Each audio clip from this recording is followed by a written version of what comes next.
Good day. The word leadership is very much in vogue today. There are many books written about leadership and what makes a good leader, and that we all need to be leaders.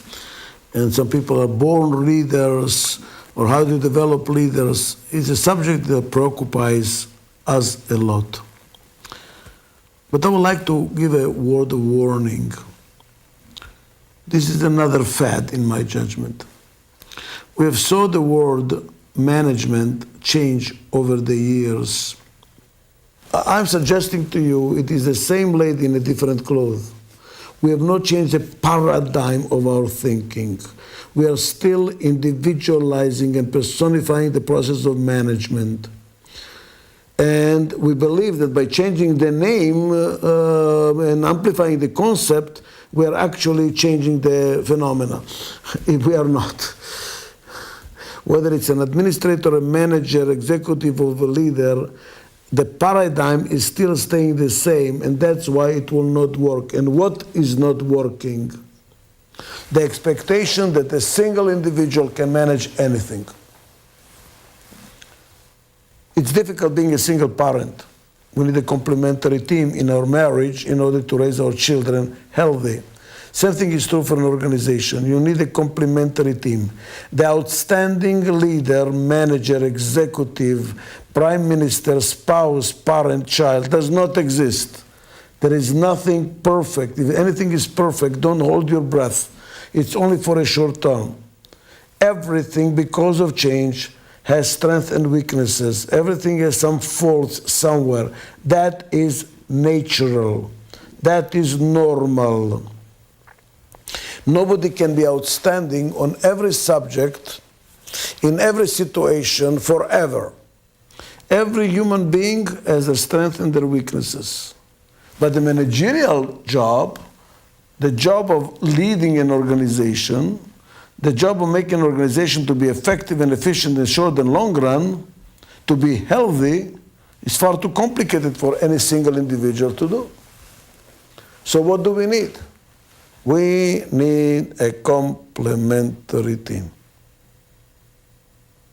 I already said it in another segment. Look at whom did you marry? You married a complementary team. You fell in love with your own weaknesses that come as a strength in the other person. But that means what? That we are different. We think differently. And some segments in this program tell you how those differences work and what to do about it. But the essence is we need each other, but we don't like it. Why? Because we are different. We think differently. We have different needs, different expectations, different styles of making decisions. And that creates a lot of conflict. So now what do? What is a leader? Please look at my hand. Do you see that the hand is 5 different fingers? 5 different fingers. And we need the 5 different fingers in order to get a hand. Because every finger does something different than another finger. If you had 5 fingers, like the pointing finger, would you have a good hand? This is the best finger there is. No, you will not have a good hand. Because you will need things that this finger can do that this finger cannot do. Now, in another segment, I also told you that in the Middle East, when the 5 fingers are together, that's called a khamsa, that's a blessing. When the 5 fingers are separate, that's a curse. So if you put it in front of somebody's face, 5 fingers like this, you're actually cursing them. What is the difference between a blessing and a curse? Probably 2 inches. Are we different and together? That's a blessing. Or are we different and separate? That's a curse. So what is the role of leadership then? Look at my hand. Which finger is the most important one? This one. You know why? Because the thumb is the only finger that works with every other finger. If you don't have a thumb, you don't have a hand. As a matter of fact, if you lost your thumb by some accident, a surgeon will have to break your healthy finger to make it perform like a thumb so that you can have a hand. You know what the leadership is? Here is the title of my future book, or a chapter in my present book. Being a leader is being a thumb. Make us work together. Make our differences work as a hand. Please, many people think that leadership is this finger. Do this, pointing, telling people what to do. That's also leadership, no question about it. But it's only appropriate for a startup, by the way, or under tremendous time pressure or very risky situations. Somebody has to say, stop talking, time is too expensive, the cost of time is higher than the value of what we are getting out of it. Do something. Let's be approximately right rather than precisely wrong. That's okay, that's a leadership. But for a prime organization that is not under some crisis, normal situation, this is leadership. To get the different people to work together, to cross-pollinate, to enrich each other with their different points of view. It's like a group of people that are blind describing an elephant. Each one of them sees a piece or feels a piece. By communicating, they can see the total picture. And that's what we need in management. None of us is outstanding. None of us can do everything. What we really need is to work with each other, to complement each other. Then the totality is stronger than the parts. How does a leader do that? How does a leader do that? How do you make the differences work together? What I found out is what makes a difference between constructive and destructive conflict. Why some conflicts end up in a I can't stand you anymore syndrome. I can't work with you. It's very destructive. It robs us of energy. We cannot handle it anymore. And why, in another situation, a conflict is really growthful. You feel invigorated, energized, you learn something, you're appreciative of the difference. You appreciate what you learn. There is even a Zen expression that says, if all people think alike, none of them is thinking too hard. When you walk into a meeting and everybody says, I agree. Nobody's thinking too hard. When do you start thinking? When people disagree with you. You know, some ethnic groups are extremely smart, but pay attention to what's happening in the ethnic groups. They constantly challenge each other. They constantly disagree with each other. Jewish people is one of them. They never agree on anything. They will always try to find out a hole in your argument to disagree with you. That makes you think. That makes you constantly think. It's not a very easy way to live, but you constantly think. You constantly move your wheels. When people disagree, they think harder. But how to make the disagreement and thinking harder not be exhausting, disruptive, discouraging, dysfunctional? It is by having a culture of mutual trust and respect. And what does it really mean? What does it mean, mutual respect? Let's start with mutual respect. It is not how nicely you speak and how you smile and listen and look the person in the eye. I mean, some people, you just want to kill them. They speak very nicely, but you see the big teeth behind it. I mean, I've seen this in the faculty meetings when I was a professor. When a professor was starting a meeting and saying, may I disagree with my learned colleague? Wow, you know that the guy is pulling a knife to stab you with. So it's not the tone of voice. It helps, but it's not it. That's not the essence. And I was looking for many years, what is essence? What does really respect mean? And I found it with a philosopher, Immanuel Kant, who says, respect means to recognize the sovereignty of the other person to be different. Let's go over that slowly. To recognize the sovereignty, what does it mean? Undeniable right of the other person to think differently. When do we show disrespect to somebody? When we say, how can you think like that? How can you say that? It's unbelievable. This is idiotic. It's totally inappropriate. What are you really saying to the other person? Don't you dare to think differently. You must think like me. That's showing disrespect. Respect means to accept the other person as a right to think differently. It doesn't mean you have to agree with them, but you give them space to think differently. That's respect. That's respect. And what is trust? Trust is not synonymous with respect. Most people think, oh, it is one and the same. It isn't. Trust is when you believe, you have faith that the other person has your interest at heart. You trust those people that have your interest. When you share interest, when there is common interest. That's why with a person you trust, you can turn your back to them. Why can you turn your back to them? Because since we share the same interest, if they stab you, they actually stab themselves. That's why you can trust them. They have your interest in heart. That's why they're not going to hurt you, because hurting you is hurting themselves. I trust people that share my interests. I respect people I learn from. If two people think alike or identically, one of them is unnecessary. Talk to yourself. What do you need the other person for? So what is a leader? A leader has to make the different fingers work together, like a hand. A leader has to make differences work synergistically. So we kind of enrich each other with our differences. We learn from each other. How does he do that? That is the role that the leader has to perform. And how does he or she do it? By creating and nurturing a culture of mutual trust and respect. That's how you raise your children too. The children are different. How do you make a family out of different styles? You and your spouse are different. The children are different. This can be a mess, can it not be? How do you make a family out of it? There must be mutual trust and respect.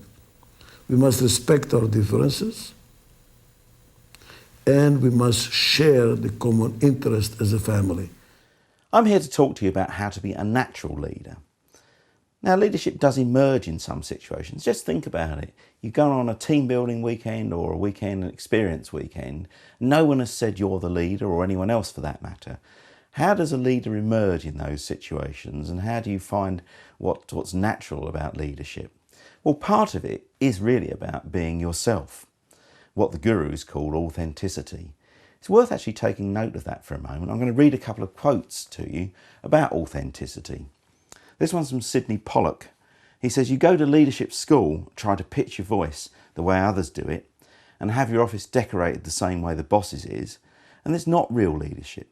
Real leadership probably has more to do with recognising your own uniqueness than it does with identifying your similarities.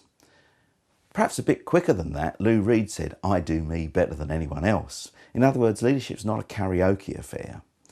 It is, however, about picking out certain key things and being realistic and authentic about them.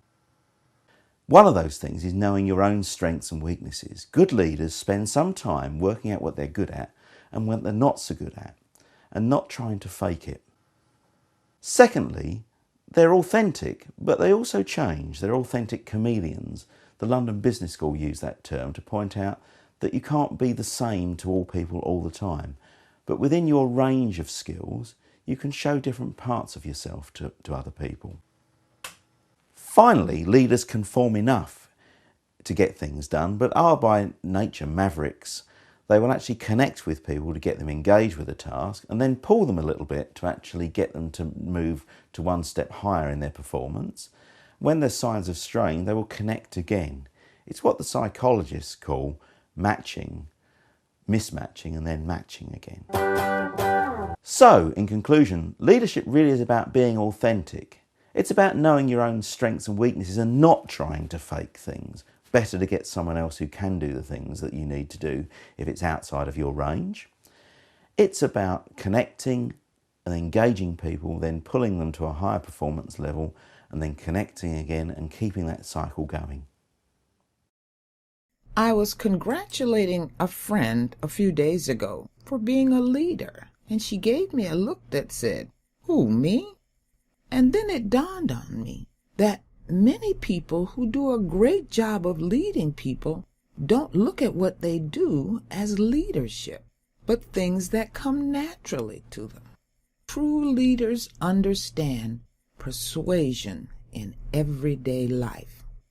The goal of persuasion is to convince the listener to internalize the given argument and adapt this new attitude as part of their belief system.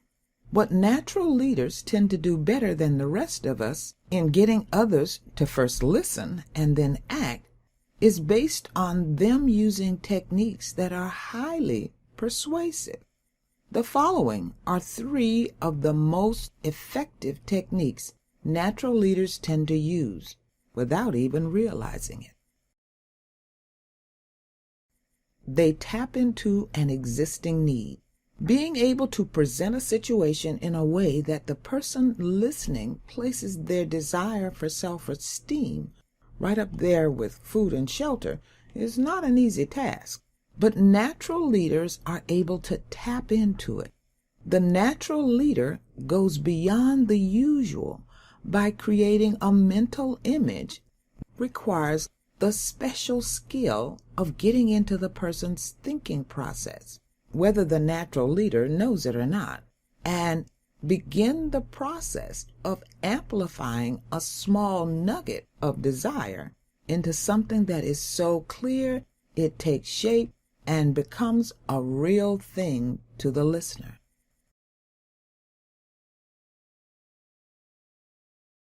Then they recognize the need to be social.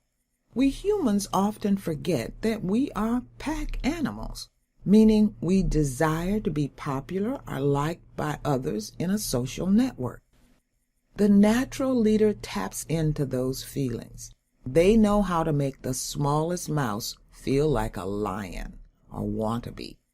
On the other hand, the natural leader does not shy away from constructive criticism, but uses it less as a weapon and more as a tool to give their vision of what they think you are capable of achieving.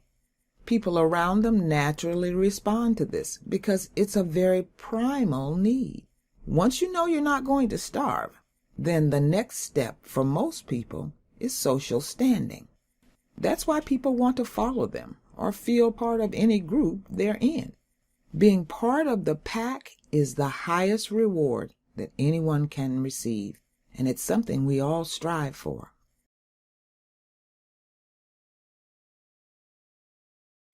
And their most effective technique is they use loaded words or images. Our brains are constantly translating words into images or associations. Nike's slogan of "Just Do It" provides the push you need while also leaving room for you to insert what it is. This is where natural leaders excel because they create images and associations that cause those around them to want to fill in the blanks and dig a little deeper. I'm constantly talking about the coactive dream, and natural leaders do this often without thinking, but usually seem to know the loaded words that can move people to action based on their associations. My friend does all the things I mentioned and does them effortlessly to tap into the people around her, to make them want to get things done. Leadership exists on a continuum, from managing self, to managing others, to managing the organization. Natural leadership does not mean that you either have it or you don't. It does mean that you are willing to assess your style and behavior, and that you are willing to learn and grow. 1. The only person you can change is yourself. Self-management comes before managing others, or managing an organization. Understanding the impact of your behavior is crucial to leadership. 2. You must feel comfortable being in a leadership role. Leadership calls for authenticity. If you are not comfortable with the role, others will sense it and withhold the full measure of whatever it is they have to contribute. 3. Being a natural leader involves being able to adjust your style to the skill level and commitment of others in any given situation. Reading the people-task mix requires skill, flexibility, and intuition. 4. Natural leaders develop other leaders. Leaders of today must share skills, insight and power to bring along others who have the potential to lead. This includes giving others the opportunity to lead. Someone once said that leadership is like manure. Left in a pile, it starts to smell really bad and does no good.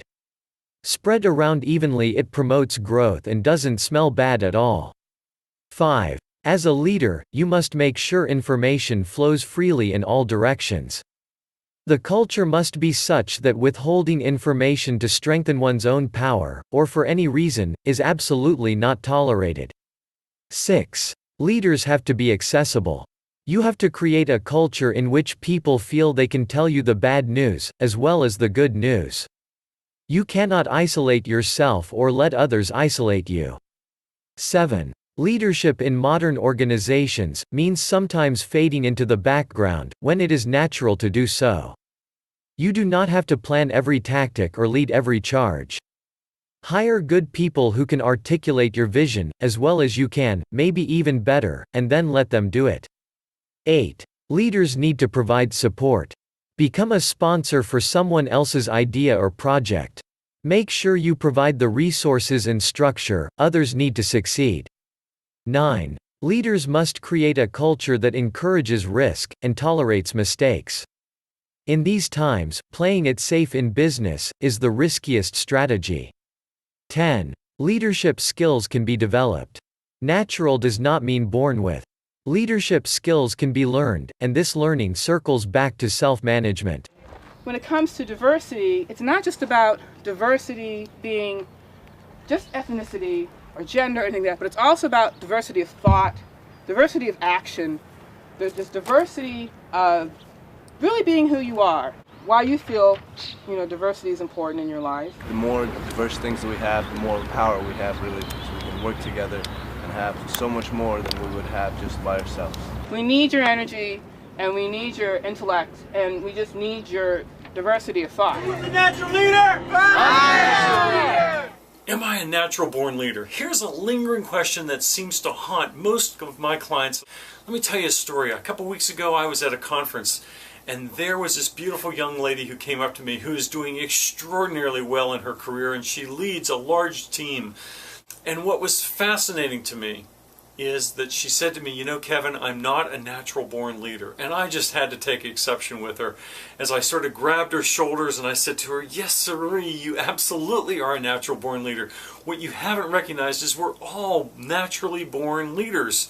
The difference is she's looking at the glass half empty instead of seeing the glass full. Yes, we are born with leadership. We are born to be leaders. But what we do with it, do we make it to the next level? Do we fill the glass all the way? Have we been mentored? Have we found our fit, or are we forming our fit for leadership? You see, these are the questions that haunt us, linger at us, hold us back. But it's this basic underlying belief that we don't have some sort of natural quality to lead. Oh my gosh, that is just such a misconception. And I was able to dispel that with her, and I hope that I'm able to do that with you. That you are born to lead. Now, what are you going to make out of it? And why do we follow? Well, there are a couple of reasons. First of all, it's safe in the group. The group protects, and when someone attacks you, well, only one is lost. When you are on your own on the savannah, well, animals can catch you, eat you. Well, that's a bad result. Second is all about, when somebody tries something the first time, well, you can learn from it. And when you're on the savannah and you eat something poisoned, well, that's not very, very wise to eat that also. So you can learn from someone. So there's also a reason to follow. And the last one, and that's the most important one, is about when you follow a leader, one day you perhaps can also be a leader. So you can learn from the skills of the leader. So it's a sort of master-apprentice thing. It's also why you are following someone. But there are also some dark sides of following. And perhaps you know some examples of this. They did some experiments in the 60s and the 70s. And one famous one is about the prison experiment. Well, they said, okay, you are the prisoners and you are the guards. And what happened, they just accepted the role and they followed without thinking, without having any conscience.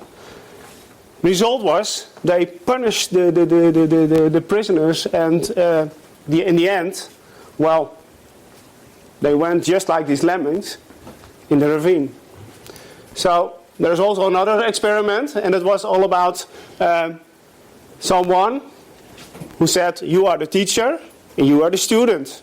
And they had to make a test, and every time they did it wrong, they will get a shock. And well, the student didn't listen very well, so they increased the number of voltages. And after a while, there was some limit. And if you go across this limit, it will become dangerous. So, but some teachers went across this line and gave the student lethal doses of voltage. And so there are also dark sides of following. That's the thing they proved. So why do we want to become a leader? There are also three things about leadership. And first, there is status. When you have status, you can increase your power and you can, well, set your things your own way. The second is about salary. When you have luxury and you get, well, you have things to buy and to spend, well, it's nice to have. And the most important is the last one. Reproduce yourself. That's why we want to be a leader. Because, well. So, what do we have to do to become a good leader? Buy followers. Well, I don't think this is the way you should do it. But there are a lot of ways to start being a leader. And a lot of companies, oh, they see, okay, if we put our effort in it, and you start a community or you start a group, then you can become a leader, and then you attract people, and then it goes on your own. At companies, well, we see also leaders. And most of the leaders are on top, and the only thing they see is shit. But the followers on the bottom, well, they only see assholes. So we have to do something about this. This is nice, but we want to stop this. So how to overcome the powerful? So we have to got a strategy, right? So the first one is to gossip. Well, that's the easy one. So just gossip, and well, you will decrease his power, so that's good. But after a while, this won't work. So we have to be critic about it. So critic, and you could do it in several ways to dismantle this leader. If this doesn't work, the obedience. So we won't listen anymore. It's also a good strategy, right? The boss says you have to go to the left and everyone's going to the right. So his power is away. We also can start our own business. And departure, it's also a good strategy. So the higher we get, the more serious it gets, right?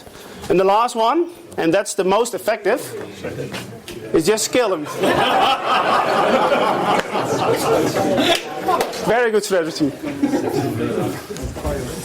So, the leader, on the other hand, is increasing his power. So we have to get a strategy to enhance the power. We have to extend our base. That is also that's very handy, because when you get enough money and you get enough resources, well, it will help you to become a better leader. You have to get some respect. And the third one is very important, because you have to be in charge of the power that can control the group.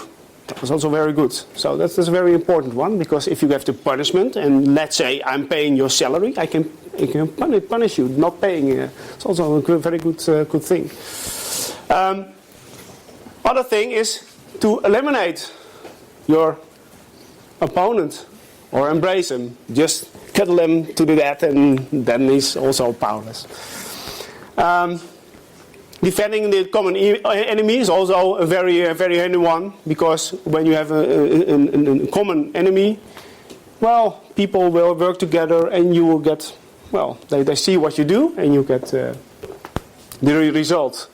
Manipulation is also a very good one, and well, what you see at the most extreme parts in the world, where they have sectors and things like that. I don't know what the right word is in English, but what they start an idea, and they say, okay, this is the great idea, you have to follow me, and they will follow you to the death.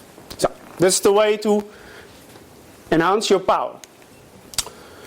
So in modern organizations, we have also this primate thinking of being strong and things, but it doesn't fit anymore. What we had on the savannah, with all these rules about leadership, and you had to be good, you had to be an expert, that won't work anymore, because sometimes you don't have to be tall, or you don't have to be grey, or you don't have to have some kind of experience in order to get this leadership, because you can be a good leader without all these normal qualities you had to have in the past. They don't exist anymore in the present. So you can find this, for instance, with women. Women can fulfill perfect leadership role, but when you look.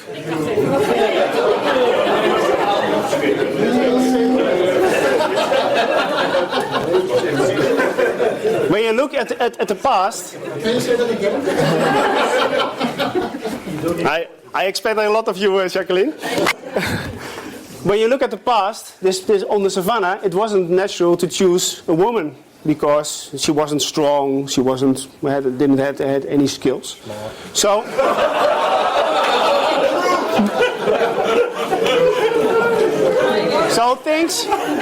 So things have changed. This isn't the same as it was before. So there are some lessons we can learn from this. There are also downsides of leadership. Find your own niche and prestige. So what you have to do to be a leader, find something that is very unique and can fit on you, and you become a leader too. Keep it small and natural. What we tend to do is to manage large groups, 150 people, 2,000 people, and that isn't natural. When we look back in the past on the savannah, only small groups that were there. So keep it small. Cherish your followers, because without followers, you aren't a leader. So you don't have any things to do that. Distributed leadership. There are also experts in the group. Use these leaders in the group. Don't try to figure it out yourself. Then this stop thing will happen. Search for the leaders in the organization. Watch out that you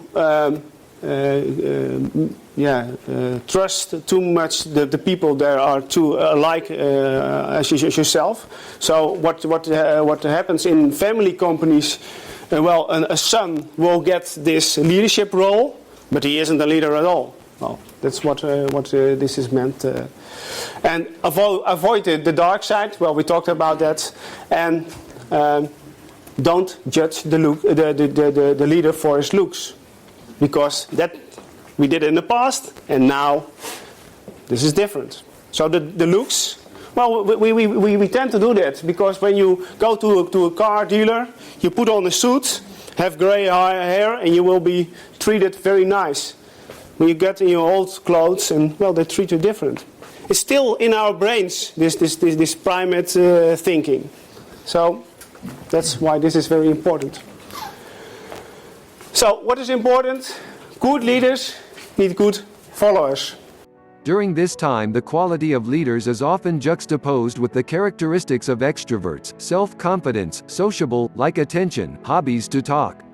We often forget that there are many great people out there who are known for their calm, charismatic, though not very talkative, and willing to work behind the scenes without receiving applause from the stage. What other special qualities of leaders are there naturally in introverts? Check out 7 explanations why introverts are candidates for great leaders and convince your introverted friends that they are people with great potential. 1. With the natural sensitivity they have, introverts can listen and understand others brilliantly. In general, introverts are good listeners. Not because they are too shy to express their opinions, but because their sensitivity to the environment makes it easy for them to listen and understand what other people are saying. Those who are introverts also prefer to wait and hear what others say until the person finishes speaking.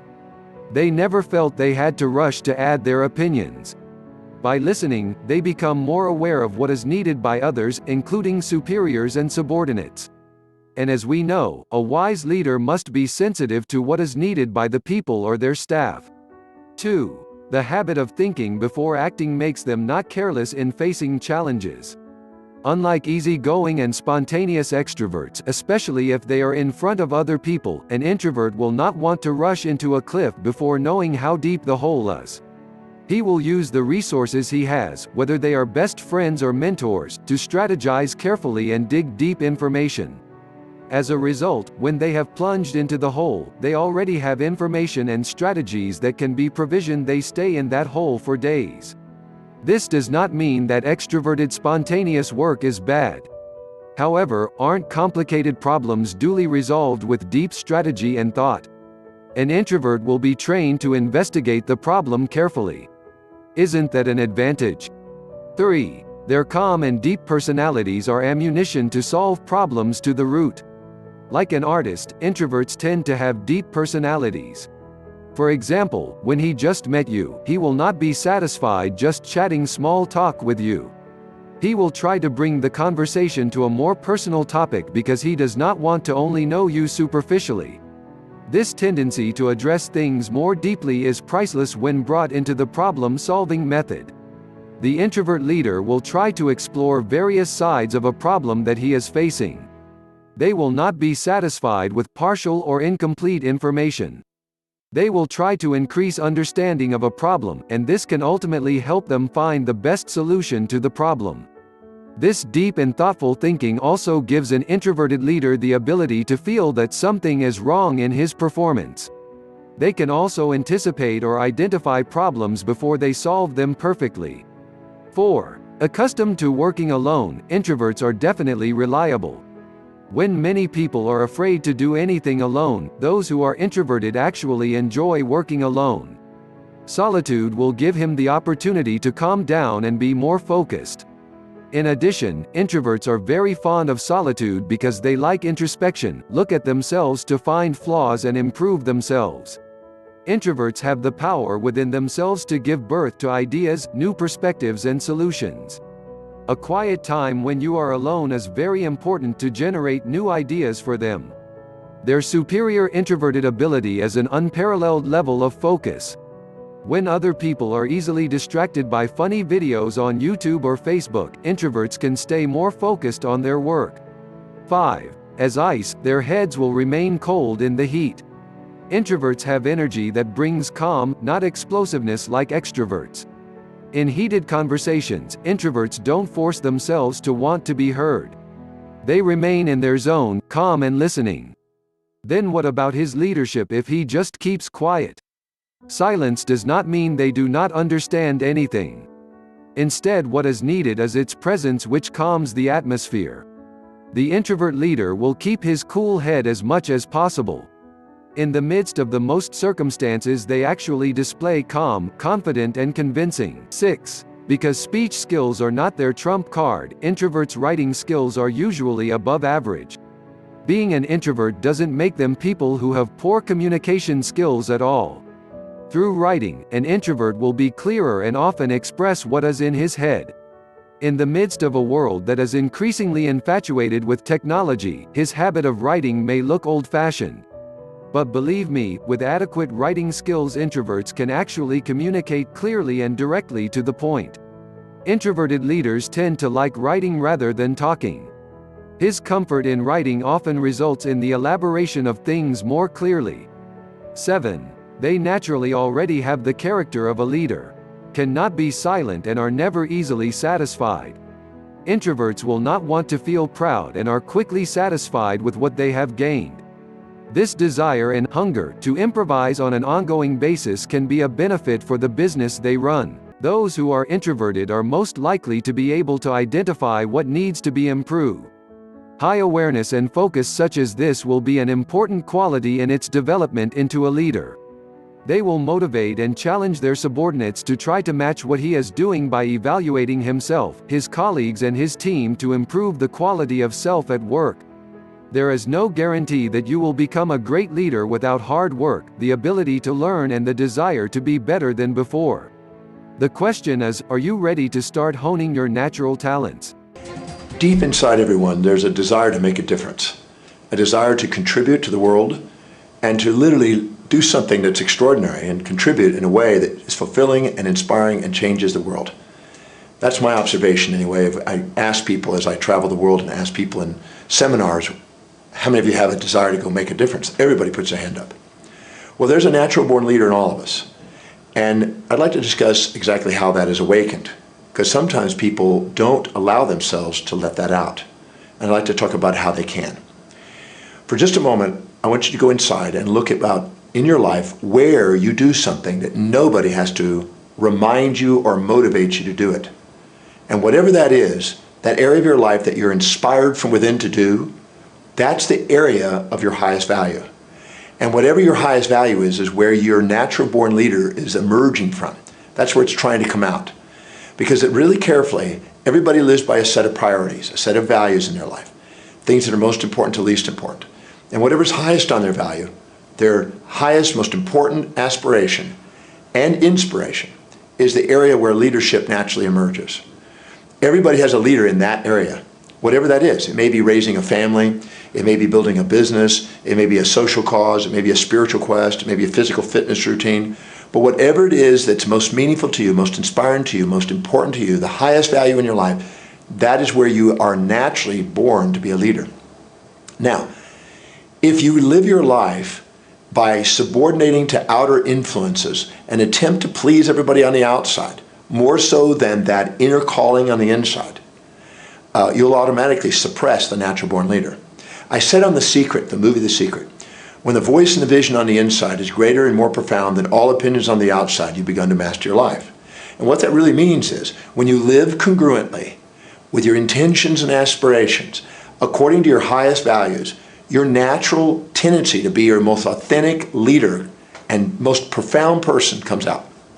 So it's wise on a daily basis to make a list of all the things that you could be doing in your life that are highest on your priorities, and delegate lower priority things to other people so you can continue to fill your day with things that inspire you, that are highest on your values, and by doing so, you increase your leadership capacities that are natural, that are waiting for you to come out.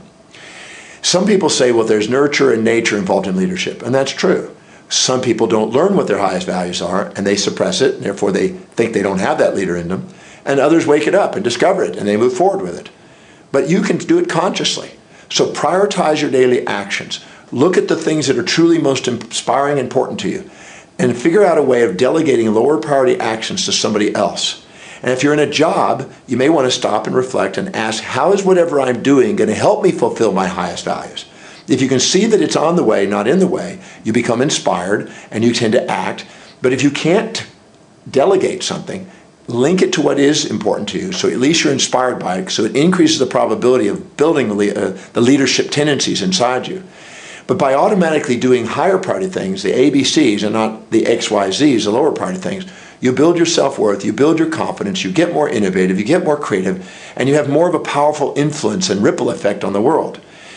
And don't underestimate the significance of what that ripple effect is. Because when you're authentic, because everybody wants to be authentic and live according to their highest values and be that leader, you give exemplification and you give permission for other people to do the same. And when you help them get what they want to get in life by living that, they help you get what you would love by being a leader. And it's also important to be congruent with what that leadership is. What is it? What do you want to lead? It may be leading a family. It may be leading a business. It may be leading a cause in the society. It may be leading a spiritual mission. But it's very important to clearly define what that is. A leader is somebody who believes in their own knowing more so than the world around them. And they are clear and concise and not cluttered by distractions. They're focused. The one who has the most leadership is the one who has the most certainty, most clarity, most congruency, most inspired actions that are priority. If you do that on a daily basis, your natural born leader will automatically surface. But sit down now and define what it is that you really love to lead in, what's really important to you, what real difference you want to make in the world, what you'd love to contribute and do something that's extraordinary in the world, what do you want to leave as your legacy in the world, and start organizing your life in such a way that you can prioritize your actions towards that and delegate lower priority actions away from it. And know that you're going to get supported and challenged along the way. Leaders are people who can embrace the support and challenge equally. When you live according to your highest values, you'll embrace support and challenge equally, and that's why you want to prioritize your actions. You'll embrace the two together. You'll not get swayed by the supporters or the challengers, the distractions of life, and you'll end up empowering your life and doing the same for other people.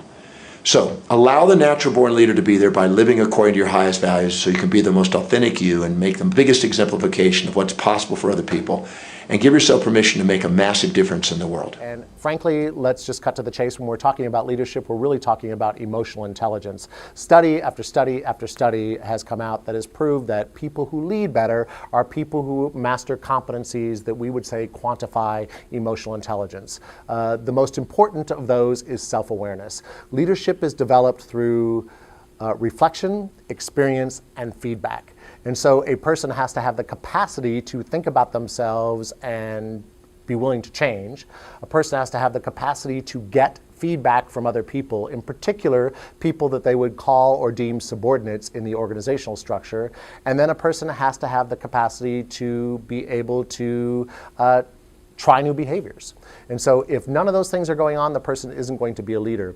One of the most important things is not to be charismatic, but to be your authentic self. And so people respond to people who tell the truth. People respond to people, let me say it this way. I often get veterinarians who come to me and say, Sean, I want to be more like that person that everybody wants to follow. And my response to that is always, no, just be a better version of yourself, because people will follow that. The beauty about veterinary medicine is we all get to create our own little hypothetical church, and that's our practice. And so people follow a leader who they are inspired by. So if your way is steady and quiet and silent and consistent, but that is authentically you, you will draw people who need and want that. If your way is gregarious and a little spastic and fun and energetic, and that's authentically you, you will draw people who want that. Until you can be exactly who you are, you won't know who to pick around you to shore you up. And this is the mistake that most leaders make. They try to be all things to all people.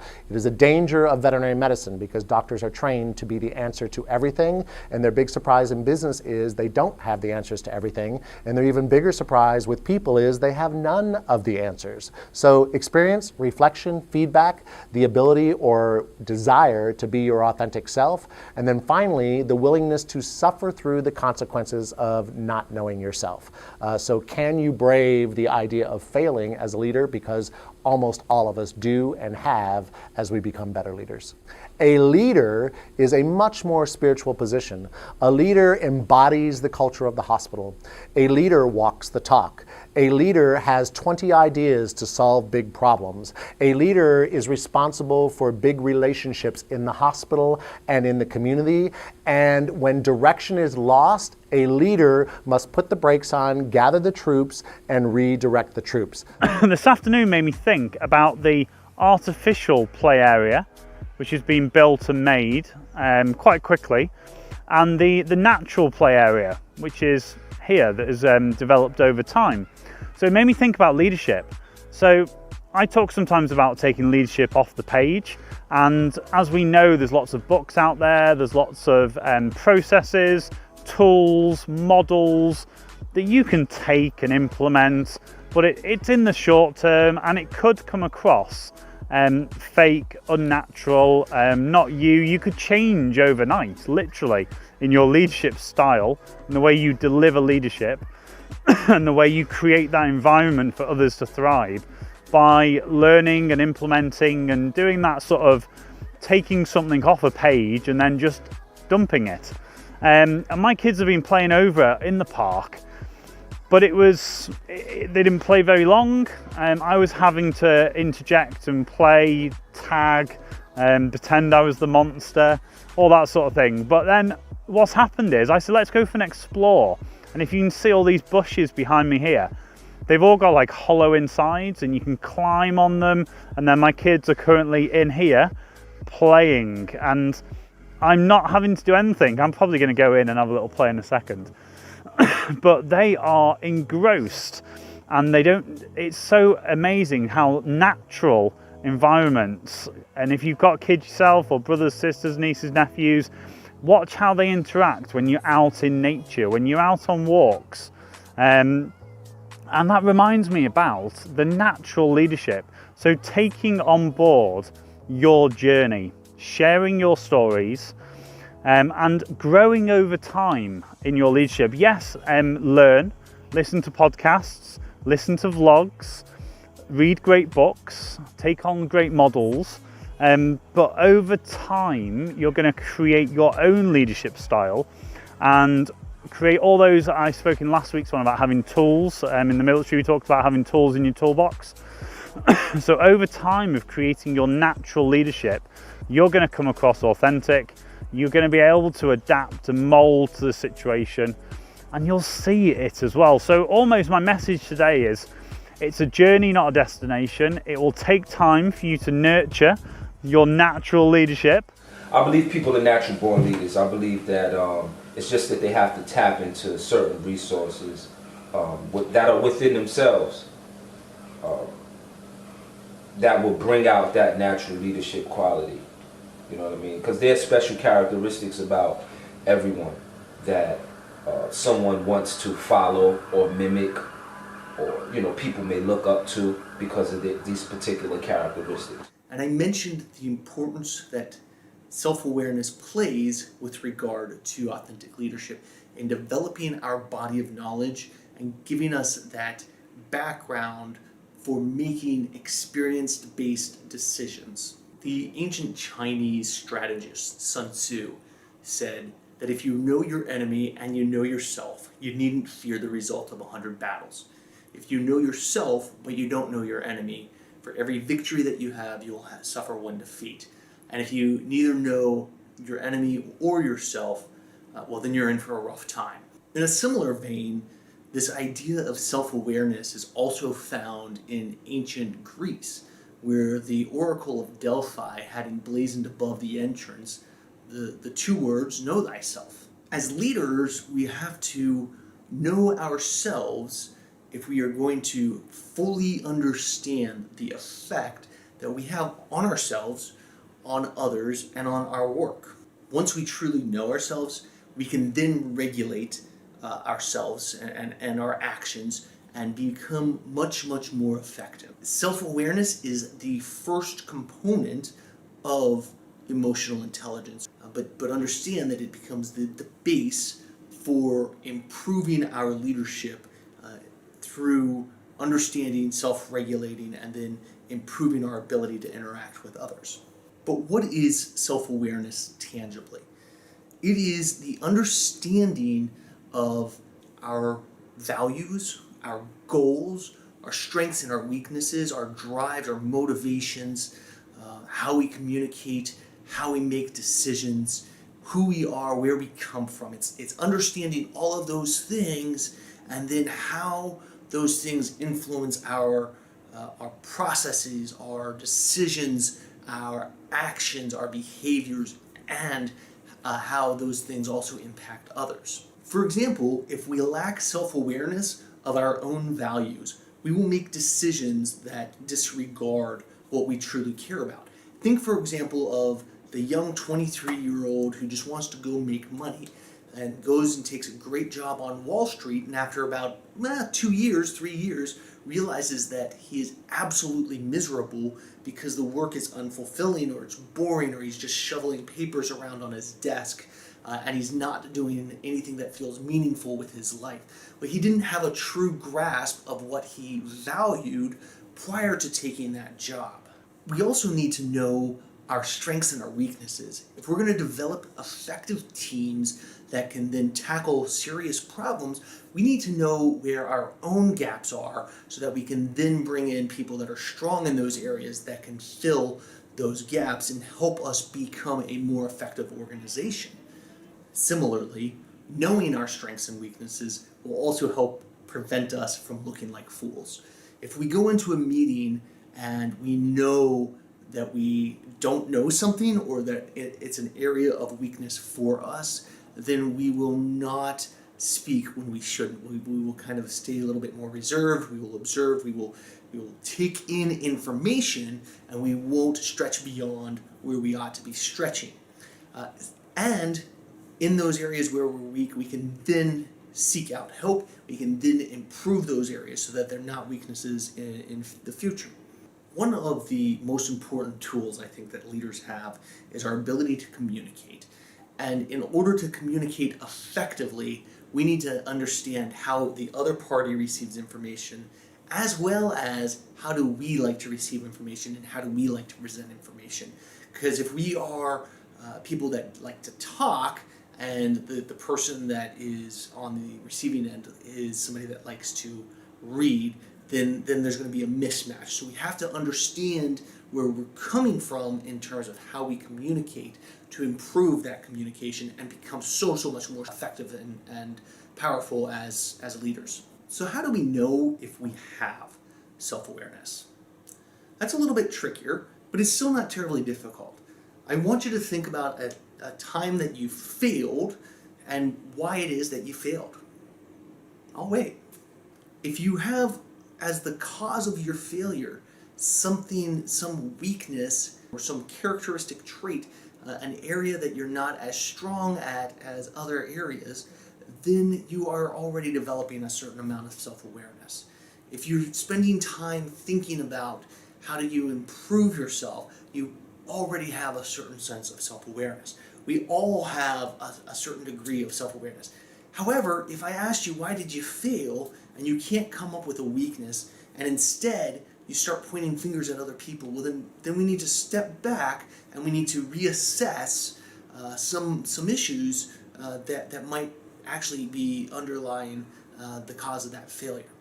When people feel like they have no weaknesses, the reality is that they are demonstrating a fundamental lack of self-awareness. The first thing I want you to do is to grab a piece of paper and a pencil and write down the following questions. Okay, question 1 is, who am I? Question 2, what am I good at? And as you answer this question, I want you to come up with no fewer than 3 things at which you are very, very competent. Next question, what are my weaknesses? Try to come up with 3. Next question, what energizes me? What gets you up in the morning? What gets you out of bed and excited for the day? 5th question, what makes me mad? 6th question, why am I good at my current job? 7th question, if I wanted my boss's job, what traits would I need to develop now to be able to take that role? Next question, how do I like to communicate? Am I a verbal person? Do I prefer written word? Next question, what is my leadership style? So using these questions will help provide a very basic level of self-awareness. If you're feeling exceptionally brave, you may also want to go to your peers, your coworkers, your boss, your subordinates, and ask them some of these questions as it relates to you. Ask them what they see as your strengths and weaknesses. Ask them what they feel that you could be doing differently or better. Their input will help inform your understanding of you. It's not always going to be easy to hear. It's not always going to be answers that you like. However, to be an effective, authentic, humble, and emotionally intelligent leader, we need to hear those things and to further develop our self-awareness as much as possible, regardless of whether it's comfortable or not. The world is a reflection of who we are. We tend to fix things out there instead of looking in here. And that applies to our personal lives as well to business. And let me share a personal story with you, which set the foundation of my current work. 12 years ago, I had an accident. I was run over by a snowboarder. I couldn't move my legs anymore. And I couldn't bear light and sound. At that time, I spent a lot of time alone, and questions popped up in my mind. Like, who am I? And what am I really here for? As a recovery, I was a lot out there in nature. And somehow I realized that I had lost something which used to be so important to me back then as I was a little kid. I used to spend a lot of time in nature with animals, and I donated money to organizations who protected the environment and were taking care of animals. And somehow I realized, by growing up, that I had lost something.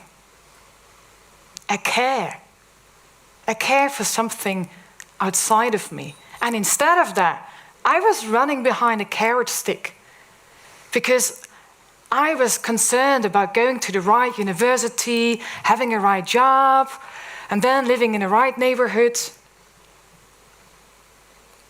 It made me think, did I really lose the connection with nature? Or did I lose the connection with my inner nature? And therefore, outer nature. Well, I was thinking how this all applies to what is going on around in the world and in business. And what I notice, there are business models who are not living up and not in harmony with their environment. They do not respect natural resources, the people at the bottom of the value chain, or their own consumers. Most companies still produce in a linear way. They extract materials, they produce, make a profit, and then they dump the product. And that creates a lot of waste. Second, we lack a leadership.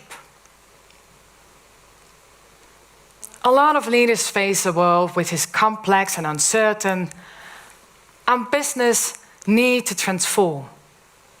Almost all sectors in transition, and that is not the exception, it is the norm. So, do we have leaders who know where to go, which really have a vision, which is bold? And, well, they lack principles and norms in order to get there. And do they really take care about the results they get? Well, thirdly, we see an approach of a survival of the fittest. We need to compete in order to stay in business. We need to be better than all this. We need to beat others in order to stay ahead of the game. And not only do business compete, but as individuals, we do compete with our colleagues because, well, who is moving up the career ladder within a corporate the fastest, right? Well, looking at all these challenges and the complex world we live in, I think we need a different approach. We need to collaborate and find other solutions.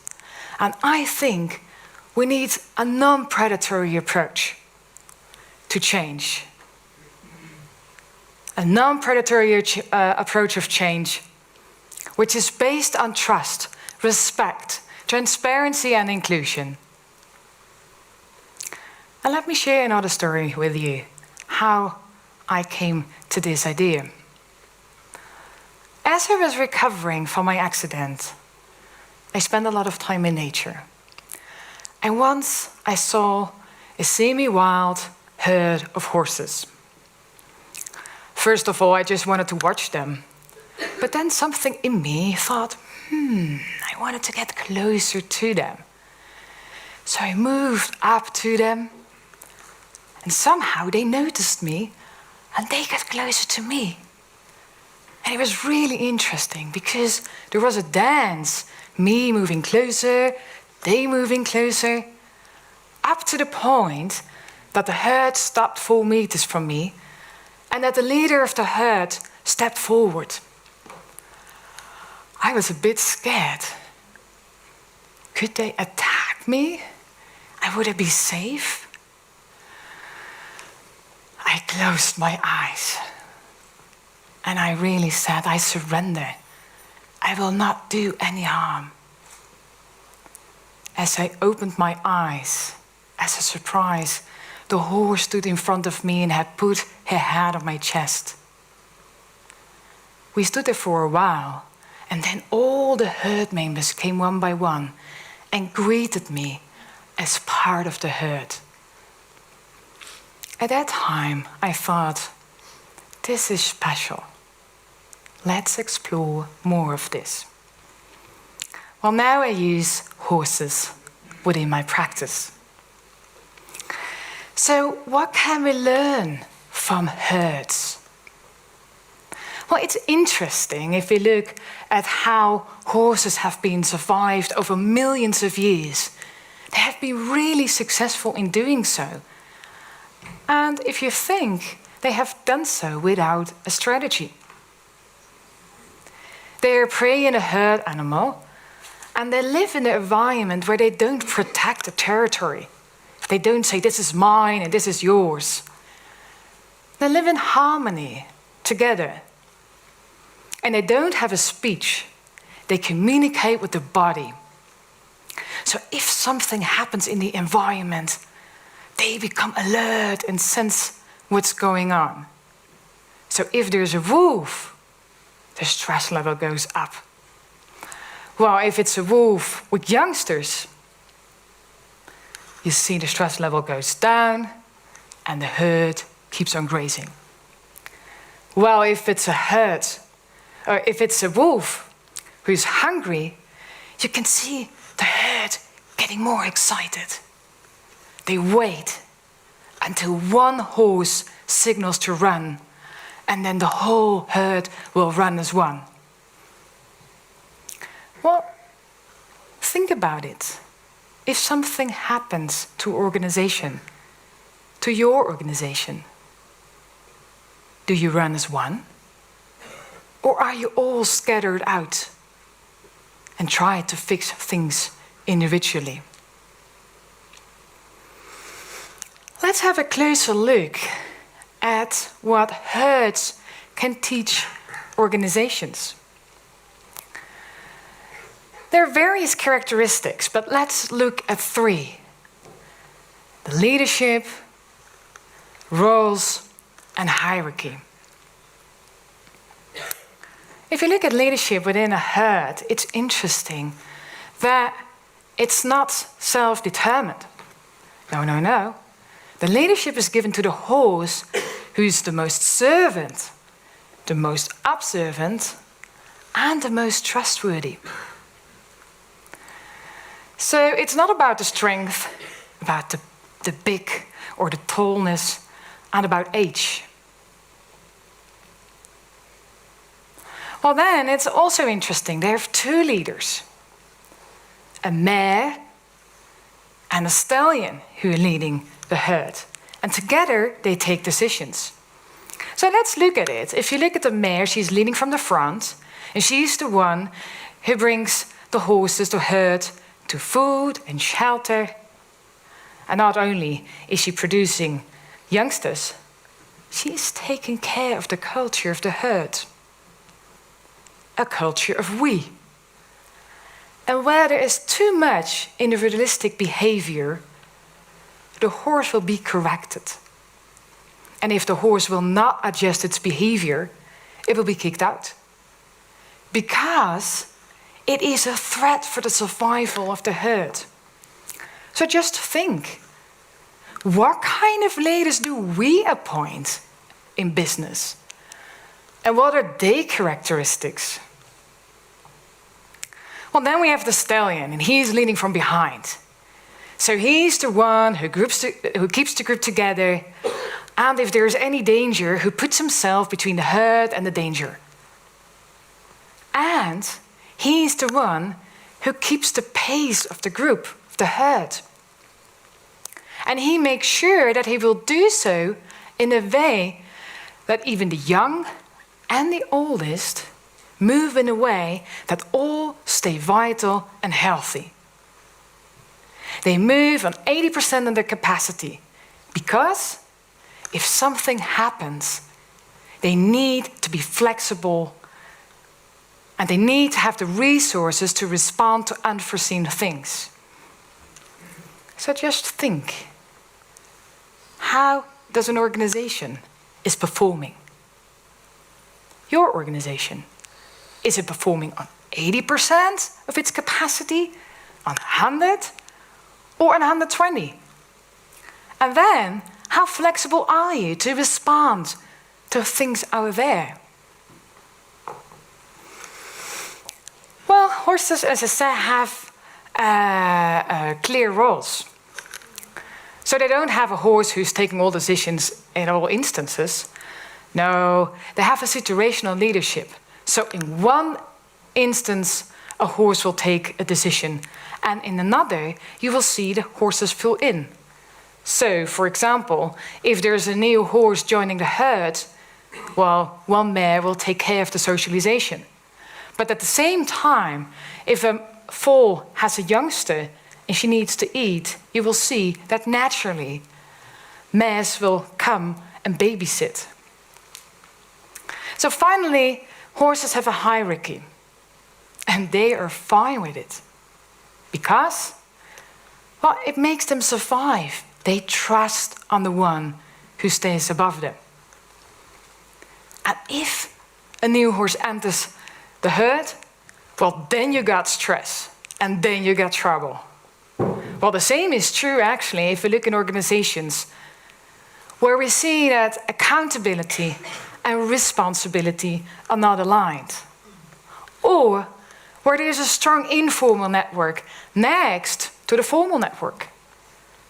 Stress levels go up, and people don't know what to do.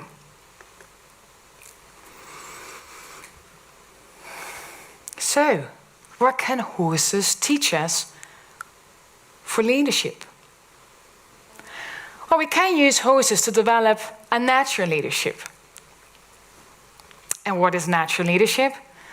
Well, natural leadership is something we can all be and can learn to develop.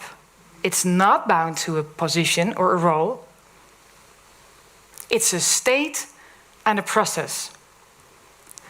So, as a natural leader, you can tap into your true potential and get the results you aim for. Well, you might say, that sounds really easy. How does that work out? Well, you might all be familiar with just first looking at behavior, and behavior makes up results. So have a closer look at the iceberg. The top of the iceberg says, well, we have skills, we have attitudes, we have knowledge, skills, and attitude, which makes up behavior. Well, then we have the invisible part of the iceberg. The way we think, the way we feel, our assumptions, and our needs. And that invisible part will define more than 80% if you're effective in what you're doing and if you will get the performance you aim for. So, how can we deal with that invisible part of the iceberg? Well, it starts by being more true to yourself. And being more true to yourself means in every single situation, do you trust what is going on within you? Well, that's easy, you might say. Well, but do you respect what you're feeling? And do you really act upon it? Do you communicate what you need? And finally, will you do so in the right energy? Well, how does this all work out with horses? And how can we learn to move beyond the invisible part of the iceberg and learn to tap into our true potential, therefore show the effective behavior and get the results we aim for? If you start to work with the horse and we work on a challenge, like, well, you have a boss and he's quite dominant and he's not really interested in what you have to say. Or you feel that you have to do a lot in order to make him listen to your ideas and that he really take them into account. You will find a horse who is really pushy. If your challenge is that your people in your team are not taking responsibility, not taking enough ownership, you might end up working with a horse who's not moving at all. And finally, if your question is, or your challenge is, I am leading a change initiative, I have been really successful in doing so, and I don't know what happened, but suddenly it stopped. You will come to see that within the interaction with the horse will start doing it, and suddenly it will stop. Well, now you might think, well, people who don't know or are not familiar with horses can do a better job than people who know horses. Well, actually, horse lovers have a more difficult task in getting the results they aim for. And why? On a daily basis, they know how to treat a horse. They have the knowledge, the skills, and the attitude to do so.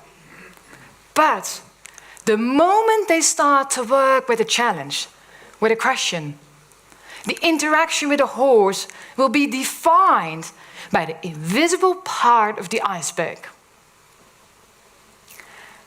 And then it is up to us, and within seconds, we can really make a difference.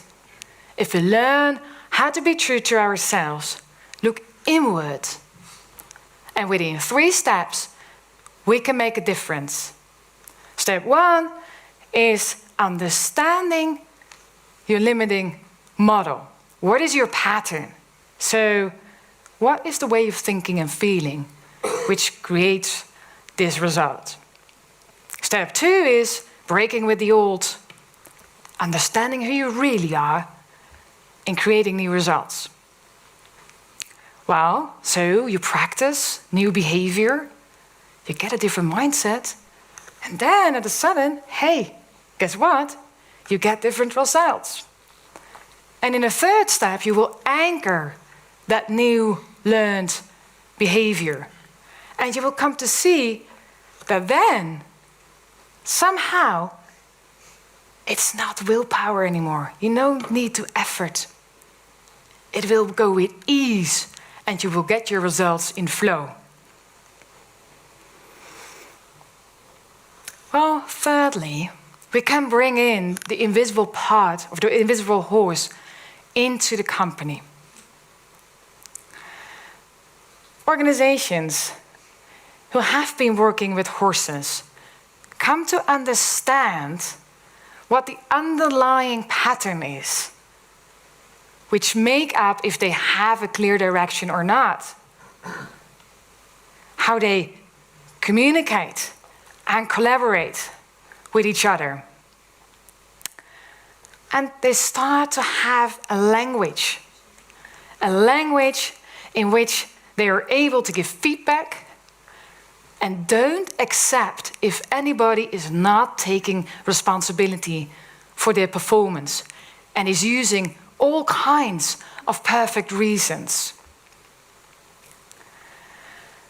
It starts by listening to people. It starts by seeing people, by engaging people. Engaging them in the process, instead of forcing top-down decisions upon them. And what you will come to see, if people learn to be really true to themselves and dare to speak up, that the motivation will go up, that they are more committed, and that I will go for an extra mile. So, what does this all mean if we could look for business? Well, business needs a clear vision, a North Star on where to go, to act in harmony with their environment, have business models which are cyclic. We need a new leadership, leaders who dare to take ownership for the results we get. Leaders who dare to be vulnerable, to show what is really going on. Leaders who have principles and work on the basis of trust, respect, transparency, and inclusion. And finally, we need to engage people within the change initiative. People like to contribute in what is happening if you dare to let go and empower them and ask your opinion. So we can all be a natural leader. We can change situations. We can get the results we aim for if we stop looking out there and start looking in here. Talk about real leadership. I'm talking authentic you. You being the best you can be. All you'll ever be if you try to be someone else or like someone else is a pale imitation. You've got to be real. You've got to be authentic. You've got to be the real you.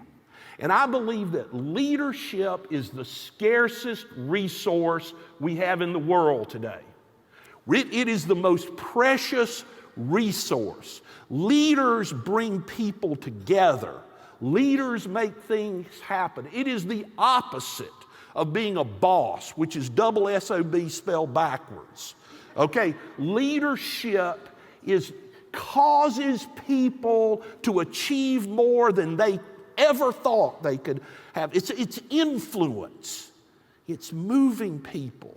Our business at its core is to transfer confidence to unconfident people. People that the world has beaten down and maybe they've given up on their dreams. And your job is to transfer confidence to them, to get them to take action. They're looking at what you say, or the words you say in uplifting words, or pushing down words. Are you inspiring people? You've got to be the most focused person on your team. The leader sets the tone, and focus dissipates from you on down. And so if you are unfocused, the team is going to be nutty with unfocus. You've got to be the most focused person on the team. The leader has to understand that they are always on stage, and people are looking to them to set the tone. I want to talk to y'all about leadership. You know, I hear a lot of people, just in my past, I've known a lot of people, and I experienced, especially like the younger guys, they just like, oh, it's like, yo, I'm a boss, man. Yo, I'm in charge, man. I'm a boss. And they get they get like excited about that title, man. I've seen people fight over titles like in organizations or like groups or crews or squads, gangs. It's fucking bullshit. I hate when motherfuckers say, yo, I'm the boss, I'm in charge, you know, because they want to be in charge, but there's a difference between being a boss and being a leader, right? Boss is a fucking title, right? It's a position, but there's a difference between that and fucking being a leader. There's a difference between that and leadership. The guy who's always yelling, I'm a boss, I'm a motherfucking boss. Fuck that guy. Fuck that guy. Leadership is hella different. For example, like when you go to work, people do what the boss says for either for money or so they don't get fired, right? People follow a leader because they fucking want to. You know what I'm saying? No, Martin Luther King wasn't paying people. You know what I'm saying? They followed him because he inspired them. Leaders inspire. All right? Leaders inspire. Bosses use the carrot and stick, you know, a punishment and reward. Leaders fucking inspire you. And here's the thing about being a leader. You shouldn't want to be a leader all the fucking time. You shouldn't always want to be in charge, because if you're doing it right, if you're a real leader, then that is the hardest job in the fucking organization. It's by far the hardest job, because you have to fucking work harder than everyone, or at least you should. Nobody, if you're a leader, you should lead. You have to lead from the front. When if you watch a track and field event, the person in the front is called the leader because he's in front, because he's going faster and working harder than everyone else. You can't, the guy in the back is not a leader. You know what I'm saying? It's the guy in front who's the fucking leader. Martin Luther King got his ass kicked like everyone else. That's why I can't understand why some personal trainers are out of shape. That's like a fucking homeless success coach. An out of shape personal trainer is like a homeless success coach. Would you listen to that motherfucker? No. Because he's not in a position to lead you. Someone say, oh man, he knows a lot of shit, but you know, just cause he's not in good shape doesn't mean he doesn't know what he's talking about. Who gives a fuck what he knows? It's what he does, man. Leadership is about action. It's not about fucking talking. Leadership is about action. Being a leader is or should be the hardest job in an organization. Peyton fucking Manning watches more film than anyone on the fucking team. You know what I'm saying? He's at the fucking gym before everyone. He's at the workout facility before everyone, and he's the last one to leave. He's working the hardest, right? Because he's the leader. You have to inspire. When the leader takes that sort of role, it inspires the whole team. You know, in some organizations that I'm involved in, I'm the leader, right? So people look at me. If I'm fucking slacking off, I can always tell. If I'm slacking off, then people slack off more. I can't tell this motherfucker to work hard if I'm not working harder than him. If I'm not going hard my goddamn self, right? I scream on people sometimes, not because I want to be an asshole, but because I require excellence in any organization that I'm involved in. Excellence is required. And for me to place that requirement around the people who I lead, I have to lead them in excellence. I have to exude excellence. I have to set the fucking benchmark. That's the thing. The leader sets the fucking benchmark, and everyone else has to go past that. You need to be working harder than everyone. Top speed, balls to the wall, kicking the door, 2 guns up, shoot everything that moves. The leader should be always working hard as fuck. He should be the first one there and the last one to leave. All right? The guy who wants to be the boss, yo, I'm the boss, I'm a motherfucking boss. That guy wants people to work for him. He thinks that everybody in the organization is there for him. It's not. He's supposed to be there for everyone else. The leader is there for everyone else. They are not there for him. As a leader, you are responsible for everyone else. They are not responsible for you. Your job is to make sure that the team succeeds. The team is not it's not their job to make sure you succeed. Leadership requires sacrifice, hard work. All right, more hard work than anyone else. The leader works for the team. A boss expects everyone to work for him. but a leader works for the fucking team. You get what I'm saying? Do you get what the fuck I'm saying? You should not go out of your way to be the leader in everything. There's some organizations, some stuff I'm involved in, I don't want to be in charge.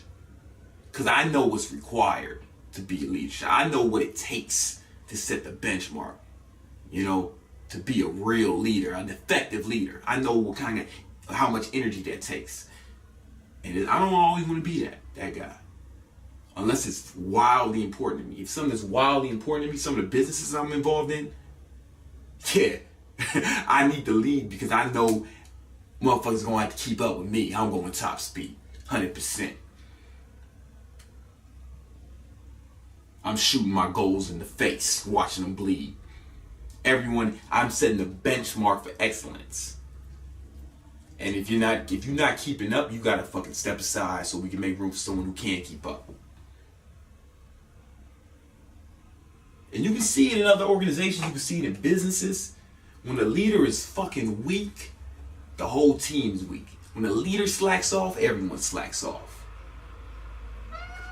If the leader's selfish, then everyone gets selfish. But if the leader sacrifices for the team, if the leader's working harder than everyone else, if the leader is showing that he cares about the unit and doing things to make the team better, making sacrifices, then everybody will make sacrifices.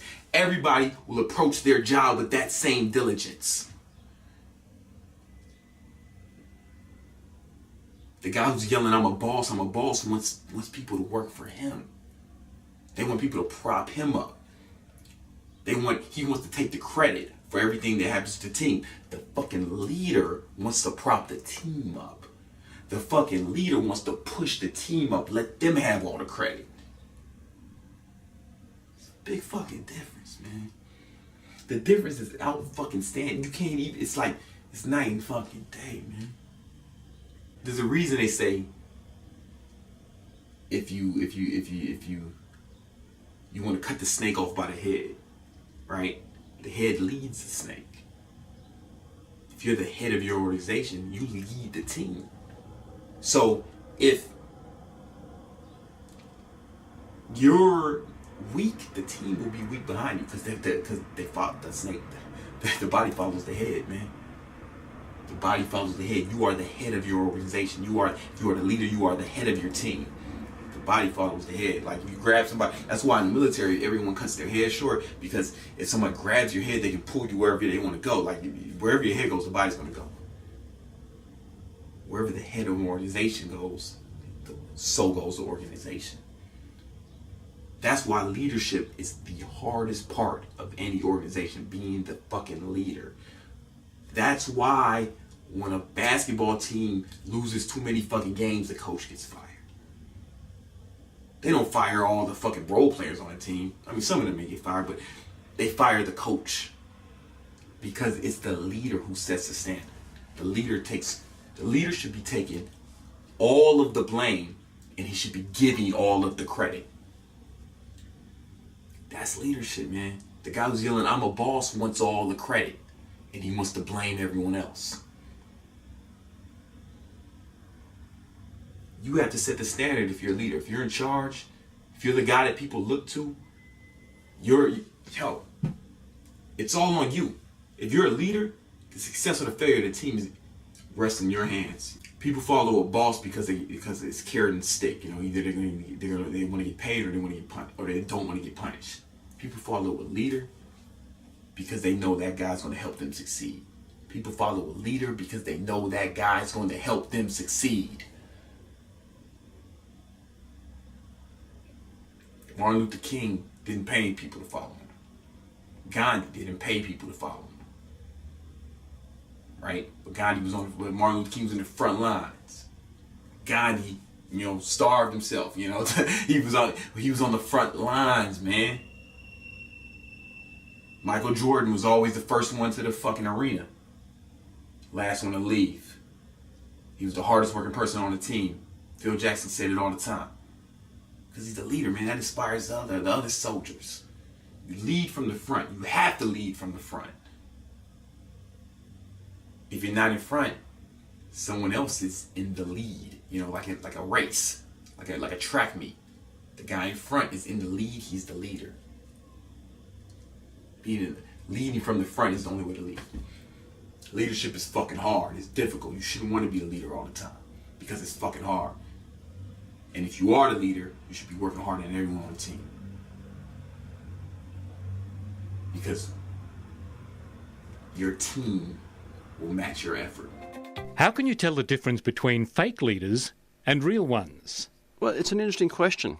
I think fundamentally, real leaders ask questions, whereas fake leaders try to give answers. I'll give you an example. I've heard this so many times. An employee comes up to the boss and says, "Hey boss, what am I going to do about this?" And the boss then goes into this usually long-winded reply about what he or she would do. I think that's fake leadership. The real boss, the effective boss, when an employee says, "Hey boss, what do I do about this?" the real boss says, "What do you think we should do?" Because I believe that the majority of our employees, they know what to do. They're just looking for some reassurance or maybe some guidance or maybe a little bit of help here and there. Real leaders ask questions, fake ones just give answers. Real leaders never say one thing and mean another thing. They say what they mean and they mean what they say. Real leaders don't seem to be our friend one day and our enemy the next. They're our friend all the time. Real leaders are not confused and don't come across as confusing through their words. Real leaders are consistent in what they say and what they do.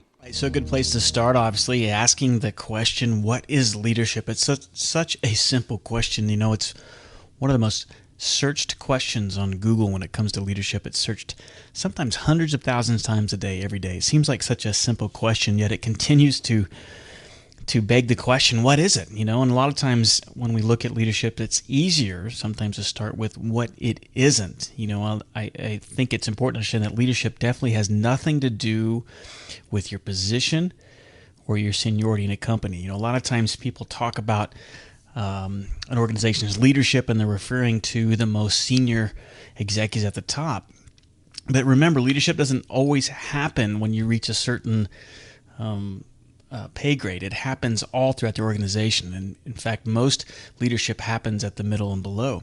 It also has nothing to do with titles. And just because you have that title doesn't automatically make you a leader. We learn that a lot in the Marine Corps. Position and title is only going to carry you so far, but it doesn't have anything to do with your titles. The title does not make you a leader. It has nothing to do with your personal attributes either.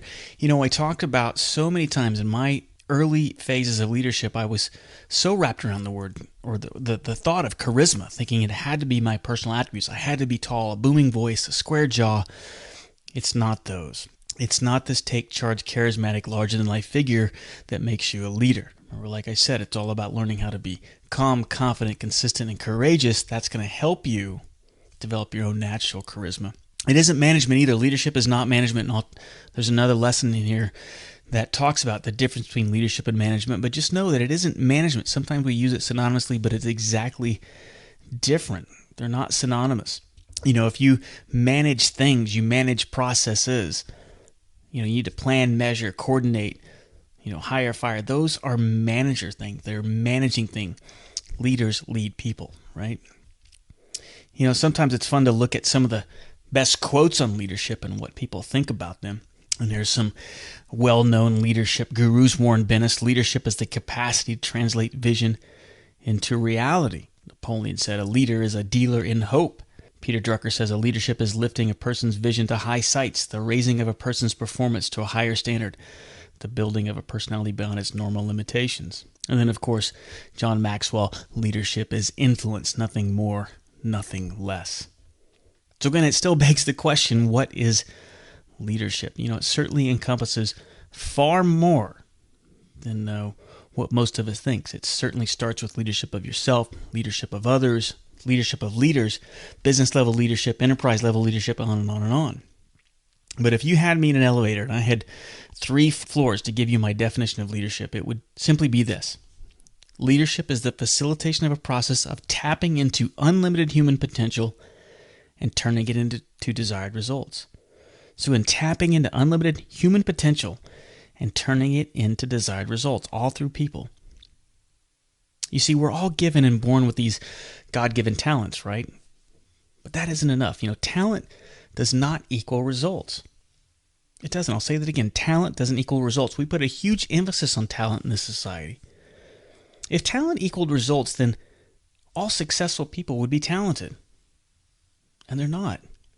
If talent equaled results, then all unsuccessful people would be untalented, and that's not true either. We know this from our own personal observations, don't we? How many of you know wickedly talented people who just don't seem to get the results they deserve?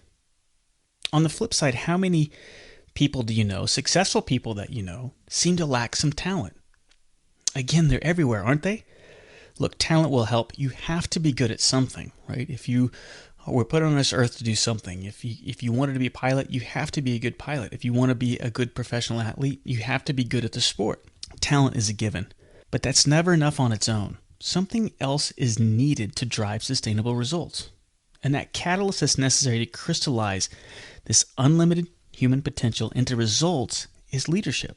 Talent is a given, but we must earn success. Because here's the reality about leadership and success. How well you lead determines how successful you are. It's as simple as that. How well you lead determines how successful you are in every aspect of your life. Look at it this way. If your right hand, say that's your leadership ability, your leadership lid. This comes straight from John Maxwell. And that hand, your other hand, your left hand, say that represents, make it a fist, that represents your organization, your team, your family, whatever it is you're leading. Well, the results of that left hand will never rise above the right hand, the leadership lid. In other words, whatever your leadership skills and ability are at this particular moment, that literally is the lid of your leadership potential. Put it in the context this way: your ability to cast a vision, to build a team, to get the right people on the bus, to get the wrong people off the bus, get the right people in the right seats on the bus, to get the bus going in the right direction. All of that is going to be capped by your leadership ability. It cannot rise higher than your leadership ability. We see examples of this all the time. Everywhere. How one's leadership ability limits the potential of the organization they're trying to lead, or whatever they're trying to lead. The team could be the most talented group of people, but those achievements will never rise above the leadership lid of the leader. So say you're an average leader, say you're a 5, your leadership lid is a 5. Your business, your organization, your team, your family is going to be a 4 or 3. At best it will be a 5, but more realistically it'll be a 4 or 3. The potential is there to go higher, but the leadership ability caps the potential. But please don't misunderstand me when I say that the potential is capped. I don't believe potential is limited. I subscribe to Maslow's theory that we all have unlimited potential. At least all the potential that we could ever use or need. But our leadership lid caps this unlimited potential. Therefore, we need to focus on raising the lid to let more potential flow through.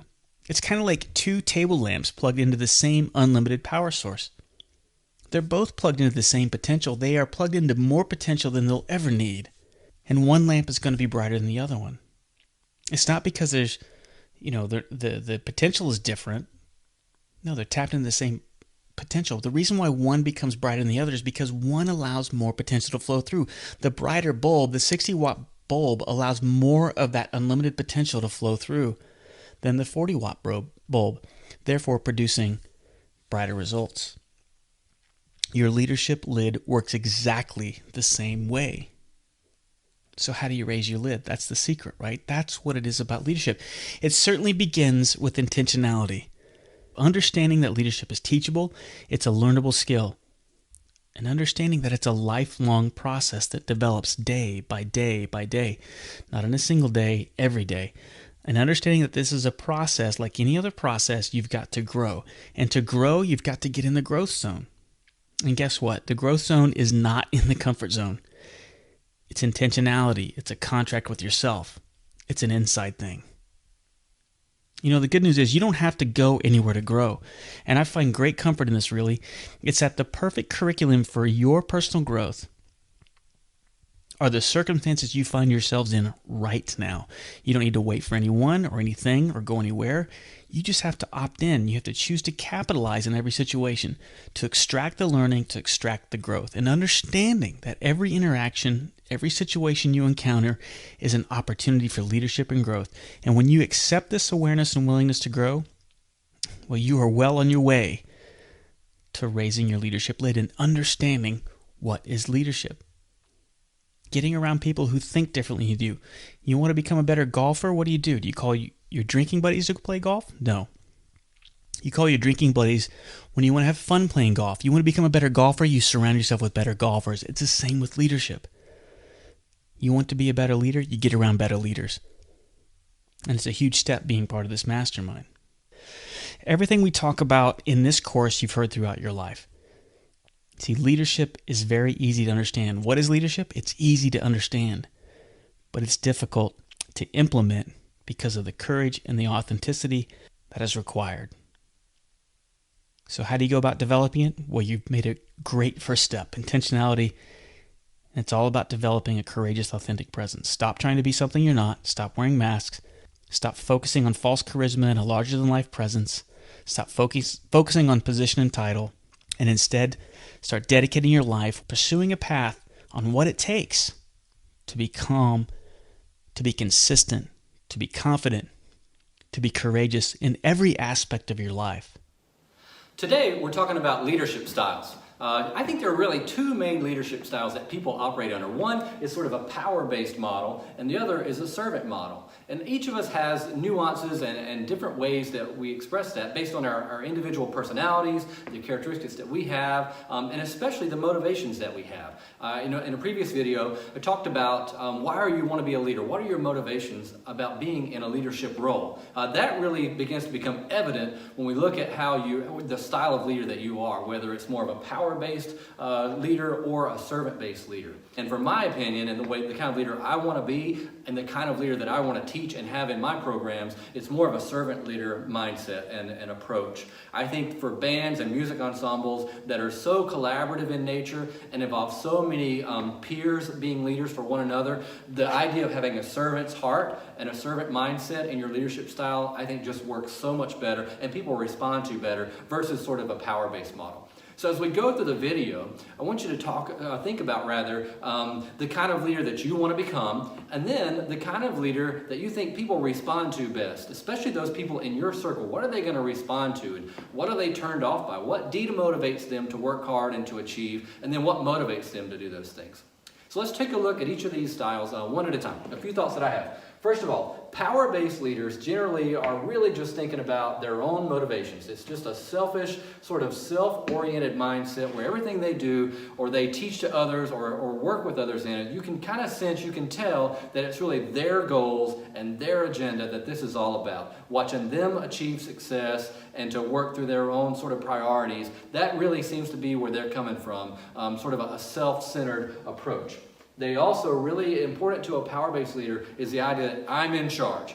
I want to be the one that's telling people what to do. This is how you're supposed to do it, and you better do it the way I said because I said so. So the idea of a hierarchy, a chain of command. Power-based leaders really thrive under those conditions, and they want things to work in a very orderly fashion the way that I said to do it. Being in charge and doing what I say is really important. And because it's a hierarchy, the idea of being a boss, being the one who tells others what to do is really important for power-based leaders. Maybe you've had a section leader or a drum major or some other leader, a boss, a team member in a work situation you have who was in charge, and you could tell that they really just, what mattered to them was not so much the results that we got, but just that they were the boss. They were the one who was telling people what to do. Being a boss is important to them. And then taking credit. How many times have you been around a leader where what you could really tell that what they really want was somebody to say, oh, you did a good job. Boy, they perform well because of what you did with them. Taking credit, especially taking credit from the people that are above them in that chain of command, like the directors or other staff members who have a little bit of a higher role in that hierarchy. Just getting credit is important for a power-based leader. And they'll do and say whatever they have to look good and to get that credit.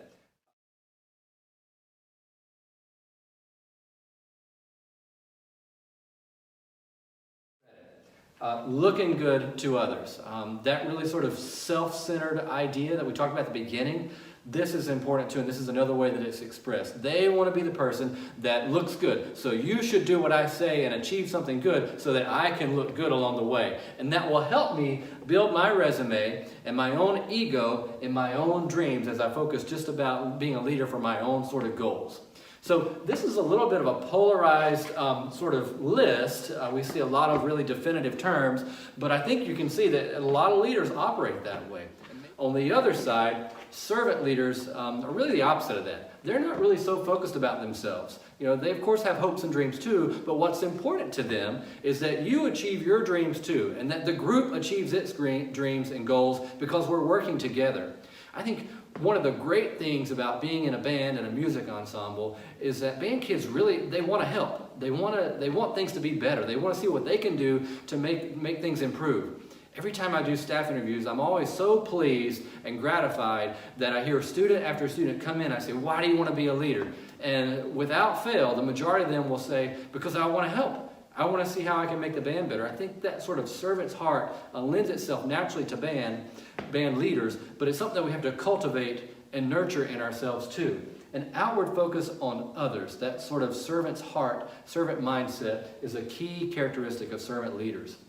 And because of that, they have a desire to help. They want to help. They want to see others succeed versus just like standing around letting somebody else do everything or telling everybody else what to do. They're looking for solutions. I love to see my leaders after practice, before practice, in a break, looking around proactively. What can I do? Is there some logistic that needs to be helped out with? Is there some person in my section or in the band that's really not kind of getting it right now? How can I go spend just another minute or two or so with them and help them get it better?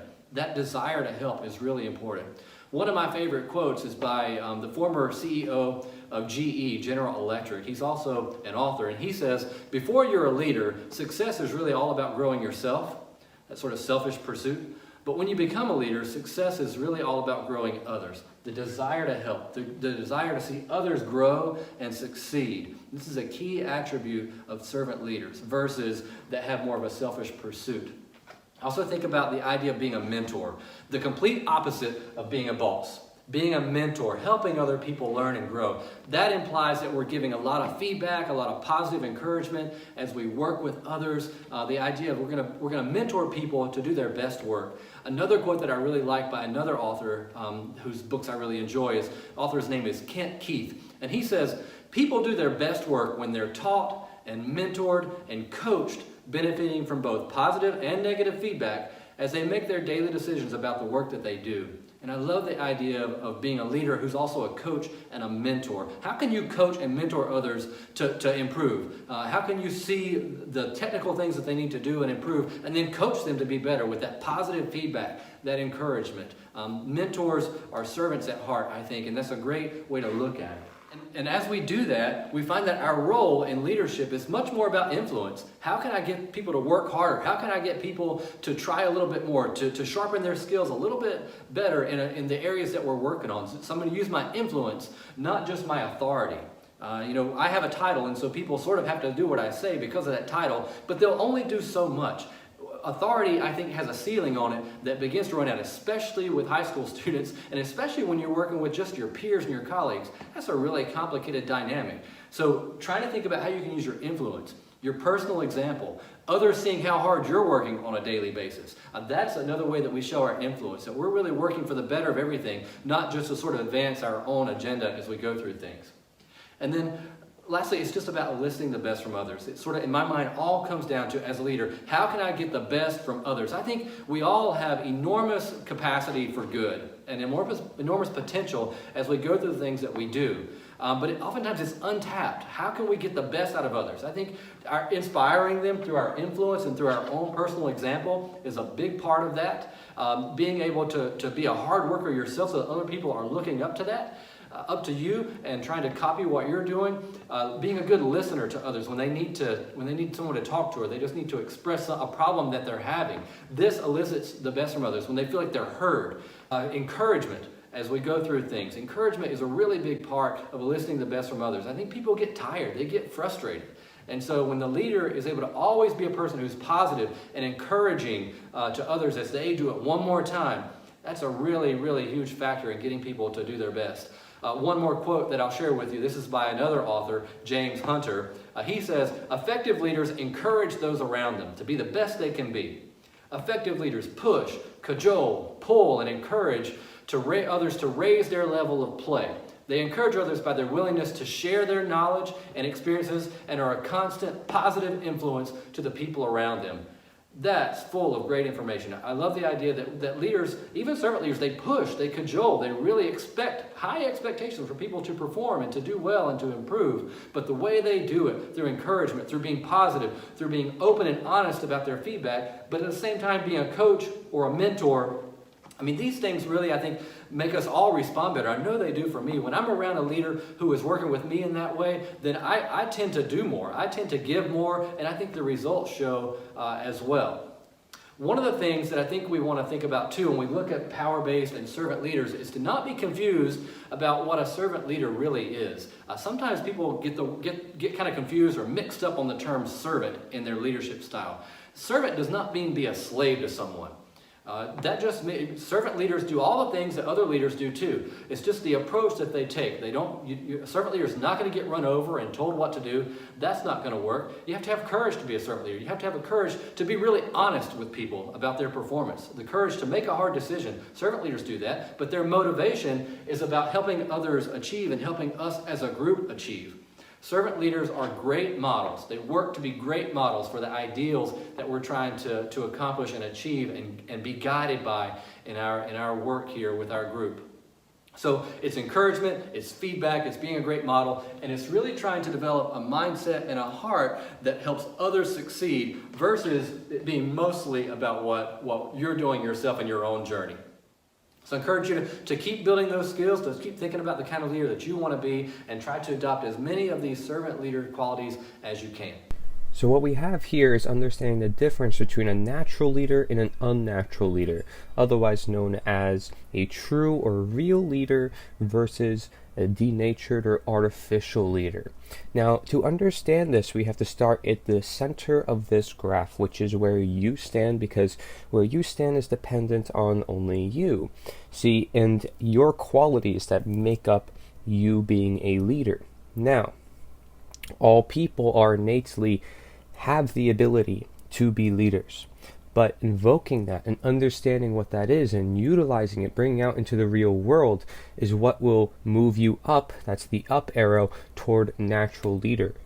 Whereas the opposite, or having qualities that are of the unnatural leadership style, will lead you to the bottom arrow, which is the unnatural leaders category.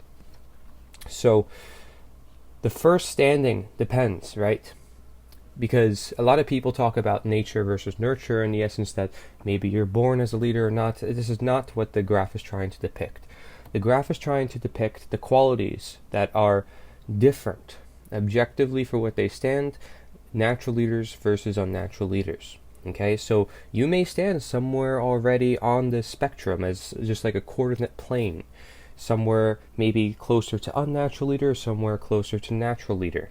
Okay, or you might have certain aspects that require balance or more optimization. Okay, so that's why it says first standing depends on disposition. Where did you get raised? How did you get raised? It's nature and nurture. It's not either or, it's both. Okay, how you were born, your genetics, and how you were raised. And so the important part here is that you be you. And if you be you, well, you're already being natural. So you're on the way there to becoming a natural leader. And this is what I hope everyone wants to do, because we want to help our fellow men. We want to be there for them. Everybody does leadership styles in their own life, whether they realize it or not. People are utilizing it. But there may be some aspects that are not so good. So let's compare and contrast here the types of characteristics that make up natural leaders versus unnatural leaders. When we look at unnatural leaders, this includes government, police, and politicians. This is again at the bottom half of this chart. Okay, the reason why those groups are involved are because those are very much man-made groups. Select things that can't be properly identified, often based on belief. So to further back why it is those certain groups, we'll look at the characteristics of unnatural leaders. Okay, so unnatural leaders must denature. Okay, so they are denatured and thus they denature. And so that's why it says must denature and to denature, because unnatural power corrupts naturally.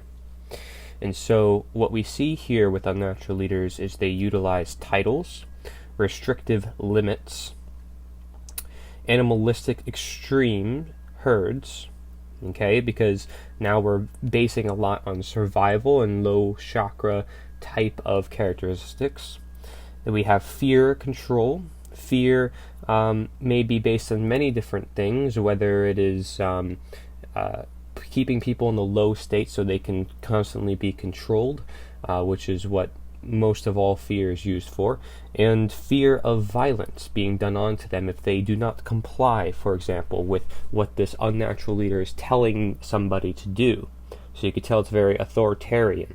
So there may be a lot of hate involved here, which includes violence and coercion, telling people to do certain things, and if they do not comply, then they are having to submit via violence force, okay? And what then that creates is a dependent scenario where individuals are dependent on these leaders, and they feel the need to reach out to these leaders for everything, because these leaders are also presuming the role that yes, they can take these positions that may not be so natural, or that they've never had the right to actually take.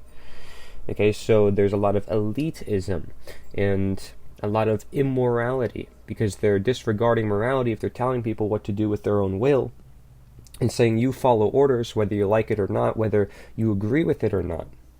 Okay, now an example of titles that we mentioned before, it can include bosses, not so much leaders, because a boss wants to be in charge and just having that position of power. Power is what is driving the unnatural leaders, whereas natural leaders happen to be in power, but they don't actually seek the power itself. They seek to actually help their fellow men. They're servant leaders, okay? We'll get into that later.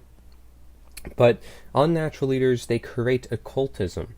Occultism is hiding knowledge from others, because knowledge is power. So if they keep certain knowledge away from the masses, those of which they control them, because those people who are being controlled do not have the knowledge of understanding that they own themselves and that nobody should rule over them as such, or that they can take charge of their own life, or that these folks are in an unnatural position, or they have no right to be in that position. So occult knowledge can be any of these things, keeping that knowledge away from the people who are being controlled, because if they had that knowledge, then they wouldn't be controlled. They would control themselves. So unnatural leaders rely on occultism, keeping certain things away, because then they have it for themselves. A lot of ego here involved, which is what's also mentioned. And it says it creates a lot of unnatural disposition, unnatural leaders. Unnatural predisposition. People are born, they have to do this, they have to do that, automatically into the system, automatically brainwashed, automatic propaganda. Things are automatic conditions that the individual had no control over themselves, that would have otherwise also happened in nature, naturally. And they instead, unnatural leaders, want to be God or be nature in the aspect of choosing what people should do with their lives for them. And so what we have then is limited creativity, which also includes limited imagination and innovation. Okay, imagination, which means to create a different reality, to see a different reality so you can then create it. Well, you can't do that if you eliminate possibility, which comes with freedom. Freedom is possibility. It allows for possibility, allows for creativity and innovation. So when you limit people's freedoms and tell them what you can and cannot do, you are also limiting creativity, innovation, and imagination. Innovation, of course, is society moving toward greater and greater things. Creativity can include all the different arts and expression, and feeling truly immersed within the culture, to be inspired to do something. Okay, something natural leaders do very well is inspire other people. So unnatural leaders are going to do the opposite in limiting that creativity instead, and actually lessening the potential that the people have. If the people, of course, submit to unnatural leaders, which they do not have to. But again, if they're forced under certain conditions because of this unnatural bond that is being pushed onto them, then they have to emerge to natural leaders and become the natural leaders to emerge out of the unnatural leadership. So, and we'll get into that later as well. That's where all the other arrows lead. So, we have here unnatural leaders also dictate, okay? So they dictate, they tell people what to do, and they're manipulating natural law. Natural law is spiritual, universal laws which govern the consequences of human behavior. And if you are manipulating natural law by introducing, for example, man's law, or replacing those aspects and outright ignoring it or keeping it suppressed, again, going back to occultism, therefore, it's being manipulated. It is being suppressed. It is being tampered with. It is the natural leaders being turned unnatural, denatured. Okay, so that is what I mean by manipulating natural law, dictating certain actions so you're predisposing actions to happen, which natural law governs. Okay, so you were using that, maybe you have the knowledge of it and you're keeping it away from others so you know what will happen to them and they don't. It could be seen in many different aspects. But generally speaking, manipulating natural law means pretty much undermining it, underestimating it, tampering with it, and replacing it, ignoring it, and keeping it away. So that knowledge could also be understood more if you want more information about that at nita.one/advanced. Now, unnatural leaders create a dynamic of masters and slaves. This is often because, again, they're demanding, and people feel the obligation to obey, just as the leader has an obligation to lead. And this basically replaces, again, the morals of the situation, where they both feel like they have a moral obligation to be in those positions, regardless if it's actually right or wrong, which is determined by natural law. And that's why natural law gets undermined or completely ignored. So unnatural leaders create fake followers in the process as well, because if they are fake leaders themselves, then they're going to create a fake world around them, and very much so, fake followers can be the result. People who may be overly exaggerative, people who are trying to get other people to get on board, and they're being phony about it. They're not realistic, but they're imitating what is real, and that's what makes them unnatural. Okay, so you can see the unnatural in them, of course, if you're coming from a natural perspective and you understand what natural is. But if all that you've seen is unnatural, then that's all you're going to ever know, and that could be very dangerous for society. Now, imitation is one of the main aspects here of unnatural leaders. Pretty much everything they do is an imitation of what is natural, so they can attain leadership to begin with, and to keep their leadership. It relies on imitation of all that is natural, but inverted and manipulated, as mentioned before, to keep the control, to use fear, to use keeping people in the dark by way of knowledge, keeping people independent. So they also tend to be extreme extroverts. So a lot of people talk about how leaders tend to be extroverts. Well, unnatural leaders tend to be extreme extroverts, where they're always pushing out to others what needs to be done for their own benefit often, and pushing out all these different things. Society naturally is just inherently evil and needs to always be fixed by them and by man, and they have the right to fix it, and they know all the answers, and they know the solutions. Rely on them to do it. That's the message that an unnatural leader gives. So there's the moral obligation out of belief, belief, okay, because it's a lie. The word lie is in belief. So when, again, there is no knowledge present, there's often a lot of belief. and because unnatural leaders are keeping people in the dark from certain knowledge, they're promoting occultism, they're creating it to begin with the very much hierarchical system that isn't working with their fellow men. They are building a system of belief where people are believing in others for the change. They don't want to change themselves. They're pointing elsewhere and pointing the fingers all the time, saying, these are the problems, this is the problem, I'm never the problem myself, I'm not the change, I'm not the natural leader, I want an unnatural leader on top of me all the time. And so I want unnatural leaders, and that is a belief. Because truly, if they have the knowledge that they own themselves and that they have to, only they can truly heal their own body, only they can truly take responsibility for their own life, then that is knowledge. That is knowledge, it's not belief. Belief is saying, well, somebody can be in charge of my life, but they can't. They truly never can. And there's the belief system that money is involved, belief system that maybe religion is involved, science is involved, these things that people look up to that may not contain so much knowledge, or that gets them stuck in certain belief systems that they don't want to look out further. This is the unnatural leader, because again, they're not inspirational in helping people see more and do more, and to see the expansive potential of freedom in action.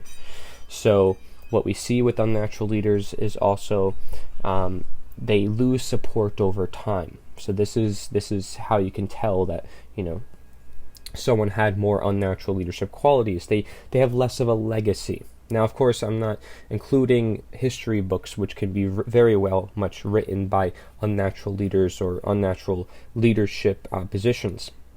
So what this is saying is that unnatural leaders are often short-term actually progressing. They don't actually make any real big change in society. They don't leave any real big legacy for people to learn of. There's not a whole lot of wisdom involved to look at. So when you see people like Gandhi and Martin Luther King Jr., who are often stated as natural leaders, you see they have a legacy. You see they have a lot of long-term support. After their death, they just grow more and more popular as time goes on, because people realize the power in their words and the power of their actions combined in a grand scheme. Introvert and extrovert, right brain and left brain. These are all aspects that make up natural leaders. So when we understand that unnatural leaders are short-term and creates extremes and imbalances and problems, there still will be control and there still will be unnatural leaders, but understanding that that is a problem and that we're all actually born natural leaders, and we just have to invoke that and understand what that is, then we can emerge to become a greater species overall. Okay, so we're going to get into what natural leaders is, and also show how actually unnatural leaders, they always end up failing and bringing up natural leaders out of it, because it is the natural disposition for humanity, for humans to naturally lead themselves and their fellow men. And to understand that unnatural leaders, because it is unnatural, it doesn't work, and because it's short-term, it doesn't work, that they can learn that that was a mistake, that those leaders were fake, or that they have to take more charge of their own life. So it's a learning process that always leads to natural leaders.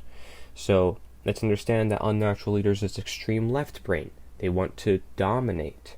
Okay, it's the masculine energy.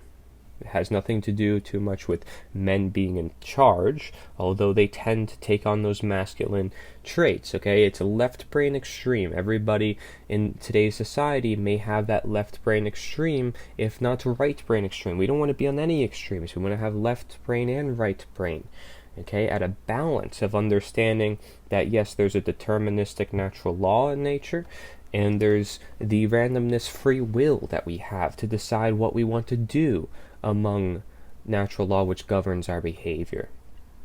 Okay, again, if you want more information, you can go to the site that I gave you, nita.one/advanced, for more information about how natural law works and brain imbalances. It all goes into that in specific.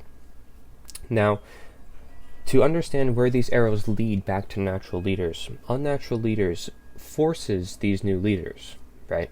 It forces these leaders onto people into saying, well, this person's in my bloodline, or I give this person power, and so this is the next person that has to be in power. Okay, it forces new leaders onto others, even if they didn't want that person to be the leader. They never consented to it. Okay, so there's unnatural relationship onto unnatural relationship, and it starts to lead where now there's natural leaders coming out of this because they realize how bad the unnatural leaders were, and that they need to actually raise the voice of the people, and the people want a natural leadership because of all the unnatural leadership they've been so long exposed to that it's exposing itself. So the forcing of new leaders onto people gets people sick and tired of it, and it inevitably fails. But that's dependent upon the denaturing, the control, and of course time. Because if there's a lot of technology present, a lot of distractions, people may not be paying attention to what's going on enough to bring themselves out of unnatural leadership and into natural leadership, okay, and to be their own leader and to lead their own fellow men. They might be very well distracted and controlled or denatured to even think for themselves, to even take control of their own life, to even have the ability to fight back in any way. Okay, so that is what it's dependent on, but either way, unnatural leaders inevitably fails. Okay, so it's an understanding of how long will natural leadership be suppressed until it is just blown out of the water again, and a new natural leader rises up and says, we need to take charge of our world that we live in. Okay, we together, all of us as peoples.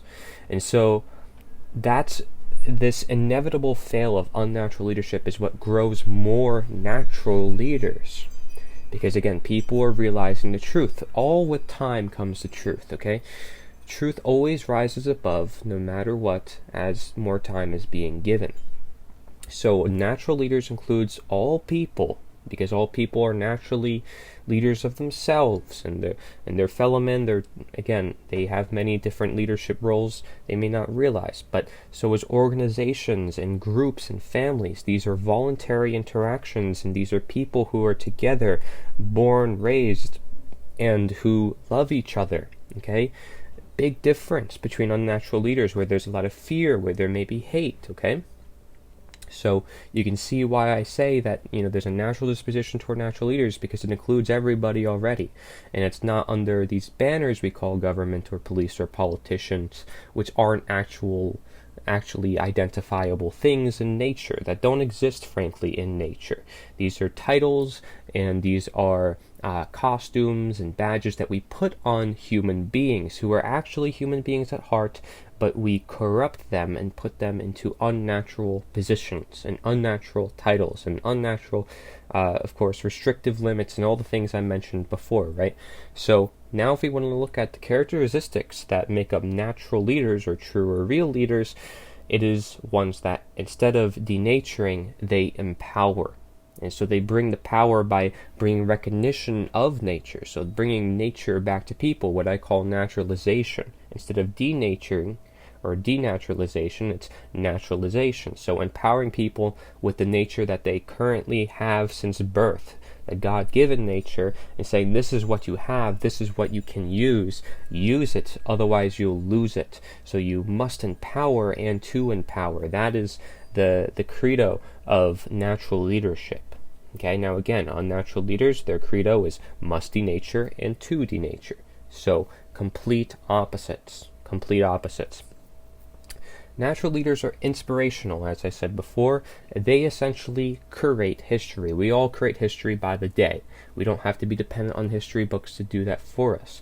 They help us see our potential. I say they, you could help your fellow man see the potential too. When you see someone is sick and they need something to cheer them up, you're being a natural leader in that particular scenario. You're giving them potential. You're giving them inspiration. And you're creating history at the same time. Okay? And I also have in parentheses history there as well, because again, we can observe history and learn from it to understand the natural leaders such as, Martin Luther King Jr. and Gandhi. Okay? So what we also see with natural leaders is they are moral. They don't violate anyone's rights. Okay? There's voluntary relationships being made. When I say violates no rights, it means they're not committing any form of harm. no form of natural law transgression against anyone's property or their possessions. And their property includes their life, it includes their rights, it includes their freedom. Okay, those are all rights for them to have. Everyone has these rights for themselves, and a wrongdoing is committed anytime harm, anytime a form of theft is being done onto those forms of property. Okay, so a right is not a wrong, and knowing right and wrong is understanding morality, which always grows when there's natural leaders present, empowering people to understand this innate natural law, this innate natural leadership, this innate natural ability to stand up for oneself as they shall, because they own themselves. Okay, so very, very important, because unnatural leaders may teach folks that they don't own themselves, and that they don't have these rights, and that these rights have to be given to them by them, and that they're delegated and they can be revoked, and they must be tested in the court of law, and which is man's law, and they have to go through jurisdiction. They make up all these words, politics, and again, that's why we have government, police, and politicians as examples for unnatural leaders. So what we have here for natural leaders, again, if we're empowering it, it's giving a signal that something's already present and you're giving power to it, and that is our born-given nature. So we're creating recognition, recognition, getting the wheels in the brain turning again so people could start thinking more. Not actually suppressing thinking so they can be more controlled, but promoting thinking so they can self-control, self-regulate, and be the leader themselves, creating more leaders from natural leadership.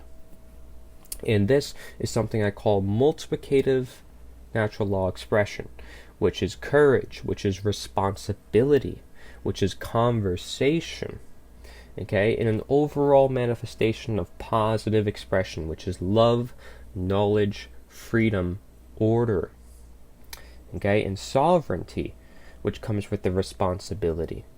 Okay, so it's really important here that we guide one another, and natural leaders perfectly resemble guides. Okay, they guide their fellow man, and they are adaptable, they're flexible, they change to the environment, and they work with the times that are given to them. So they listen to what's happening, because if they can't listen and stay present for what's going on, they may be stuck in the past and not truly adaptable and flexible. They may not be open to change for what people truly desire, and thus they become less of a natural leader, okay, if they cannot listen and be natural, okay. If they seek to be something more than who they are naturally, then they're already following the path of an unnatural leader. But naturally, they are to simply live their lives and help their fellow men where they can, and if they want to go a little bit more out and help their fellow men more, great, but do not violate others' rights, and inspire others to be their own leader, and don't suppress anything, right? So this is where the characteristics really help blend in together. You see all of it comes together, and it all is very important. So natural leaders promote optimal creativity, innovation, and essentially growth, right? Think of a parent who helps their child grow up, gives them the essential nutrients they need to grow up. That child's going to grow stronger than they ever have because you promoted their natural blueprint that they were given by God. You're creating recognition of that, and thus you're taking action on it, because every thought becomes an action, and every action becomes our reality. When multiple people take the same action, that action is going to manifest and help become our reality. So when more people become natural leaders and understand this dynamic, for example, that's how important this can be. As we realize that, yes, we own ourselves, and that we can help other people realize that, and simply that alone can make a big difference, because we live in a world where people do believe they have the right to rule over others and tell them what to do with their own body and their possession when they have no right to do so. And so natural leaders are guides among natural law. And essentially what that means is teaching, because natural law is a concept, it's an idea, right? It is something, although it teaches upon the present and what is all around us all the time, okay, because it's universal, non-man-made, and immutable conditions that govern the consequences of human behavior.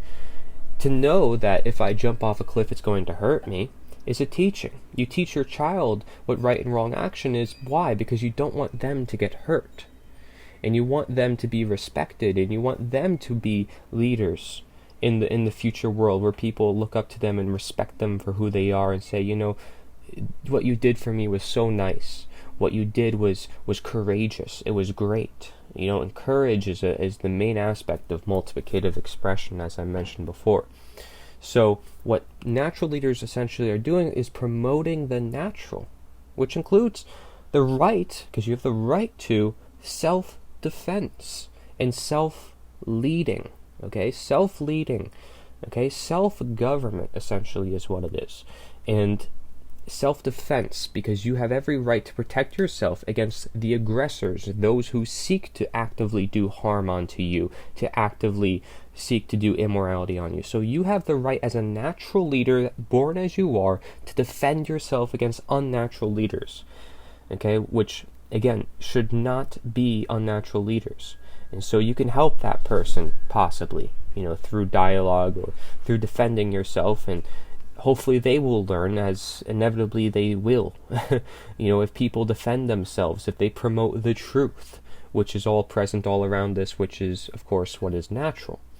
And what we see here is with natural leaders is we have a herd, okay, but that's combined with law. So what that means is people are coming together.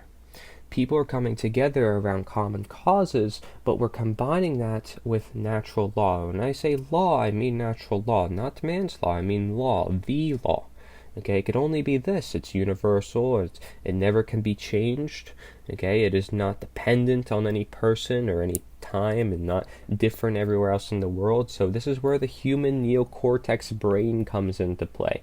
Okay, because we're not like animals in the wild. We have a similar leadership tendency like them, where we want to stay together with our pack, but we combine that, right, because that's the herds, we combine that with law, which is this human neocortex brain, which wants to complexify things a little bit more, but to simply create the understanding of morality, so we can better get along with each other.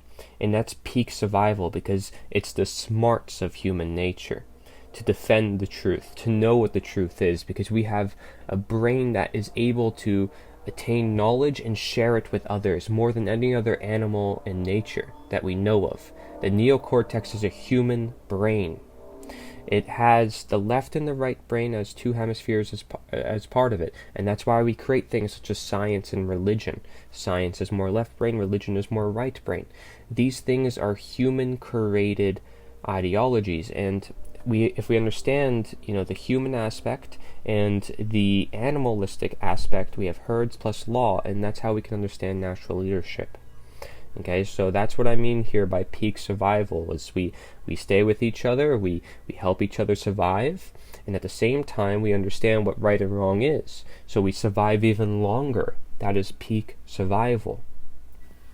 Because we can follow orders, and it may actually hurt us more in the long run if we're not following our own conscience, and we're suppressing our conscience because someone told us to do something, okay, but it may not be right. And if it's not right, then it's going to create wrongdoing. If it's going to create wrongdoing, it's going to end up creating chaos, and it's going to hurt us in the long run. And we don't want to hurt ourselves. If we want to do good because we want to promote good in the world, because that's the law of attraction, that's natural law, that's cause and effect, that's the golden rule, that's karmic law, then we understand this. We understand this dynamic. Natural leaders, unnatural leaders, natural law, man's law, okay? Man versus nature. So introvert and extrovert, both are aspects of natural leaders. Introverts can indeed lead. In fact, the ones who are extroverts and utilize introvertive techniques are the ones who are going to be natural leaders, or either or. Both are always going to be involved in natural leadership. It's not ever going to be one or the other to an extreme, ever.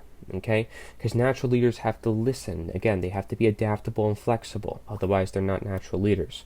Now they are also authentic. There's authenticity here. There's honesty. There's transparency. That's what makes them attractable, because you can see the humanity in them. And they're being real about it, unlike unnatural leaders who are going to imitate based on that and try to look authentic or utilize psychological manipulation to try to do so. Natural leaders have moral obligation out of heart, whereas the unnatural leaders have moral obligation out of belief. Okay, so that is the difference there. Natural leaders do things because they truly care about what they're doing. They're not just doing it because they say, they have to do it and because it makes them look good for their own ego. Okay, it's not about themselves.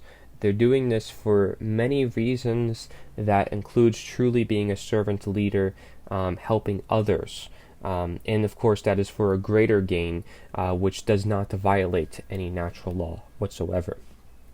Now, natural leaders gain support. Okay, they create the legacy, so they're long-term, as we mentioned before. They tend to always make a long-lasting impact because of their great ability to do all the characteristics that we mentioned. So they have left and right brain, free will, and natural law. Again, similar to the herds plus law, it's understanding the randomness component and the deterministic component. Deterministic as in saying, yes, this is right and this is wrong. I should not commit violence against someone, and I do have the right to help other people, but as long as I don't force them to do something that I want them to do under my belief, okay? So it's understanding your limits, essentially, your own limits. You're self-limiting, again, self-government. So what we have here for natural leaders is also the 21 laws of leadership. Now these are, they say laws, of course, these are man-made laws, but they're principles, essentially, is a better word perhaps for this, but this is simply some set of structures that resemble natural leaders, and I'll put it on the screen for you there because I think it accurately represents what natural leaders have. So that's why I mentioned those 21 laws of leadership, because I do find them fairly accurate for natural leaders. And as you've seen through the video and through many other resource material that you can look into yourself, this does make a lot of sense. This comes from a book as well, I believe. Now, natural leaders is freedom created. Freedom creates them, just as freedom creates everything in existence. Without freedom, you wouldn't be able to create anything. Again, it's freedom that gives you imagination, potential, and creativity. Now, natural leaders allows you to prove yourself. That's what creates a natural leadership. They're not asking for power and saying, you vote for me, give me this title and give me this position, and I'm doing this for your sake. No, they show themselves through their actions. They prove themselves to you first, and they don't have to tell you how they prove themselves. They show you. Okay, they show you the way. They point the path. They give you the path. They pave the path so you can go down it. Okay, they're the ones who are brave, who are going out in the front lines, taking risks for you, where they're really, making it hard on themselves so they can make it easier for you. And you can see that pain in them, the sacrifice, essentially, that they're willing to give in order for you to have more and better. They're out on the front lines, okay? So they're servant leaders. They're there for the people, and you could see it through everything. And it includes all types of voluntary relationships, and there's many different people talk about different types of leadership, and maybe it'll include more of like the visionary type and the coach type, but it generally includes all different types of leadership, as long as they're voluntary based and they're based in natural freedom, peace, natural law-based principles, right? Because this is what makes up a natural leader. This is what makes them so appealing to people. And this is frankly just the truth to the situation. So look over this diagram to yourself if you want. Share it with others if you think it's really accurate as to the information that's on here. I do believe that it is actually very quite accurate, and I may say I believe, but I very much so know this to be the case. Looking at the general statistics and general history, the general nature of human beings and how they organize and how they look up to other human beings. This is an observable thing that you can look at in your own life and see why people are so attractable, and see why people do bad things. Everything could be basically boil down to this diagram, essentially, in today's world. Because everyone's either taking the role of a natural leader or an unnatural leader in its aspects in some degree or somewhere on this diagram. Again, you are in the center. You're somewhere around here.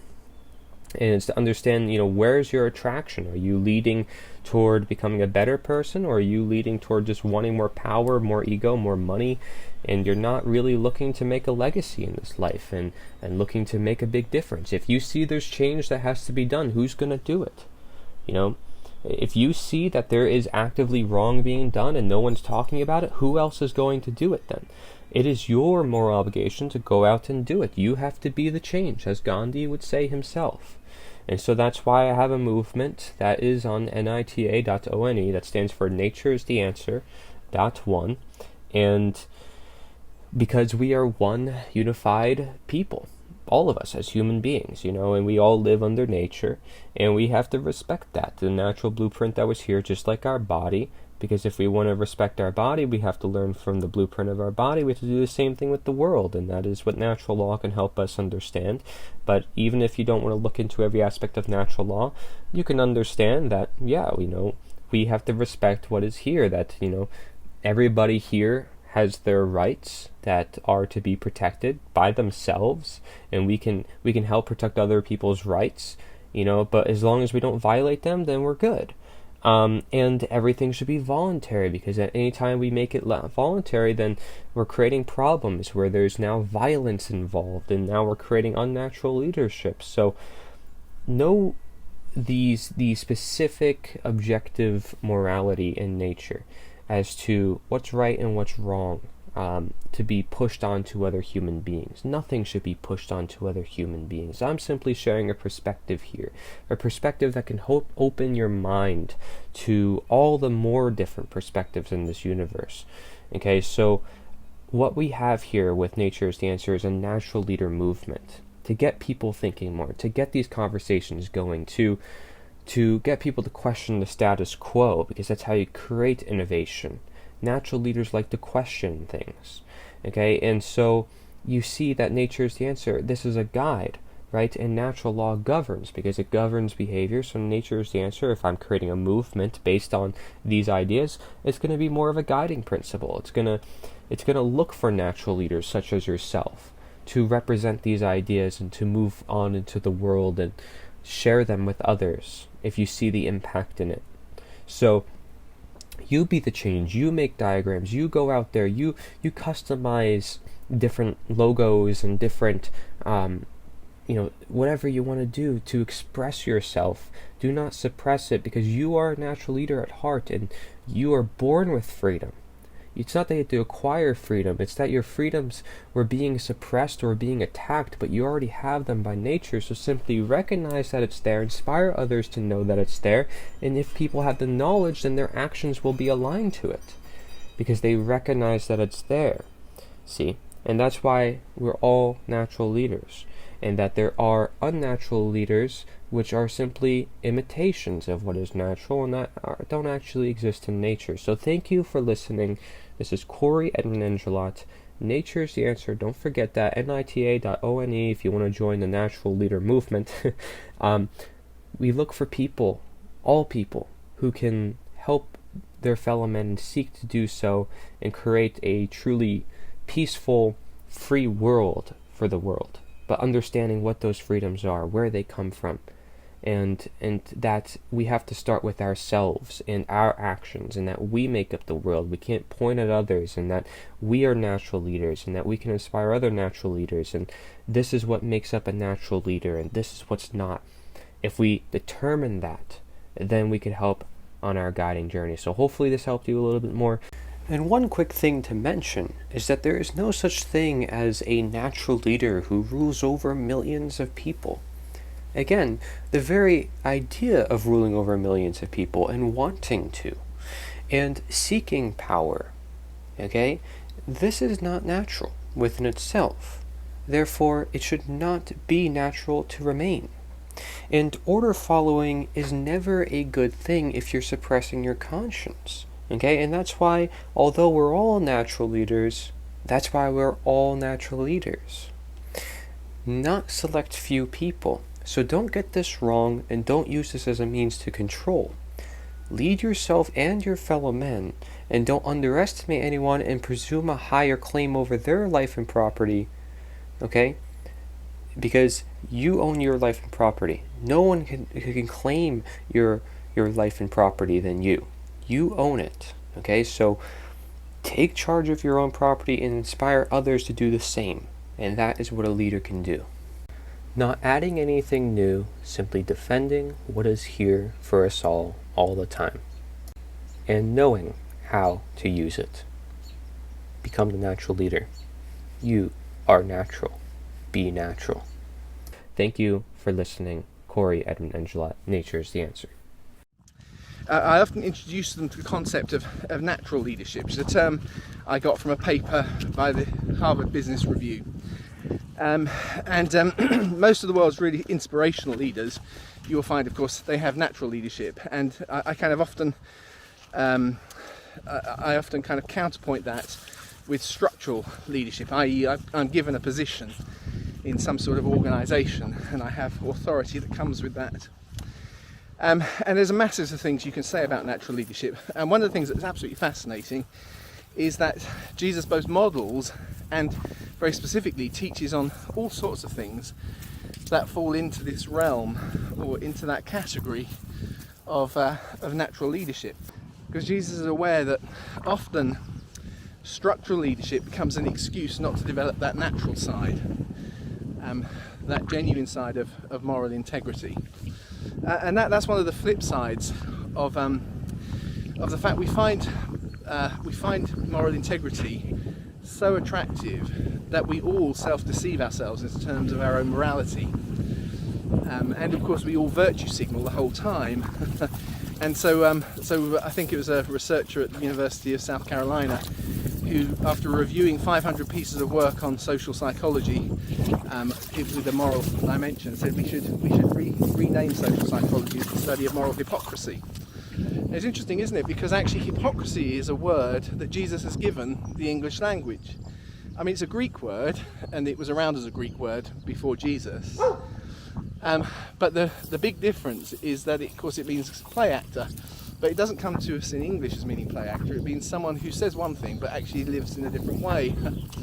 And that is a huge human problem. You see, it's the flip side of we're attracted to people who present morally, and that means we all present morally. But then there's often a gap between the truth of who we are, and that's the integrity bit. When people have been with you for a while, does it make sense that you keep saying those things? Does it really reflect something true about you? And that was clearly the case in Jesus. Why he used that word so often, he applied it, of hypocrisy and hypocrites, and gives it to us in English, is because he lived with a very small gap between the person and the persona, the truth of who he was and what he projected. The Harvard Business Review does a paper on that says natural leadership really flows out of a sense of consistency, out of a sense of integrity, moral vision and consistency to it. Government is based on this illusory and false concept called authority. People think certain people are authorities, that they actually have rights that other people don't have. The right to command, compel, coerce, and tell people, this is right, this is what you're going to do, and if you disagree, I have the power to actually compel, coerce, or constrain you against your will, if you're not harming anybody, even in the taking of that action. Authority is based upon an equal illusion that is called jurisdiction. Now, if we break down this word, it comes from the Latin noun. Jurisdiction comes from Latin, jus juris. Jus juris in Latin means law. Juris is the possessive case. And the Latin verb dictere. So, jus dictere, juris dictere, jurisdiction. Okay? Dictere means to say or to speak. Thus, jurisdiction literally means to say what the law is. Or in other words, we get to make up what the law is. The law is not something that exists in nature and is based upon right and wrong and truth and morality. No, we get to make it up. We're God. We get to say what's right and what's wrong. And therefore, since we make the law, we're the owners of these people. They're in our jurisdiction. You know, we own them. And we get to make up what they're allowed to do and what they're not allowed to do. Authority ultimately is an illusion, again, of a diseased mind, a diseased psyche, based entirely in violence and built upon the erroneous and dogmatic belief that some people are masters who have the moral right to issue commands and others are slaves who have a moral obligation to obey the commands of the masters. I don't care what you want to call it. You can euphemize it any way you want. I call it what it really is. Slavery. That's what it really is. Doesn't come down to anything else. You can call it whatever you want, euphemize it, try to make it sound as nice or as pleasant as possible. It's all one thing. It's called slavery. It's always immoral and it needs to be ended. That's it. And we have to develop the knowledge and the courage to end it. The knowledge, the care, and the courage to end it. The belief in the legitimacy of, quote, authority, this illusory nonsense notion, is the belief in the legitimacy of slavery.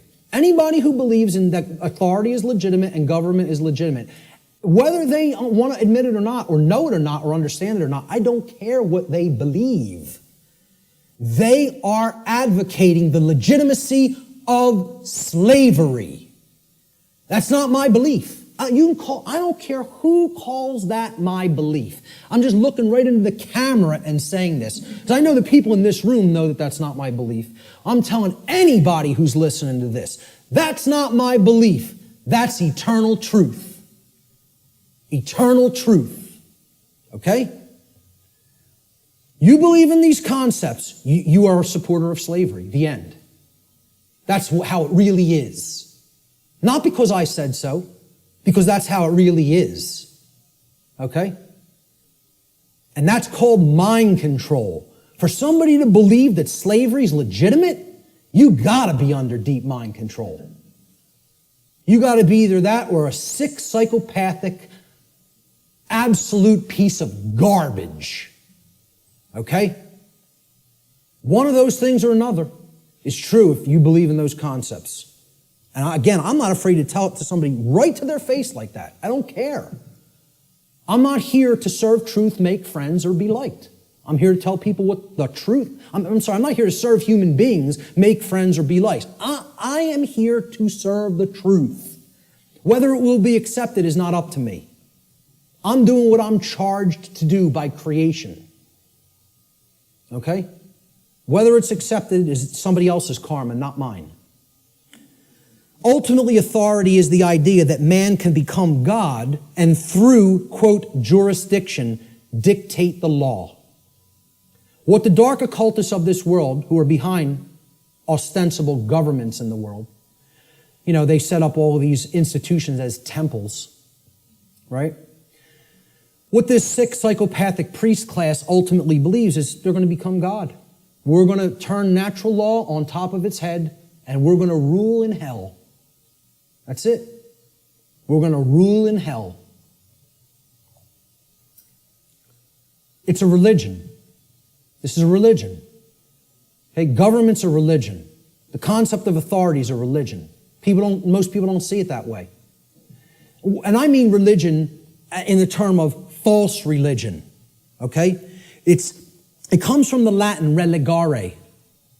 I laugh when I hear people say it comes from relegare.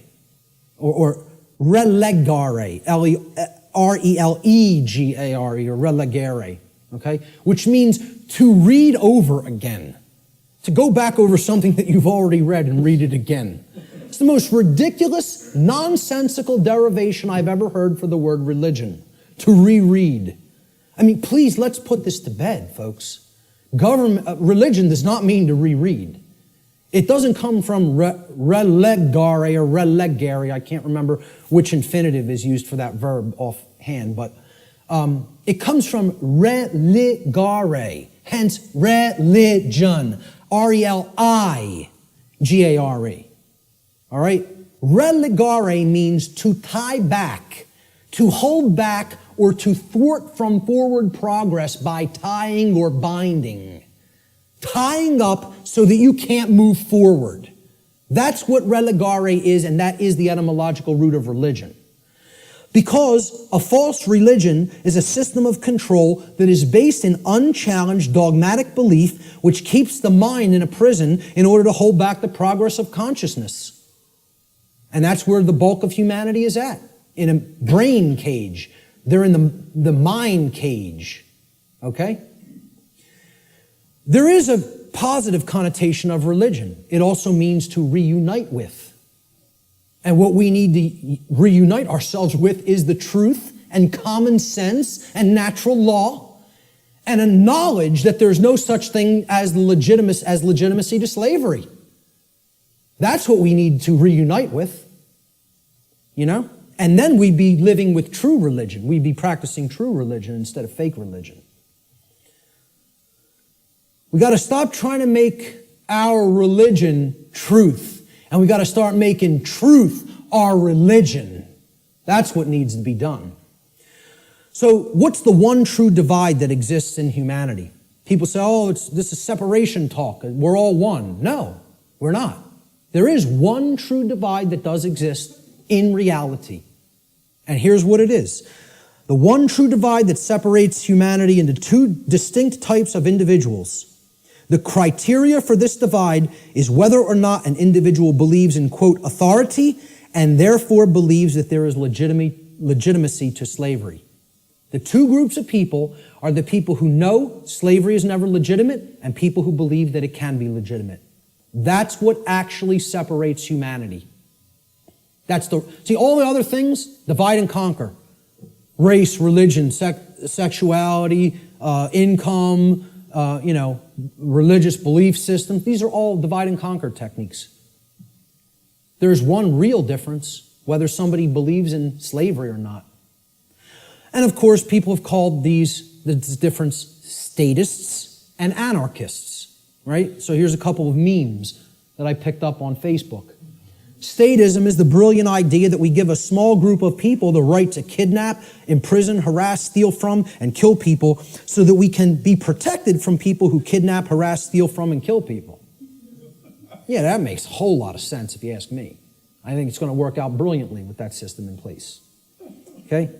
An anarchist, I couldn't find any good pictures of anarchists because they're all fake anarchists who want to destroy property and think that they're somehow doing the world some good. You know, the black bloc. They're really communists in disguise. Okay? When you really boil down to it, they don't know what anarchy is at all. They're just some, Marxists who thinks that that ideology, that junk ideology is some kind of a pathway to freedom. It's a bunch of left-brain clowns who have no understanding of natural law. Go put your polka dot jumpsuit and some floppy shoes on and go get yourself a nice clown nose. Seriously, because that's what those people are. They're a joke. They're a joke. They don't know the first thing about what freedom is. Not the first thing. Okay? So, I was looking for good pictures of anarchists. So I was going to put, maybe myself, Larkin Rose, Freeman, Frater Rex, people who get all this stuff, who I personally like their work. Michael Tessarion, etc. David Icke. But I said, hey, let's put a meme up there that really expresses it. So I found this picture of Jesus, a meme that says, I'm an anarchist, but most of my followers are statists. People who are these fake-ass Christians who believe they somehow are following the teachings of Christ, and they believe in government, they believe in financial institutions, they believe in organized religion. These are the three things that killed Christ, if you even accept the historicity of the event. Who was Christ waging basic conflict with? The Pharisees and Sadducees, the organized religious order and controlling religious orders of his day. Okay? What really got him into deep trouble, he was pissing them off, but they were already on the wane. The old world order was on the way out, and the new world order was already on the way in at that time. He got himself in real trouble when he went against the financial institutions, the money changers at the temple, taking people for a ride for temple coins. Right? And he flogged their ass. He took out the switch on them. Right? Not somebody who never got angry, who accepted evil and said, oh, it's just an experience, none of it matters, took out the switch and beat their ass for usury. Okay? And then who finally put him to death? The police of their day. The Roman Empire. Roman centurions. The operating standing army and police of their day. The government. So who is he waging spiritual warfare against to try to bring righteousness into the world? And again, I don't care whether you accept it as historical fact or spiritual allegory. I could care less. Believe what you want. Doesn't matter. All that matters is the teaching. He was waging spiritual war against the three entrenched, mind control, religious establishments of his day. Organized religion, organized finance, and government. And people don't see it that way, so-called Christians. Because they're not interested in the real teachings. They just want to call themselves something and identify it and say, oh, that magically makes me this. Because you go to church on Sunday doesn't make you a Christian.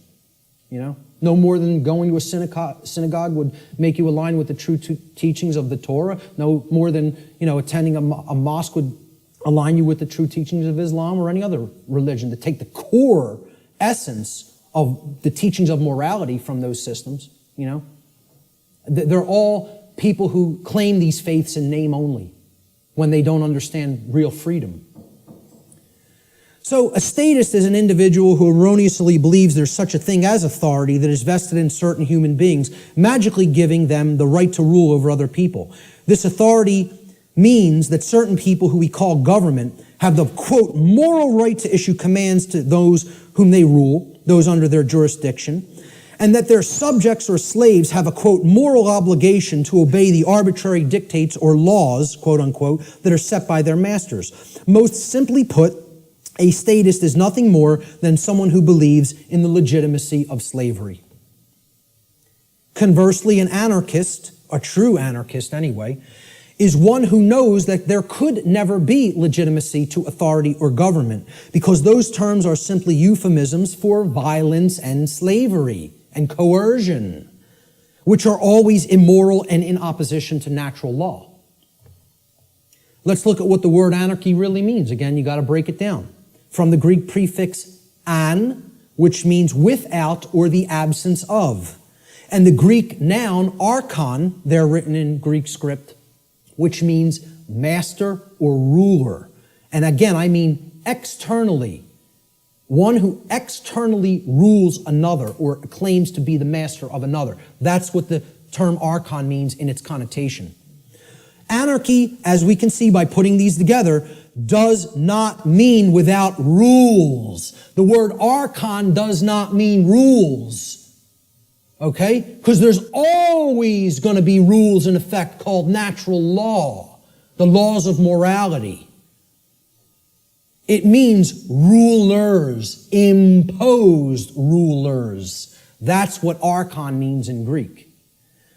It literally means anarchy now, putting it together. An, absence of, archon, master or ruler. The absence of masters or rulers. Externally imposed masters or rulers. Meaning, when we put it together, okay, it means without rulers, without masters. Now, if you give people that term, no masters, no rulers, no masters, no slaves, what word are they going to associate those phrases with? Freedom. But if you tell people what does anarchy mean to you, what do you associate it with, what are they going to tell you? Chaos, which is the exact opposite. That's in that other column. Okay? They have deliberately obfuscated the meaning of the word through a mind control technique called endless repetition. If I could keep telling you a word doesn't mean what it means, that's not a projector, that's a hammer. Hey, could you check out my hammer over there and make sure it's projecting the image on the board correctly? The bulb burned out in my hammer. I might need to go buy a new hammer. If I kept doing that endlessly for years and years and years, people would start calling that device a hammer. If I got enough people to keep calling it that. So they've gotten enough people to call freedom chaos. Think about that. They've gotten enough people to believe that the absence of the state of slavery means chaos instead of freedom. It's almost unfathomable. It's almost incomprehensible. The mind job that's been done on this species. It's almost incomprehensible. Anarchy is the state of existence where there are no masters and no slaves. Therefore, what it really means is the absence of slavery, or in other words, true freedom. That's all it means. I prefer to call it anarchony, okay? Keeping the entire word archon instead of taking out the O-N, okay? If we keep that there and call it anarchony, and I say I'm an anarchonist, people will ask, well, what the hell is that? And then you could really break the word down and say the absence of archons, the absence of those who would claim to be masters over a population of slaves. That's what an anarchonist is. It's saying that's illegitimate, that's unnecessary, and that we need to do away with that state of existence. Okay? So we look at this true divide again, the statist and the anarchist. I call the statist the archonist. This is somebody who believes in the legitimacy of the archons, the rulers. Okay? And I'll be talking about in future presentation the concept of the archons more in future presentations. And the anarchist, as it's been called, I think should be called the anarchonist. Because that's somebody who knows that there's no legitimacy to the mastery over other people, or the rulership externally over others, keeping them as slaves or subjects. There's no legitimacy to that. And that's the one true divide that separates all consciousness here on the earth. The real divide and the real enlightenment comes. Do you understand there's no legitimacy to slavery, or do you continue to believe that there's legitimacy to slavery? That's the divide in consciousness that has to be bridged. My work. What will be required on the part of those performing this great work? And you know, it is like Sisyphus rolling that boulder up the hill. We just got to get it up to the top and give it that one last push so we don't have to keep doing it again. Who knows how many times we've already tried to do this, and it's ended in failure. We need the knowledge of the real enemy, okay? And we'll get to what that is. We need to devote ourselves to service to truth, not even service to humanity. I'm not saying that's not a great virtue to have and to enact. I'm telling you we need to go beyond that. This isn't about service to me, you, or any other individual. It's about service to truth and principles first and foremost. And we need courage and persistence. And then we need practical real-world skills. The knowledge of the real enemy needs to ultimately come first. And this isn't it, folks. This priest class that goes and meets and has the rituals at Bohemian Grove, I'm not telling you they're not evil. I'm not telling you they're not psychopaths. I'm not telling you that we don't need people like that in the world. Okay? I'm telling you that in this spiritual war, this is a tiny, insignificant, as far as numbers are concerned, fraction of the totality of the human population that could not possibly control the minds and the behaviors, and therefore the behaviors of the masses of people without our compliance, without our ignorance. So, while I'm not telling you I, like these people, do I have respect for them as an opponent? Oh yeah, you damn well better believe I do. I don't underestimate these psychopaths. Not a bit. You want to know why I worked with them? I know what their will is like. I know what their intellect is like. And I'm telling you, don't underestimate either one. I'm telling you, don't underestimate their care. They don't have, like I said, they don't have care in the terms of compassion and the normal range of human emotions like we do, but don't think that means they don't have care. They deeply care about what they're enacting, what their agenda is, and they have the will to carry it out, and they're not slowing down. They're unified. They're on a unified front. They're on the same page. Believe it. Know it. I'm not telling you that from, like I said, reading about it or book knowledge. I've been around these psychopaths. Haven't specifically been to this psychopathic gathering, but I've been around them enough. That's not the real enemy, that is. The sleeping masses, hypnotized masses, they're your enemy. See, people will say, the Illuminati enslaves humanity. No, it doesn't. Humanity enslaves the real Illuminati. You think about that for a little bit. You know? Do those psychopaths in the last slide really enslave us? And first of all, people who call them the Illuminati, there's no such thing. Illuminati means that you're enlightened, the illuminated ones. You want to know who's the enlightened ones? They're in this room. We're the Illuminati.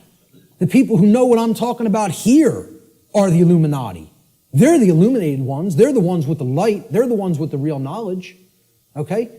They want to refer to themselves as the enlightened ones. Well, they might have the dark sun, but they don't have the true sun. You know? They're imbued with the black sun. That means it's all intellectual knowledge, and then you're applying it for the totally immoral, wrong reasons, which is to control and manipulate other people. There's nothing illuminated about that. So, the real Illuminati, they're not the enslavers of humanity. The dark Illuminati are not the enslavers of humanity either. Humanity enslaves itself, and they're enslaving the true Illuminati, the teachers who are actually living under the conditions of slavery because they're here with the ignorant people. That's who's being enslaved by humanity. Humanity are the enslavers. And this is another thing that's highly unpopular. People don't want to hear it. They want to think we're powerless victims. There's no choice involved here. This is something that's just being done to us. Okay? And I'm here to tell you, free will is always in existence. And it's a matter of changing one's thoughts and therefore changing one's choices. And that's our own personal responsibility that can never be given away or shirked or shunned. You are always responsible for what we're doing. Service to truth is required. Truth itself is eternal, can never be destroyed. But you know what? Humanity can be destroyed. We can be destroyed when we refuse to act in service to truth as her defenders. People say, oh, truth doesn't need to be defended. Nonsense. Truth needs to be defended at all times and places because the attack on it is never-ending and non-stop, continuous. And if we don't come to her defense, you know what happens? The voice of untruth and deception and evil and mind control rules the day. And the voice of truth doesn't get heard because the truth itself doesn't have a physical voice in the physical domain. You know, we have to be its mediums and we have to be its voice. It's possible for us to co-create a positive outcome in this scenario, but this can only be accomplished if we care enough to learn the truth ourselves, and then we develop the courage to continuously speak it to other people until our voice of truth becomes a non-stop chorus like the voice of lies and deception and mind control has been for millennia on this planet. Courage is required. Samuel Adams encapsulated this brilliantly. He said, the liberties of our countries are worth defending at all hazards. It is our duty to defend them against all attacks. It will bring a mark of everlasting infamy on the present generation if we should suffer them to be wrested from us by violence without any struggle, or to be cheated out of them by the artifices of designing men. If you love wealth greater than liberty, if you love the tranquility of servitude greater than the animating contest for freedom, then go home from us in peace. We seek not your counsel nor your arms. Crouch down and lick the hand that feeds you. May your chains set lightly upon you, and may posterity forget that you were ever our countrymen. Now that's about as powerful as it gets as far as I'm concerned. Because he's telling you if your allegiance isn't to the truth and freedom, I don't want to know you. I don't want to know you. And we hope history forgets that you ever were with us at this time and place in history. And because you deserve to be forgotten. That's what he's saying here. You know, I couldn't agree more. Persistence is required. Constant effort. We are the actual vehicles by which truth operates in the world. Therefore, it is our shared responsibility at this time to help to awaken others by continuously speaking the truth, even if we feel burdened by this task, even if we feel no one is listening, and even if it makes all involved in this process feel uncomfortable. It's not about feeling comfort, folks. It's not about staying complacent. It's about shaking things up, making people feel uncomfortable. Who ever told anybody that the truth would make you all warm and fuzzy inside? Who ever told anybody that? Why do people want to believe that? Whoever said that that was the case? The truth is horrible and yet needs to be embraced as a lover. Okay? With dedication to it, even in its full horror. Thomas Paine, who I feel was the most enlightened person on the continent at the time of the American Revolution, personally, he's one of my personal heroes, and walked in the vicinity where I walk sometimes now. He said, "These are the times that try men's souls. The summer soldier and the sunshine patriot will, in this crisis, shrink from the service of his country. But he that stands it now deserves the love and thanks of man and woman. Tyranny, like hell, is not easily conquered, yet we have this consolation with us, that the harder the conflict, the more glorious the triumph." I think he was one of the true anarchists that was living amongst us in the colonial days. Words attributed to the Buddha, Siddhartha Gautama. He said, "There are only two mistakes that one can ever make on the path to truth: not starting and not going all the way." All the way. I wrap up a lot of my podcasts with this quote because I love it so much. It's about persistence. It's not about saying, hey, I went this far and now I'm uncomfortable to see the rest of the picture. I made it 3/4 up the mountain. That's far enough. Let me set up my base camp here. I'll pitch my tent and I'm staying here. No farther. I don't want to see the peak. Okay? Until we become fully enlightened and go all the way to the summit, don't expect things to change. Don't expect them to get better. The truth has to be taken in its fullness. We need real world practical skills. You know, this isn't just about, oh, I know this now and I don't actually need any skills. Okay? To communicate truth, skill is required. Knowledge is required. Okay? To reach a good amount of people. Yeah, you can just talk to the people around you. You can communicate, to a small fraction of people that way. I'm not saying don't do that, even if you don't have these other skills. I'm saying if you want to get it out in a big way to the masses of people, and in the new form of media, which is doing things like this, through the correct and positive and empowering use of technology. People want to say, oh, technology is not, there's no role for it. We got to get rid of technology. Technology is a thing that improves life at every scale and level. It's a tool. It's how it's used. Exactly. Okay? We're using technology for a powerful and enlightening purpose right now. And that's its intended use. It's to serve humanity and to serve truth. Okay? So real world skills in the technological era, I feel, are absolutely required. And here's some of them. You need good organizational skills. Like, hey, Art and Chris did this right today. They set this up right. I've seen people set things up real badly. And I've seen it done the correct way, which is this way. And Richard and Lisa, they've done a brilliant job here getting this all on film. And this will be going online and reaching a real wider base of people as a result. All right? So you need organizational skills. Some people are better than that with others. I'm pretty good with organization. I feel I have good, powerful organization skills. Communication skills. You need to have a way with words. You need to have a good vocabulary. You need to organize words correctly. You need to be able to communicate concepts in often a very linear fashion to people so that they can readily absorb it easily. If you're all over the place, they're not going to get the concept. You need graphic design skills in many cases. I couldn't build a presentation like this without my background in graphic design. And, thank God I have it. It's like I got jobs like I did in the past and sort of they prepared me for everything that I was going to do in my future. Synchronistically worked out like that. But, you at least got to know how to lay out a flyer, folks. How many people here can lay out a simple flyer? That's awesome. I'm so highly impressed by that. I'm telling you, I've asked people that in other presentations, like 2 people raised their hand. That's awesome. Okay? You should be proud of that. Presentation skills, like putting something like this together. How many people have basic presentation skills with a computer? All right, a little less, but not bad either. I'm impressed. Okay? Audio skills, you know. Sometimes you got to work with audio, and, you know, podcast audio, etc. Video editing skills. I know Richard's a master at that. Website development, you know. This was laborious in the past, just 10 years ago.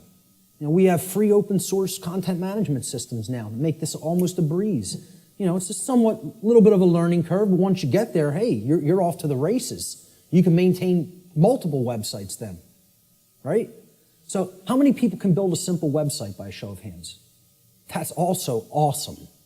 I mean, you know, kudos. Whoever hates that word, you know, whatever. But I'm telling you, that's impressive. For an amount of people in one room to have all those skills, I'm impressed. It's very rare. All right? Networking skills. I mean, literally like people skills. I'm weak on this. All right? I can do it. I don't like doing it. I don't like marketing and promotion either. I'm not a good marketer of my work. I'm trying to get better at that, but I need some work with that. And maybe there's people that can help me with that. But, you know, I have a good chunk of all these skills. I could do all of them. I'm not so good on the last two. I need more work.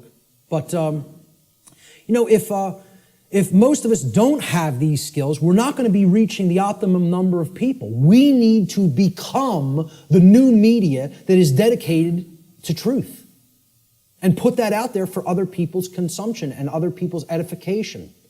All right? We are the answer. We are the illuminators, the ones who will help to enlighten other people once we've taken this knowledge into ourselves.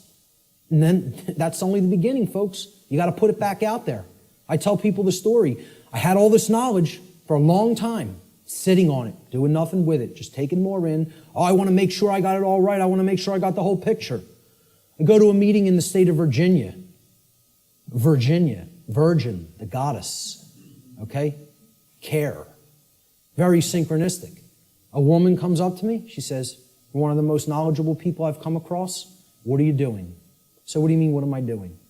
She said, I mean, what are you doing with all the knowledge you have? You doing lectures, presentations, videos, audio? What are you doing? I'm not doing any of those things. I'm just taking a lot more in, downloading a lot more videos. She goes like this, and it's just so matter-of-factly and harshly. What makes you think you have the right to do that? What makes you think you can keep taking all of this in, all of this in, all of this in, and not put any of it back out? What makes you think you even have a right to do that? It was like somebody hit me in the face. She said, this was her phrase. She said, I'll never forget it. You're Niagara Falls in a water balloon. You're taking all this in and all this pressure building up. It's got no outlet. It's going to burst. She said, you have to put an outlet valve on that knowledge and let it flow out of you and go out to others, and then more will come in. Right now, there's no pressure release valve. You're Niagara Falls in a water balloon. It's like a truck ran me over, you know? Literally like I got hit by a truck. I came up with the idea for what on earth is happening like a couple of weeks after that, because that's all I could think about. All I could think about is what she said. It kept echoing in my head. What makes you think you have a right to do that? And didn't say it nice. Like said it like, you know, you're not doing the right thing here.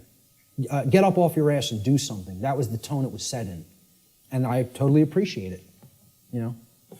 Who knows, man? If that wasn't said to me at that time, I might not be doing anything. Might not have done a thing. Which is awakening your local maven.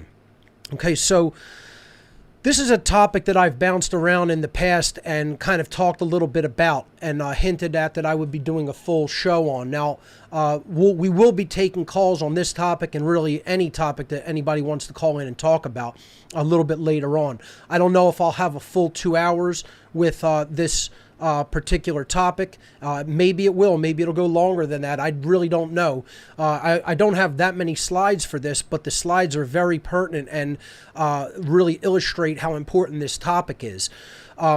Again, I called this in the past Maven targeting, but it is more like really trying to identify who the real social influencer in any particular social circle or group dynamic is.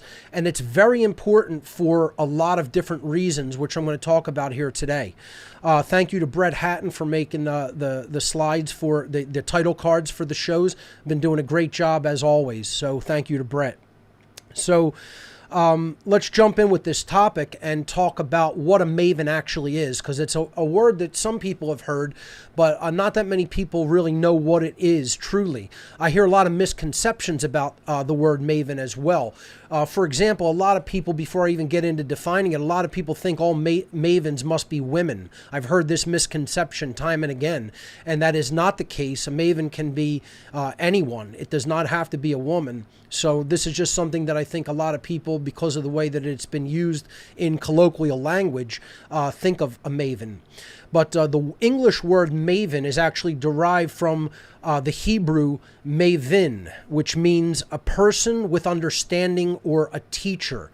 So a maven is an expert, an influencer, or a teacher who is highly trusted by others to pass along relevant knowledge in a particular field of interest. And that's the key factor about what a maven really is. A maven is a trusted influencer or teacher. It is someone that people genuinely look at and give their trust to for whatever factor that they have, some sort of a X factor, je ne sais quoi factor, that it's a characteristic of their personality, that maybe it's some sort of charismatic factor that enables trust between themselves and the base of people that they are connected to, that who they influence or who they communicate information to. So a maven is not necessarily just a teacher. I've said before, people can consider someone like myself a maven because I've tried to teach and pass along what I know regarding what's going on in the world, regarding psychological knowledge, regarding knowledge of the occult, etc. So I could be looked at as a maven among the anarchist community, the spiritual anarchist community, you might say. Okay, I could be looked at as a maven in people who really want to study the occult from a deep psychological and philosophical perspective. However, there are certain spheres of influence in which you can consider that I might be a trusted person, but there are many other spheres of influence in which I would not be trusted. Okay, one of them could be a social circle of friends or just people on the street. One of them could be, people in a neighborhood. One of them could be in a family dynamic. Again, I would not be considered the influencer of my family dynamic. I would not be what you would call a trusted individual or involved in a trust dynamic in my family. There are other members of the family who I would say would fulfill that role. So what you have to understand first and foremost regarding the very definition of a maven is that a maven is highly trusted in the sphere of influence that surrounds them. Okay? They're liked and trusted by the people who listen to them.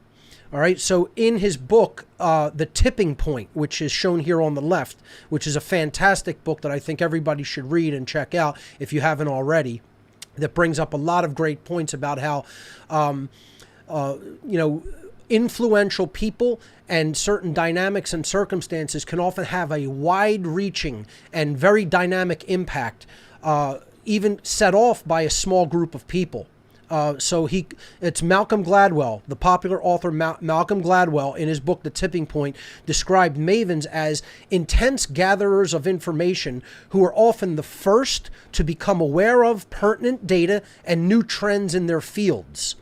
Gladwell also suggested in The Tipping Point that mavens have the greatest influence on others when they partner with other trusted social influencers with wide networks of casual acquaintances. So you could look at those other people who connect with mavens, who are considered experts in their field.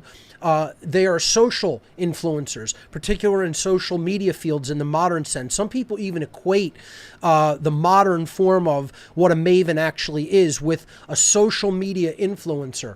Gladwell would suggest in The Tipping Point that mavens often influence the other social media influencers. It works almost like a hierarchy dynamic, okay? And this is incredibly important for a number of reasons, okay? And this is what I want to try to communicate with the main, formalized presentation here on today's show, is understand what a maven is and then understand why a maven is important to identify and understand who it is and what they're capable of doing, okay? And again, this is something that not that many people have even really looked into or researched, okay? So read The Tipping Point, okay? Perhaps I'll post a link to it or something like that with the show. People can check out this book and check out what Malcolm Gladwell, the author, has to say about just general dynamics that act as a switch that flick a dynamic to the other side, like a pendulum swing or like a seesaw tipping, okay? So what he's talking about here is how do certain trends, dynamics, factors within society, how do they go from being one way, from one polarized dynamic to then switching over to another dynamic, okay? How is effective change created? Mavens are change agents. This is the number one thing we have to understand about what mavens really are and what they do. They influence change in a society. They can influence change for the negative. It doesn't necessarily mean that they influence things for the positive, okay? But we are looking for the mavens to be able to help get them to understand the truth, wake them up, because then they have other people's trust.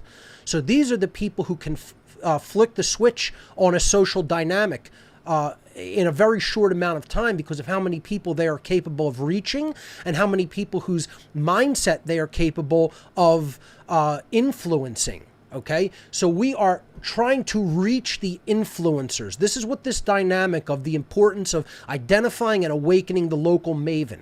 Okay, because you could try to work on one person that doesn't have that much influence, right? And you could spend years trying to awaken them and getting them to see what's going on in our world.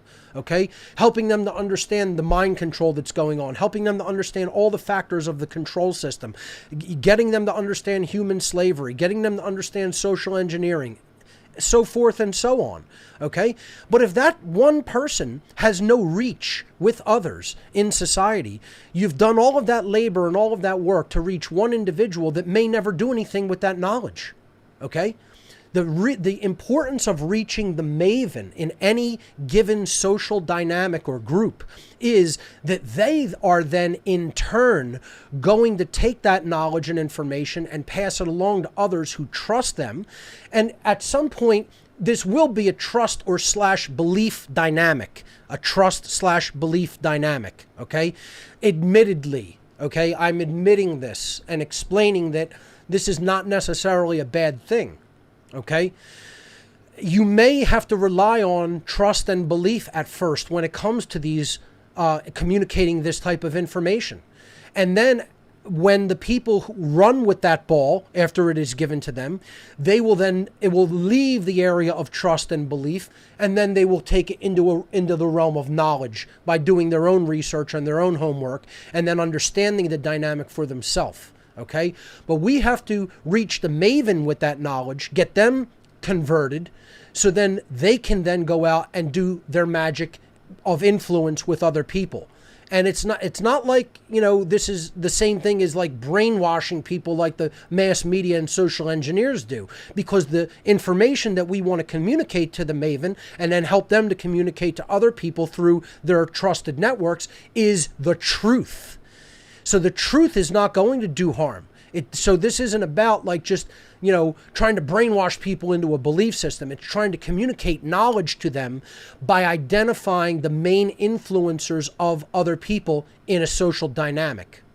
So that's what Awakening the Maven is all about. And I'll just give a brief example, okay? So my family maven is my own mother. She's like the new matriarch of the extended family. You know, all of our cousins, you know, friends, other people within the family. Okay, the whole extended family dynamic. Probably more people call and talk to her and ask her for advice than anybody that I know in the entire family. Okay, more people physically probably go into her presence, enter her household, talk with her on a daily basis than anybody else, any other single member of the family. For someone like me in my family dynamic, if I see a couple of relatives a year, it's a lot, literally. I mean, there are people who work with me, who know me through my work, who have never met a single member of my family because they're never even really in my presence. It's, you know, not necessarily a good thing. In some aspects, maybe it is, because we would butt heads a lot because a lot of the members of my family are totally ignorant to what's taking place in the world and don't care. You know, not even that they don't know, they don't care to know. So, you know, that doesn't really sit very well with me personally. So, you know, I try not to inflame that dynamic by, you know, being in their presence a whole lot. And so I kind of steer clear. And that's what I've chosen. But I did do a lot of work to try to get my own mother, to understand this dynamic, knowing that she would be the one who would possibly communicate some of the information to other people in the family, that I would have no chance of doing that, but she would certainly have a better than average chance of doing that at some point if she woke up to a certain extent. And in the early going, it was brutal. I mean, ultra brutal. Okay, as I'm sure many people have stories like this with their own family members. But see, the thing is before you put all that effort into a single person, I'd say identify them, whether or not they're a maven within your family dynamic. So you want to really do that. You want to spend the time and energy to do that if the person is a maven. If they're not one of the mavens of the family or social circle or friend circle, then you're probably investing a lot of that time and energy into helping to awaken one individual that is not really going to pass that information along or even have a chance of influencing other people within a particular social circle. And that's not necessarily a bad thing either. It depends on how much you care about that individual and really want to help them awaken themselves. And you could spend that time to do that. Just the dynamic we're talking about here today with awakening the maven is putting that effort into a person who you know is going to have significant trust and influence with others, so that the information will reach others as sort of a snowball type effect, okay, which we're going to talk about, which I call the maven effect. All right, so the next slide is, and it looks like we have a little bit of a glitch there. Let me take that back. Sorry about that, folks. All right, that looks good. So the next slide is about the different types of social influencers in any given area of our society, okay? And the maven here is shown in the middle, who connects people through sharing knowledge. And again, this is what on Earth is Happening is all about, okay? So again, I could certainly be seen as a maven for the type of people who are seeking out the type of information that I put forward here on this show and have been doing for the last 12 years through What on Earth is Happening. However, there are other types of social media influencers, or just social influencers, I should say. This does happen on social media and other types of social networks, okay? But there's a connector who connects people to each other, okay? They're not necessarily the sharers of information or communicators of information themselves, but they are good at networking people together, okay? This is what conferences can help to do. This is the importance of a conference organizer. They bring a lot of people with similar interests and similar areas of knowledge together so that they can come together, network, and then help each other. Okay, and there are other types of people who are very good at this, just people who are very good at networking, establishing connections between people. They're the connector, or the networker, I would call them, okay? And then you have salesmen who use their knowledge to engage other people and to persuade other people. They have good charisma, they're good at talking with people, they're good at communicating ideas, they're good at selling things to people, okay? And they're very important too. We have to understand that this is about it's almost like engaging in a sales pitch to people. You have to help them to understand why they would be in a better position to know this than to not know it. Because ignorance is death. It isn't bliss, as many people think. Oh, I don't want to know that. That'll make me upset. No, not knowing this won't just make you, knowing it may make you upset, but not knowing it's going to get you killed. Okay, you're going to be slow killed. You're going to be dumbed down to a point where your masters just have such an advantage over you that they're going to put you into an early grave, really. Because that's really what's going on here. You know, soft kill eugenics is what's really taking place in our society. And the people who are so ignorant are going to be spending the better part of their adult years in and out of hospitals. That's how bad the dynamic is, you know. And not just that, have their psychology broken so that they can't engage in any healthy relationships. They're going to have their health broken. They're going to have be in such a state of ignorance that they're not going to understand what's going on around them, and they're going to be susceptible to just about every kind of negative influence and negative social engineering that is taking place. What we're talking about is using all of these social influencers in our society for the benefit of communicating the truth. And again, you're not doing any harm to people when you communicate the truth. Again, yes, the truth may make you angry, but it will also set you free. You know, this is what we have to be much better at doing. Because I'll tell you something, folks, we haven't been very effective at doing this. The other side is much more effective. The authoritarian side is more effective at putting their message out. They're much more effective at using technology, which I'm going to talk about later in the presentation.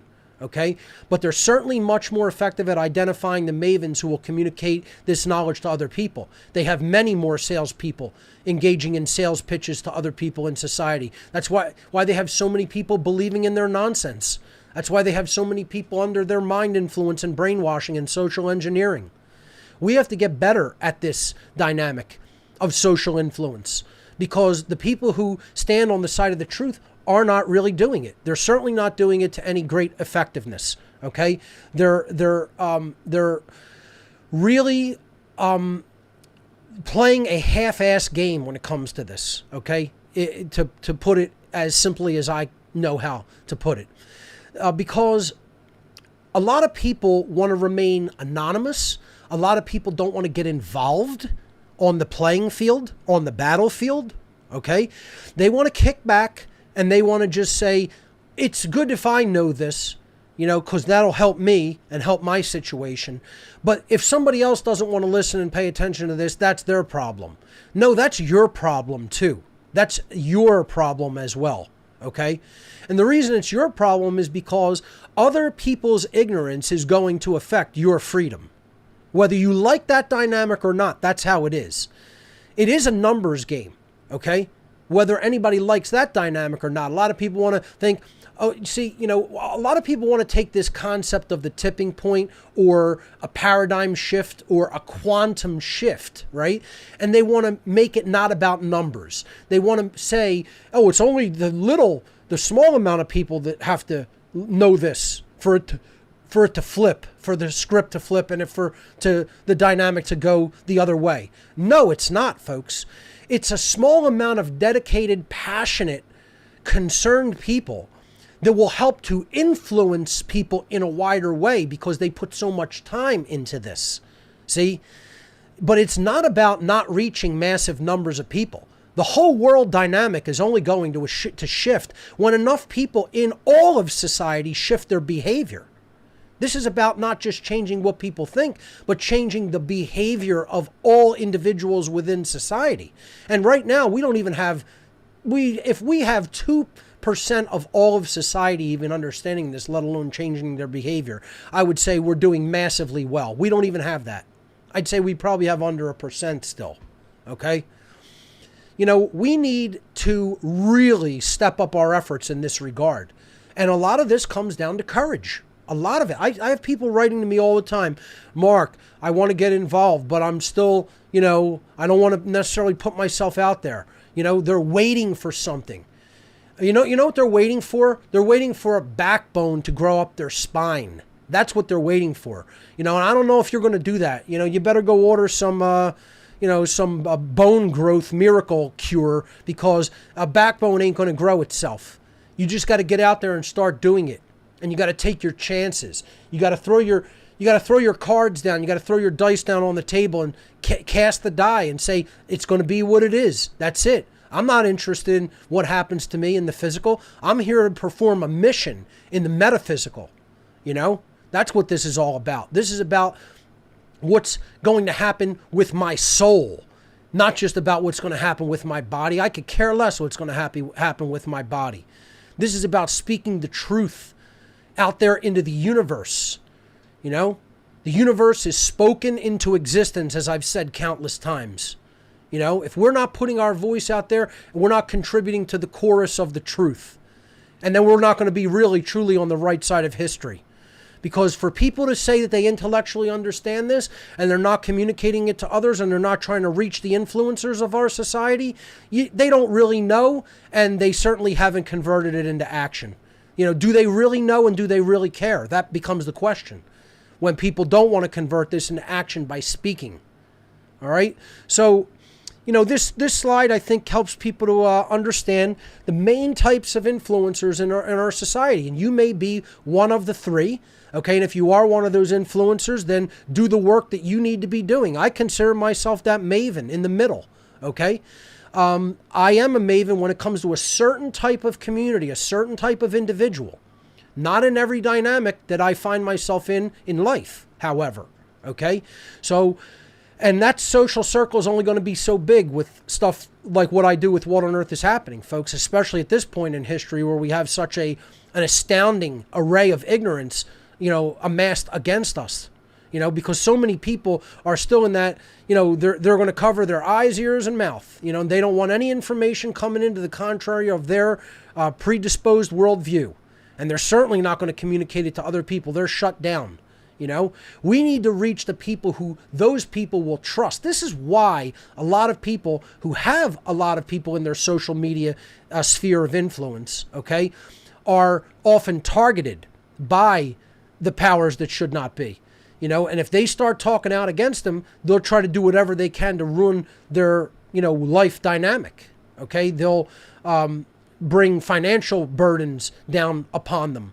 You know, they'll try to smear their name, you know, and slander them, etc. And many other ways, even blackmail, you know, force them into a situation where, you know, they can be blackmailed. And you see this a lot with celebrities and people who already have a lot of people who are paying attention to them. Okay, so there are legitimate reasons why people are hesitant, but we have to shed that fear, you know, because believe me, not doing this is going to result in a much greater harm and degradation to all of society than doing it and having your personal situation attacked. Okay, this is where we have to overcome that fear and understand it doesn't matter what personal losses one might have to endure or sustain. You know, the rewards that you're going to get by speaking the truth and helping to influence other people are going to be much greater in the long term. So, you know, you see people who have huge social media gatherings and influence. I mean, you know, just as an example, just look at this young girl who Alex Jones just interviewed last week on his show.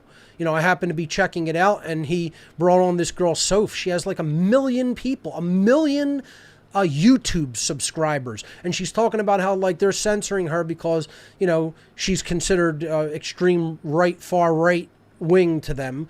And, you know, they're trying to shut down people of, you know, these political persuasions who they can slap a label on. You know, I talk about they haven't tried to do that with me because I don't think anybody is capable of labeling what I do. They don't even know what to think of it, or they don't even want to draw any attention to it, you know, because they certainly don't want people listening to my stuff. You know, they absolutely don't want you coming here and getting the information that's in What on Earth is Happening, because this is the most forbidden of the forbidden. This is the stuff that they don't even want to even allude to hint at, to even ever speak the name, because once you start looking down this rabbit hole, it's all over. It's all over for your belief in authority. You know, it's all over for that religion. Really, if you're really being honest with yourself and you really do go down the rabbit hole that I present here, it's all over for all religion. And that's the last thing the social engineers want, because that's their main tool of control, is religion, religious thought. That's their main tool of control. And that's what we're trying to break down here from day one, is getting people out of a religious mindset and helping them to understand that they need to learn what the actual truth of what's taking place here on earth is, and the truth about real spirituality. Okay? And they don't want you looking into that, because that opens up whole new avenues of knowledge and understanding. That will open up knowledge about suppressed science, occulted sciences, the occulted aspects of the human psychology. And they don't want anybody looking into the occult. That's why I'm the last person who they want to draw any attention to. Okay? So, but, you know, this young girl who came onto InfoWars this week basically said she doesn't care whether they try to censor her. You know, not interested in it. She's going to keep speaking. And if they ban her, she'll move on to another network. And basically said so much as YouTube and Facebook and things like that are just stepping stones to get some following.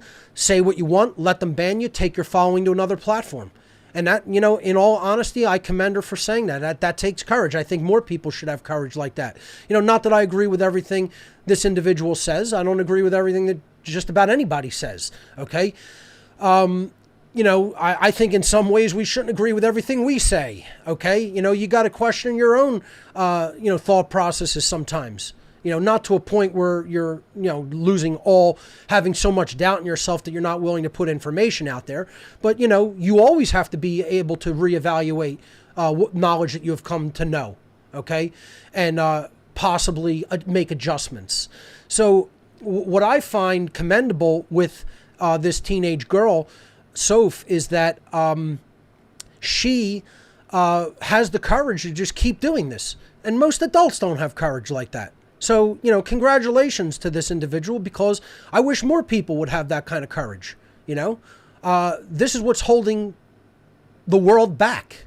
This is what's holding the entire dynamic back from people understanding the truth, is that there's a lot of people out there who know what's taking place and don't have the courage to speak it. They want to remain anonymous, and that's cowardly.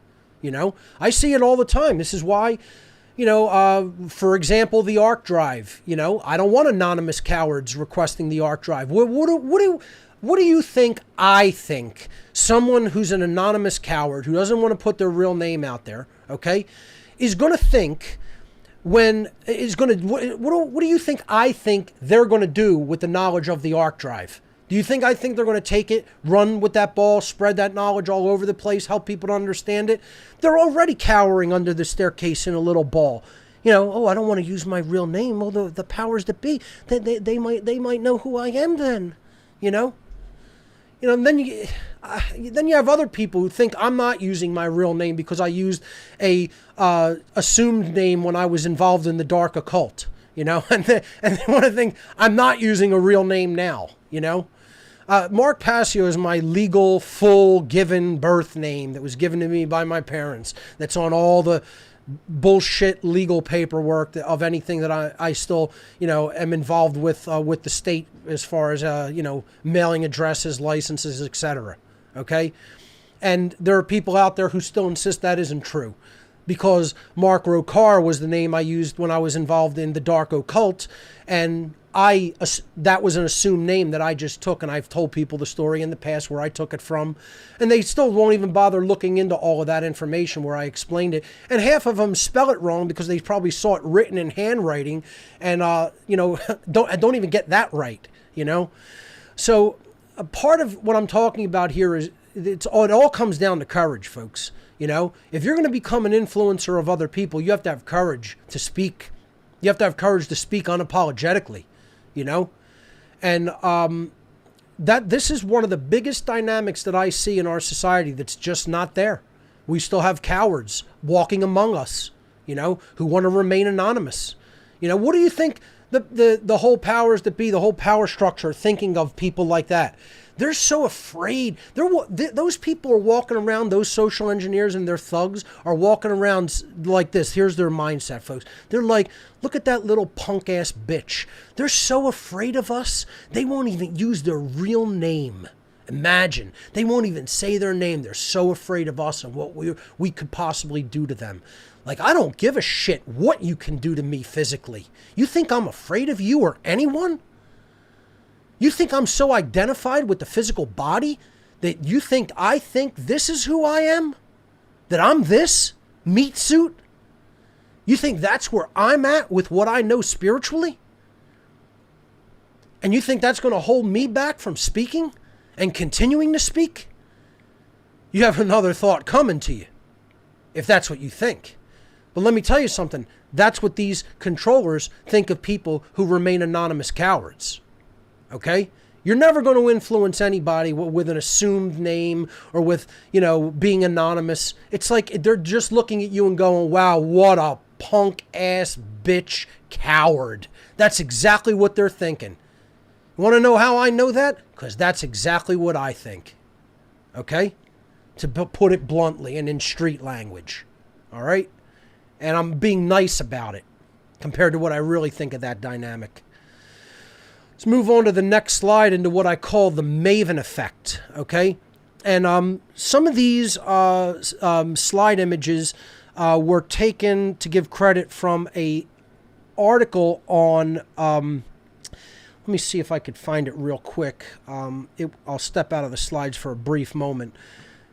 It was an article called Influencers, a discussion. You can go back to the laptop. Influencers, I'll make this full screen. A discussion about the law of the few. This was on the Buzzbin. And it's not necessarily a great website, but the dynamic is, the article is a very interesting thing. And you could see where, people are looking to these dynamics of influence, talking about and dissecting Malcolm Gladwell's book, The Tipping Point, talking about levels of different influence in the blogosphere, okay, how social media influence gets propagated down to lower levels of society. And, that last slide that I actually presented with the connector, the Maven, and the salesman was actually taken from here.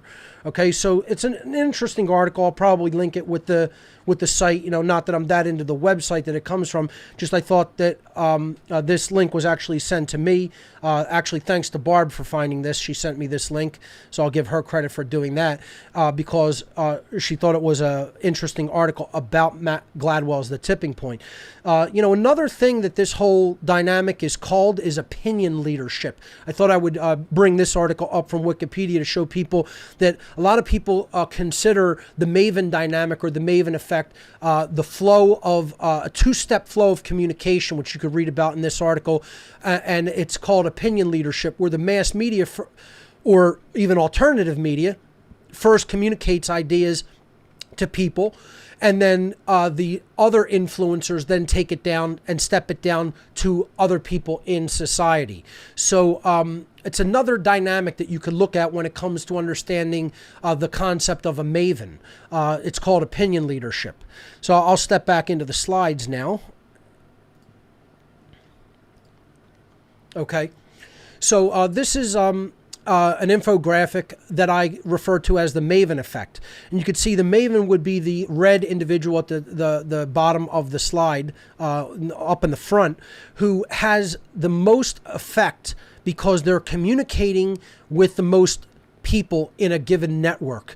Everything is flowing to and from them, okay? They're the knowledge communicator and influencer with the rest of the people, and they would be at like sort of the top of the hierarchy when it comes to this trust network, this trust communication network. Okay, so that's who you want to try to identify and reach in your social circle. And again, if you really sit and think about this, you will be able to identify it. Just think about it in your mind. Who is the person that other people in my social dynamic, in my sphere of influence, who do they listen to? Who do they communicate with? When they want advice, who do they call? Who do they go to? Who has the place where people come together around? Okay? It's geographically, physically, this is important. Okay? Because most people will gather at this individual's home. Okay? For example, like when holidays come up, my mother's home is the big place. That's where people will go. or like, my mother will go to wherever she's going. If she's going, like, let's say to my sister's house, she's going there, and then other people are going to gather at that location. They're going to go where the maven is at. It happens all the time. They're the ones who can make other people gather round. Okay? So you just sit and think about this dynamic in your social situation, and you will know who the maven is. You will be able to identify. That's the first process. That's the first step in this process, is identifying who the maven of your social dynamic is, or family dynamic. Okay, so you have to identify them first and understand this is the type of influence that they hold. They'll talk to a few people in their close circle, and that will widen out. Okay, so they have the most power to influence and affect change. That's why the maven is so critically important. So I'm going to break down a dynamic here that, I apologize for the slight glitches that we're having today. I'm not really sure why that is going on with the presentation, but perhaps I need to upgrade something or update my presentation software, or maybe it's just a loose connection, but we will look into it. That being said, I did step forward. Okay, there we go. Okay, so I call this aspect of the maven effect the 5-to-1 ratio. Now, this is slightly different than just the maven having influence. This is how to influence the maven. Okay? So let me just say that again. The slide that you're looking at that I'm going to build up here in this next part of the presentation is what I call the 5-to-1 ratio. Okay? This is a 20% ratio. Okay? The maven is the one, and we're going to have 5 other influencers that are going to influence the maven. Okay? So let's put the maven in the center here. Here's our maven. Okay? And let's name him Malcolm, after Malcolm Gladwell. And we have there, right in the middle of the star, there's Malcolm in the middle. Remember that show? That was a pretty good sitcom show. So there's our maven, Malcolm, named after Malcolm Gladwell. Okay, and he or she is the center of their social network, but that's who we are targeting. We have identified them, and we're going to put our effort into awakening them.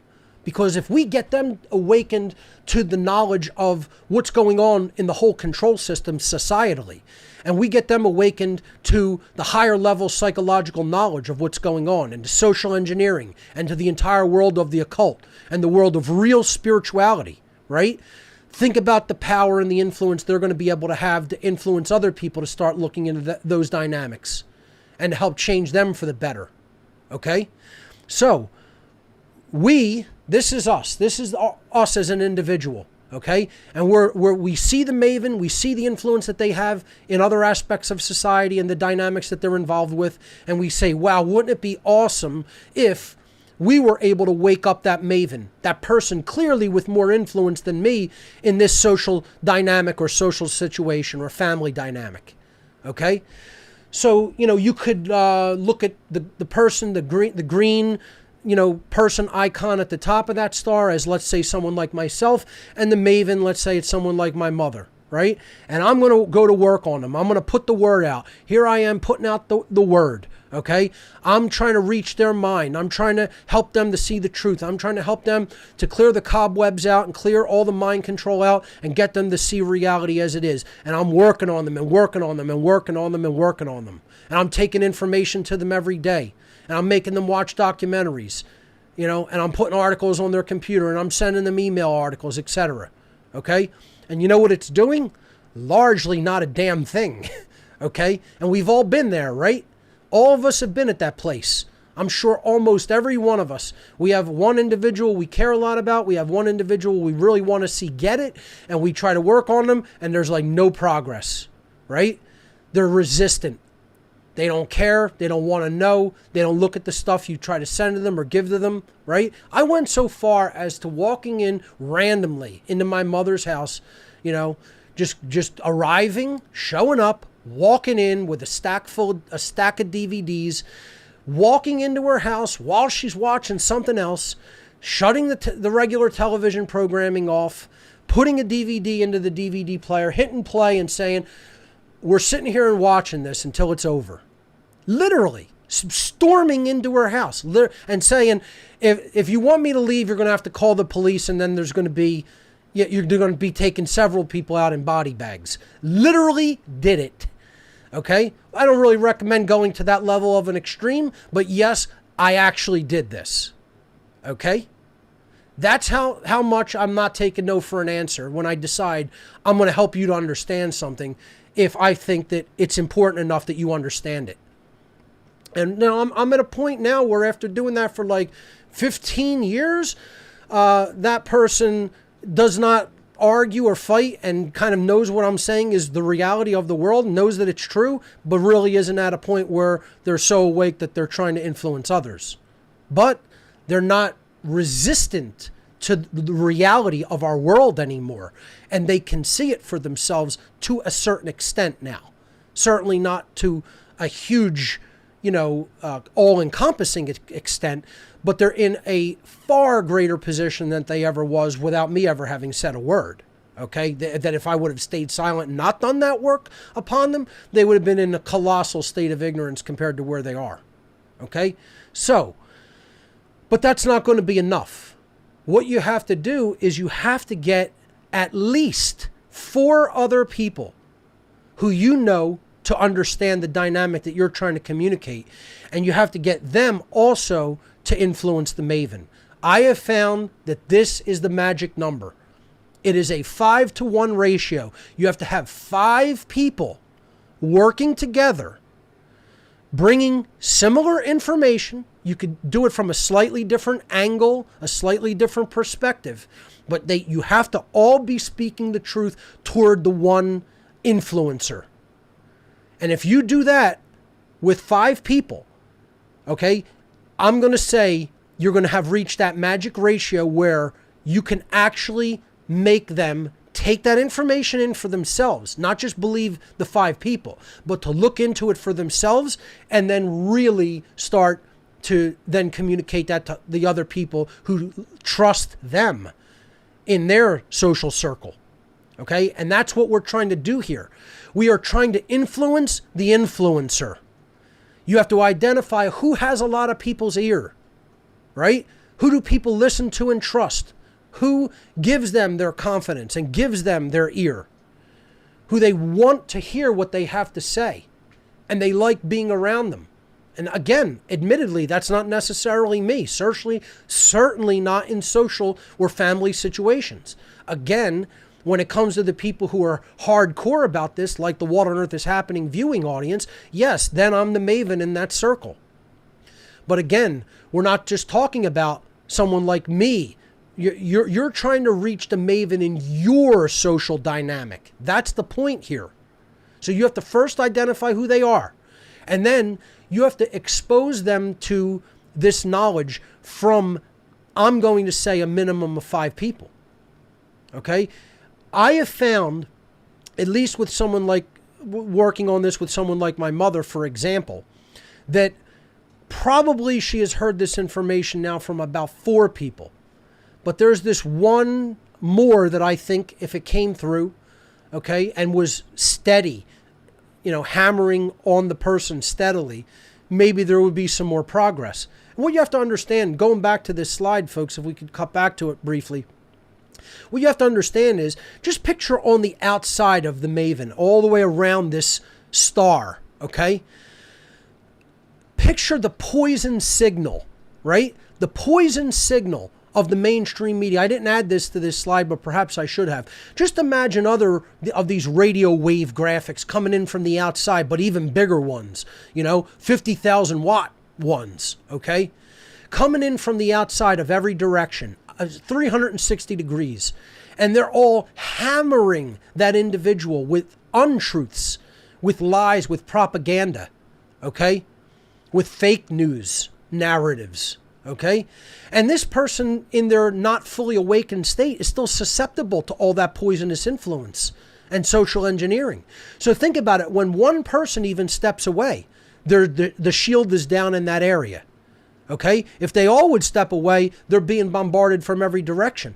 And in my case, I was hammering them just from that one direction for 10 years. Okay? And then from every other direction, or whenever I stepped away, that poison influence came right back in like a tidal wave, just swarming them. Okay? So we have to understand that this is a dynamic of continual perseverance with an individual. Continual perseverance with a single individual, because you know that the time investment is worth it. Because you know who they are then working. 5 people working on one would be better than 50 working on 1,000, possibly. Okay? Because of how powerful and how many people that one person is capable of influencing, the number that they're capable of influencing. Okay?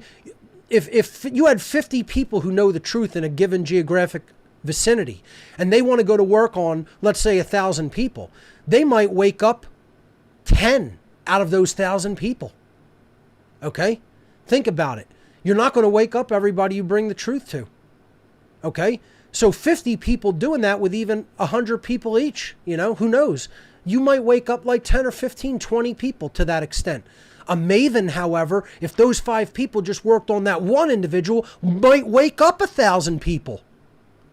That's how powerful the influence of the maven is. And this is what we're failing to do.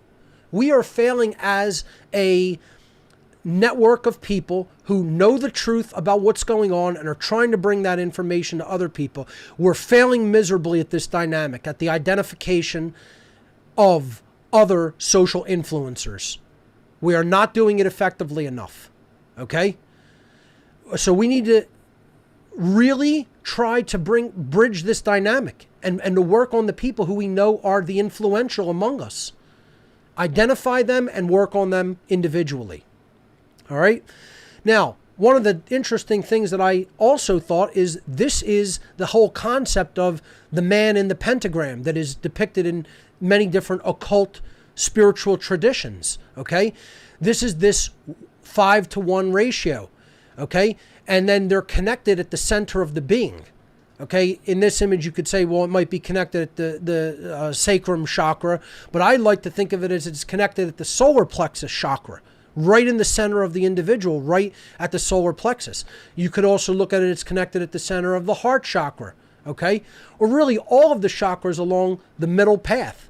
And the ones that are the most important are obviously the third eye, the heart, and the solar plexus, because that's the mind, the heart, the care, okay, the intelligence, the care, and to me, most importantly in this dynamic, the solar plexus chakra is where it all connects and comes together, because that's the courage center. And this is about courage to speak. This is about courage to put the truth out there, especially in an age of censorship, in an age of suppression of knowledge and ideas and information. And imagine, I look out my door, I see other people in the area where I live, and they are full-blown advocating Soviet-style and Chinese-style censorship. It's disgusting. Thinking that people's freedom of speech should be limited and suppressed and they should be silenced. I mean, you have to be kidding. This is where we're at in American society. This is where we're at. So, this dynamic of the man in the pentagram or woman in the pentagram, it's incredibly symbolically powerful, because it's talking about, bringing ideas together at a central focal point, coming together from those 5 points of the star, which represent earth, air, water, fire, and spirit. Okay? And you have to bring your resources, the earth, okay, your general characteristics and personality and skill set together and work on those things. The earth aspects of the individual, of the personality. Work on those things and work with them to help to bridge this dynamic of influencing others, to put them to work toward that purpose, toward that goal. And then you're using the other 3 aspects of the of the consciousness: intelligence, care, and action. Okay? So air is the intellect. Water is the emotional aspect, care. And then fire is the will, taking action, taking right action in the world.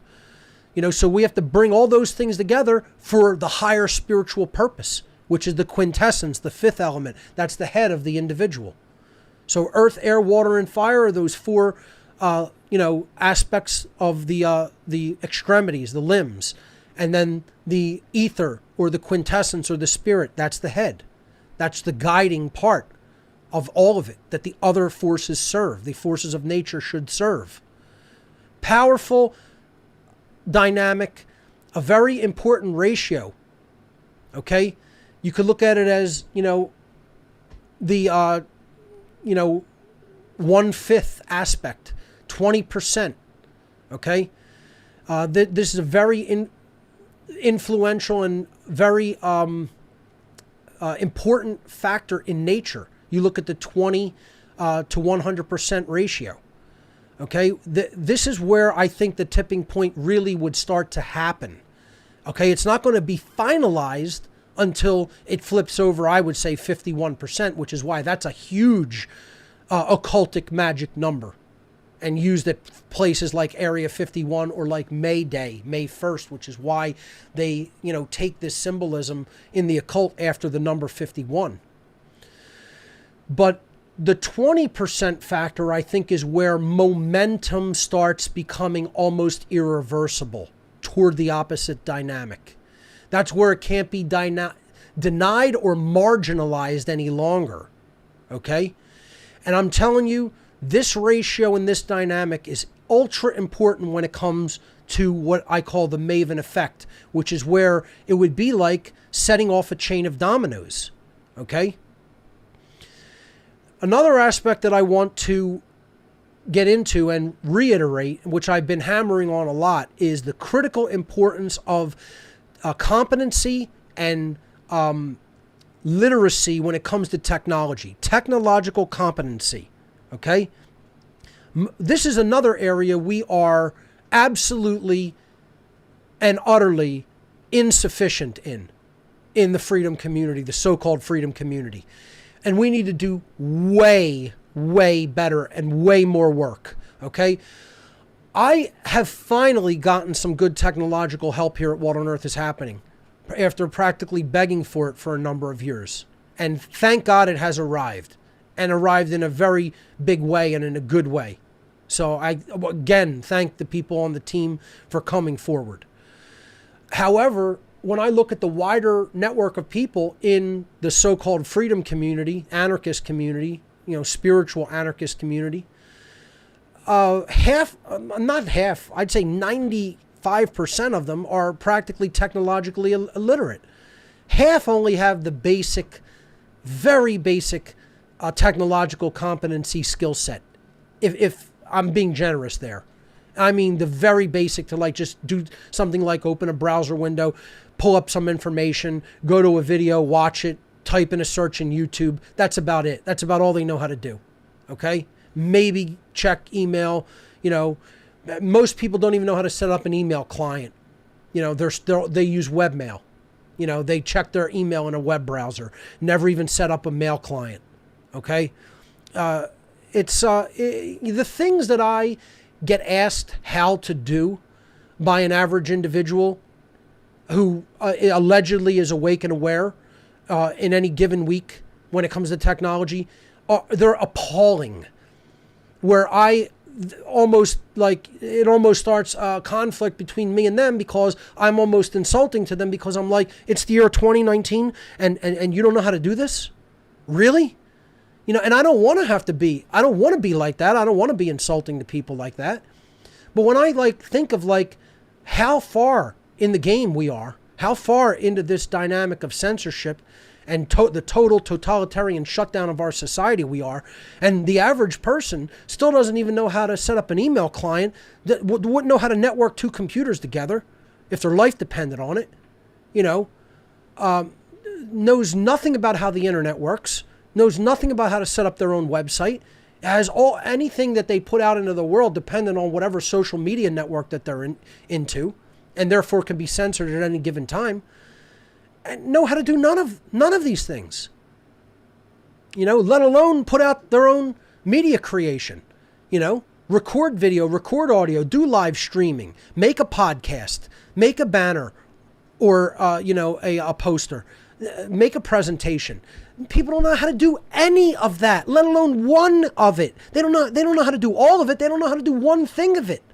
They don't know one aspect of any of those things. And this is where we're at this late in this conflict, this late into this war. And it's unacceptable. It's 100% completely unacceptable. You know, even with what we know how to do here, we're still struggling with technology, as you can see. There's certainly a loose connection somewhere along the line.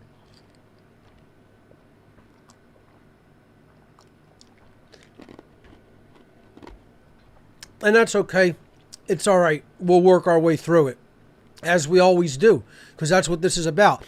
Perseverance.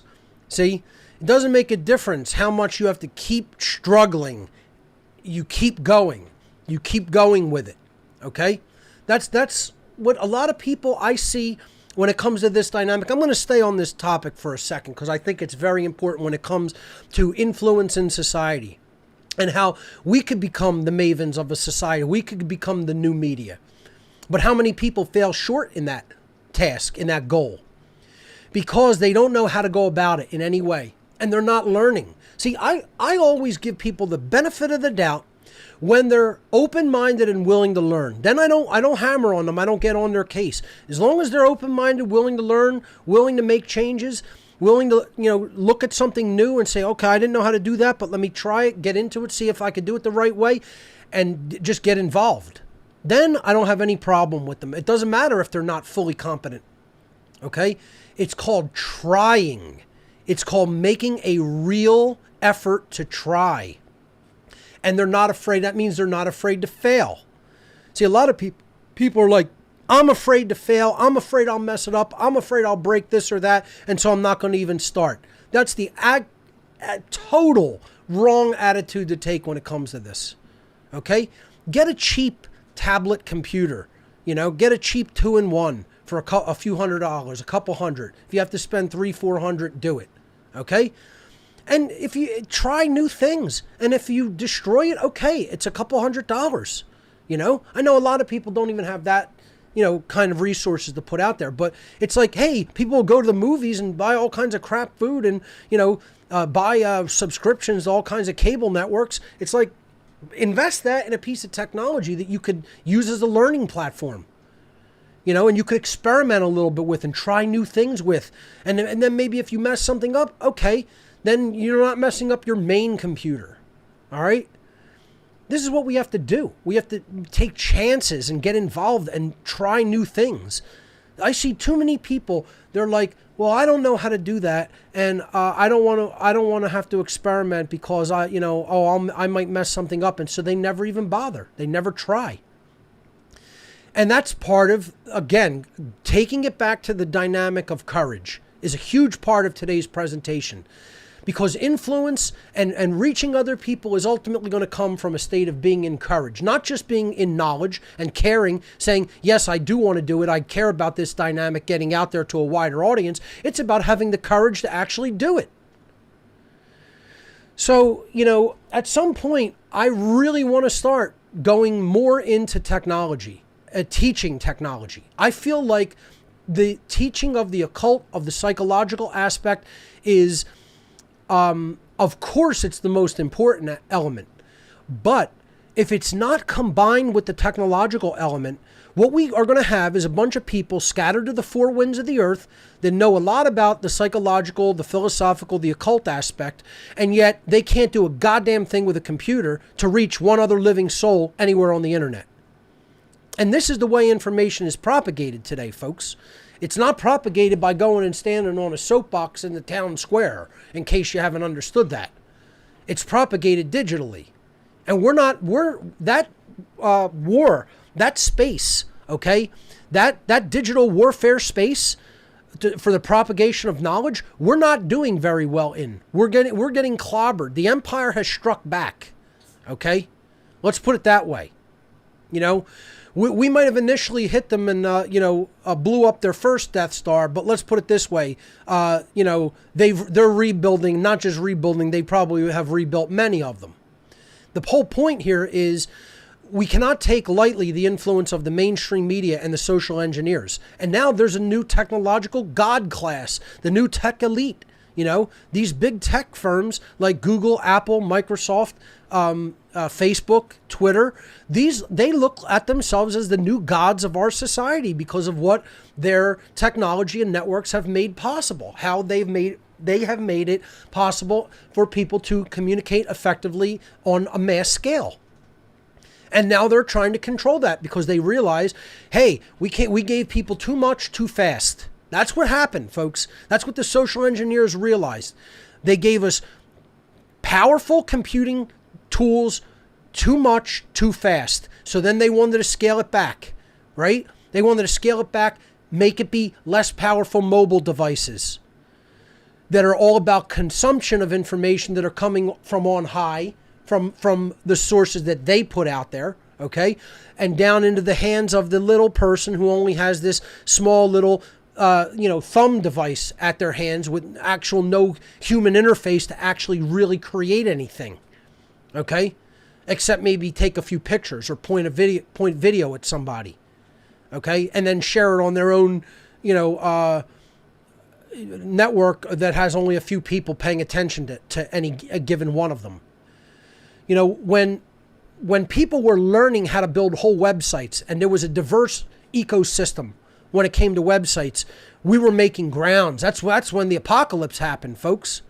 The apocalypse occurred past tense, and it happened during the second wave of personal computer technology coming in, Moore's Law, ramping up and taking off, and powerful desktop systems enabling people to be media creation experts, to become media creation experts, and then be communication experts by reaching people with that media.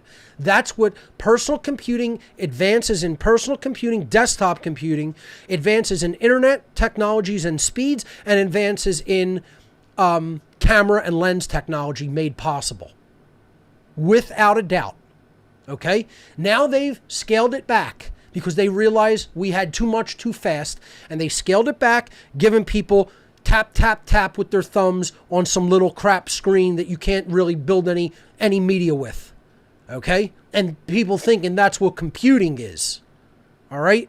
It's a joke is what it is. It's a sad, laughing joke. All right? We need people becoming truly technically competent of what the internet is, how it works, okay? How websites work. Building diverse ecosystems of websites again, like we were doing in, the early 2000s, into the mid 2000s. When social media came in, it destroyed all of that. It destroyed the influence it was having. It destroyed the learning curve that was steadily ramping up almost asymptotically. Okay? Because it was a logarithmic scale of learning that was taking place, folks. All right? People were learning how to build real websites. Then everybody got on Facebook and Twitter, and that was it. Now that they have all those people in those platforms, now the censorship begins. And nobody knows how to set up anything elsewhere. And that was the plan. That was the plan the whole time. All this time, people could have been learning powerful, web technologies and desktop computing, how to really have set up media creation and communication. And they weren't doing it because they're tapping away with their thumbs on Facebook and Twitter on their phone instead of really learning computing and really learning how to become the new media. So this is what we have to do.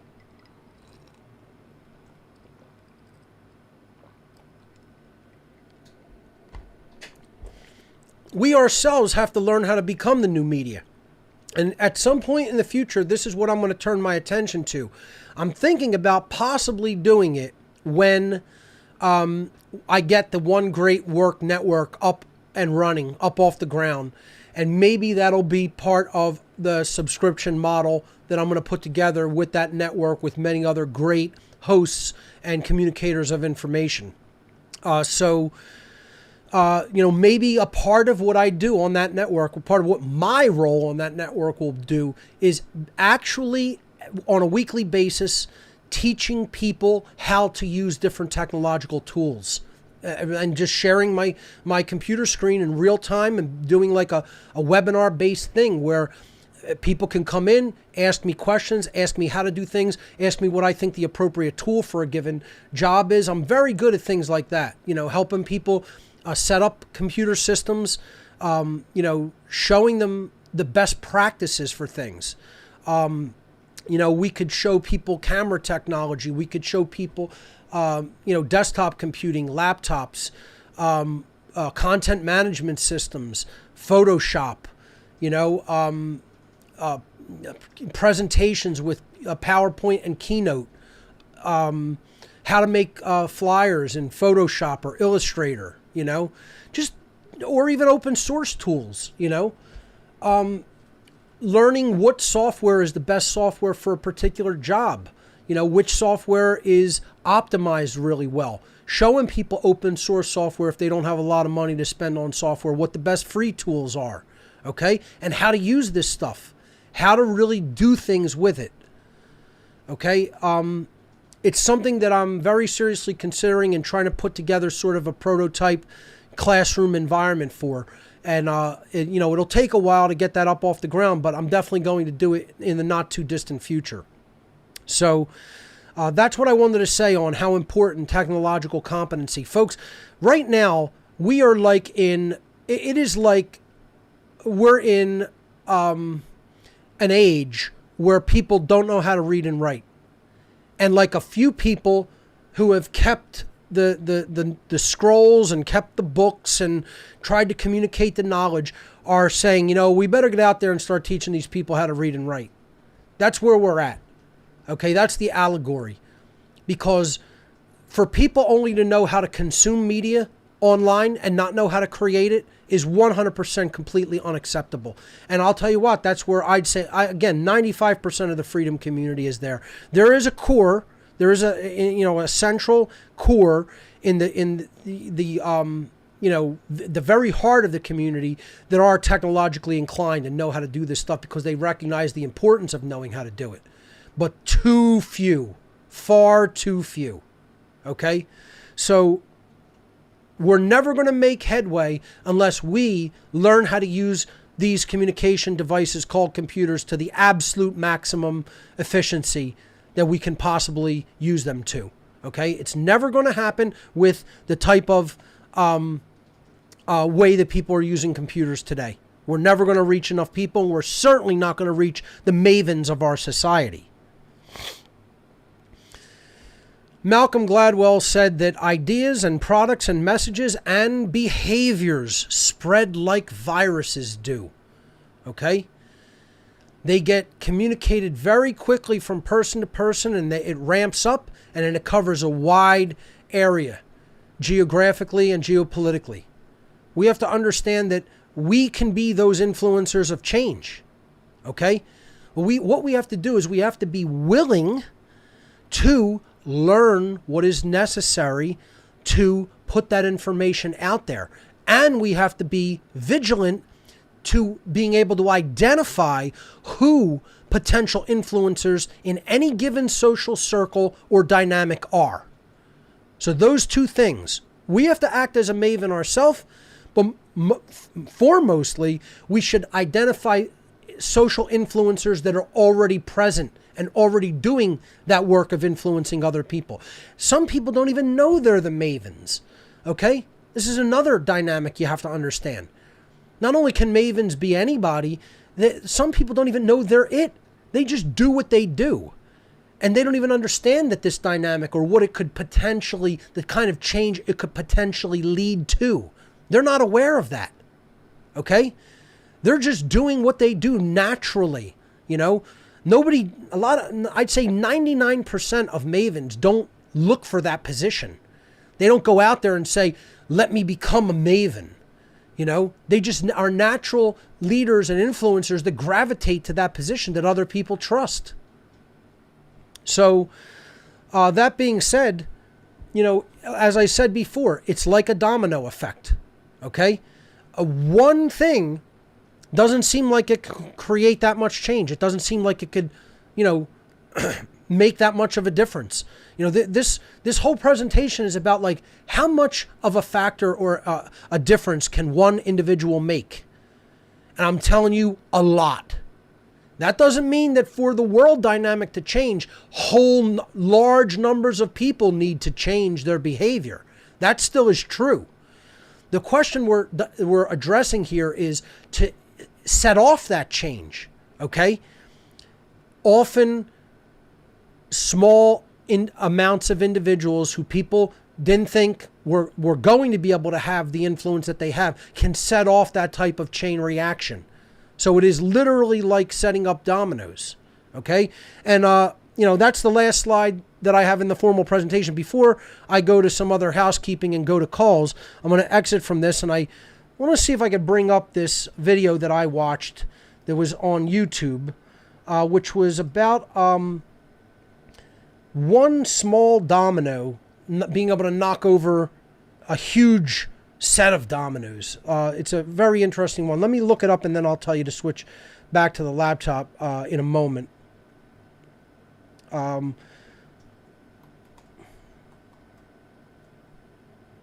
Yeah, it was an interesting video where this guy uses he has a little tiny domino the size of a like Pez candy in a pair of tweezers, and he's going to knock over 100-pound domino, okay, on the other side of this short chain of dominoes with a tiny little domino about that big. Let me see if I can find it real quick. And I think you'll appreciate this dynamic. I'll post this video with the podcast.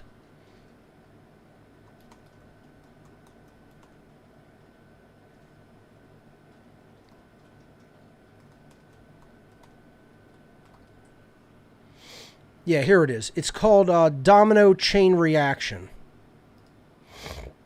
Let me bring up the small one, the short one.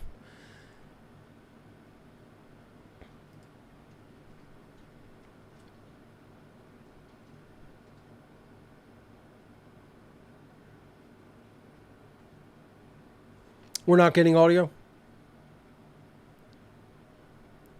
Bear with us, folks.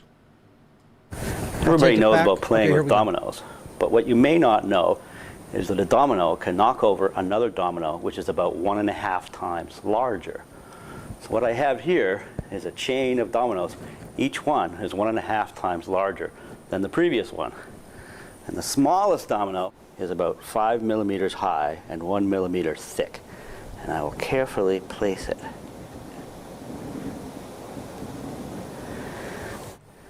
And there are 13 dominoes. And the largest domino, it weighs about 100 pounds and is more than 1 meter tall.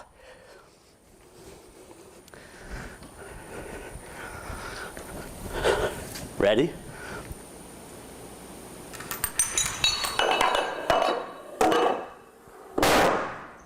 Boom. That was 13 dominoes. If I had 29 dominoes, the last domino would be as tall as the Empire State Building. Amazing. So, you know, this is what the Maven effect is really about, folks, okay? You know, the Maven effect is about, you know, who are we as an individual to be able to influence and have change on in a wide overarching impact on society. And I'm telling you, we are all that individual potentially, okay? This is about what the potential for one individual is all about, and how powerful one individual, the amount of powerful change, an effect, an influencing effect for change one individual can have in all of society. There's a movie that just came, well, it's a movie that came out this year that wrapped up a trilogy that a lot of people didn't even know was a trilogy. It was the Unbreakable trilogy with the movies, the sequence of movies that are allegorical films about this dynamic are Unbreakable, Split, and Glass. And Glass is a new one that just came out in 2019. I like to recommend allegorical films to people, and I think, first of all, these are done by M. Night Shyamalan, who I think is a brilliant movie director. I think he is one of the best allegorical producers of our time when it comes to allegorical films and spiritual films. And this is ostensibly a comic book hero, a real life comic book story, you know, about like guys who think that they are comic book heroes or villains.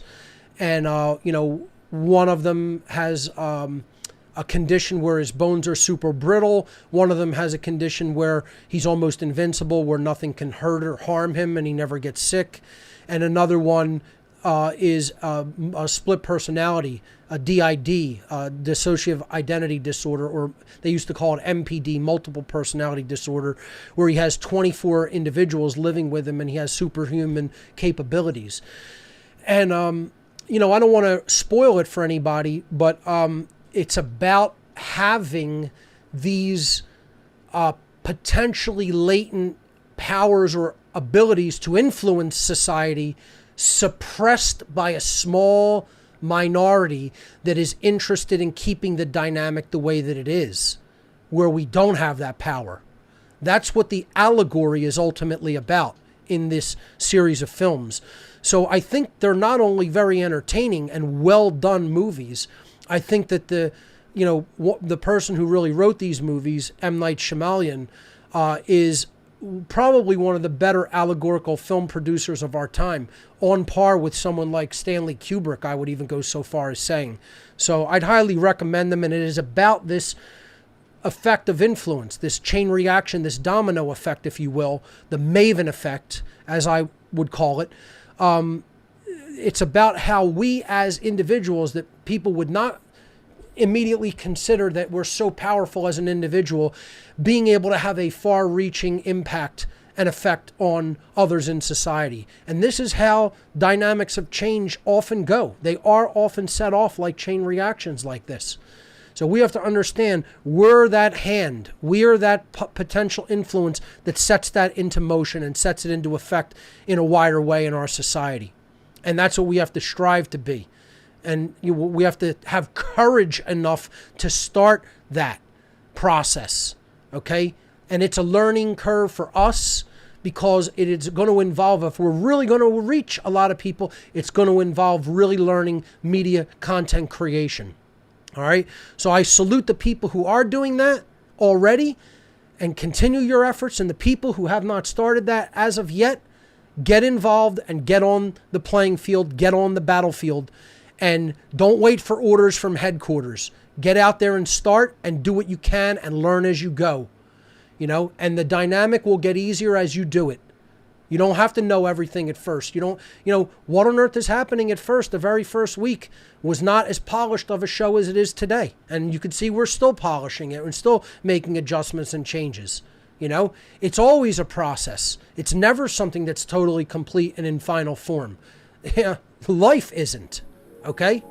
So the whole point is, get involved now, do what you can do now. As you could do more, you ramp up your efforts.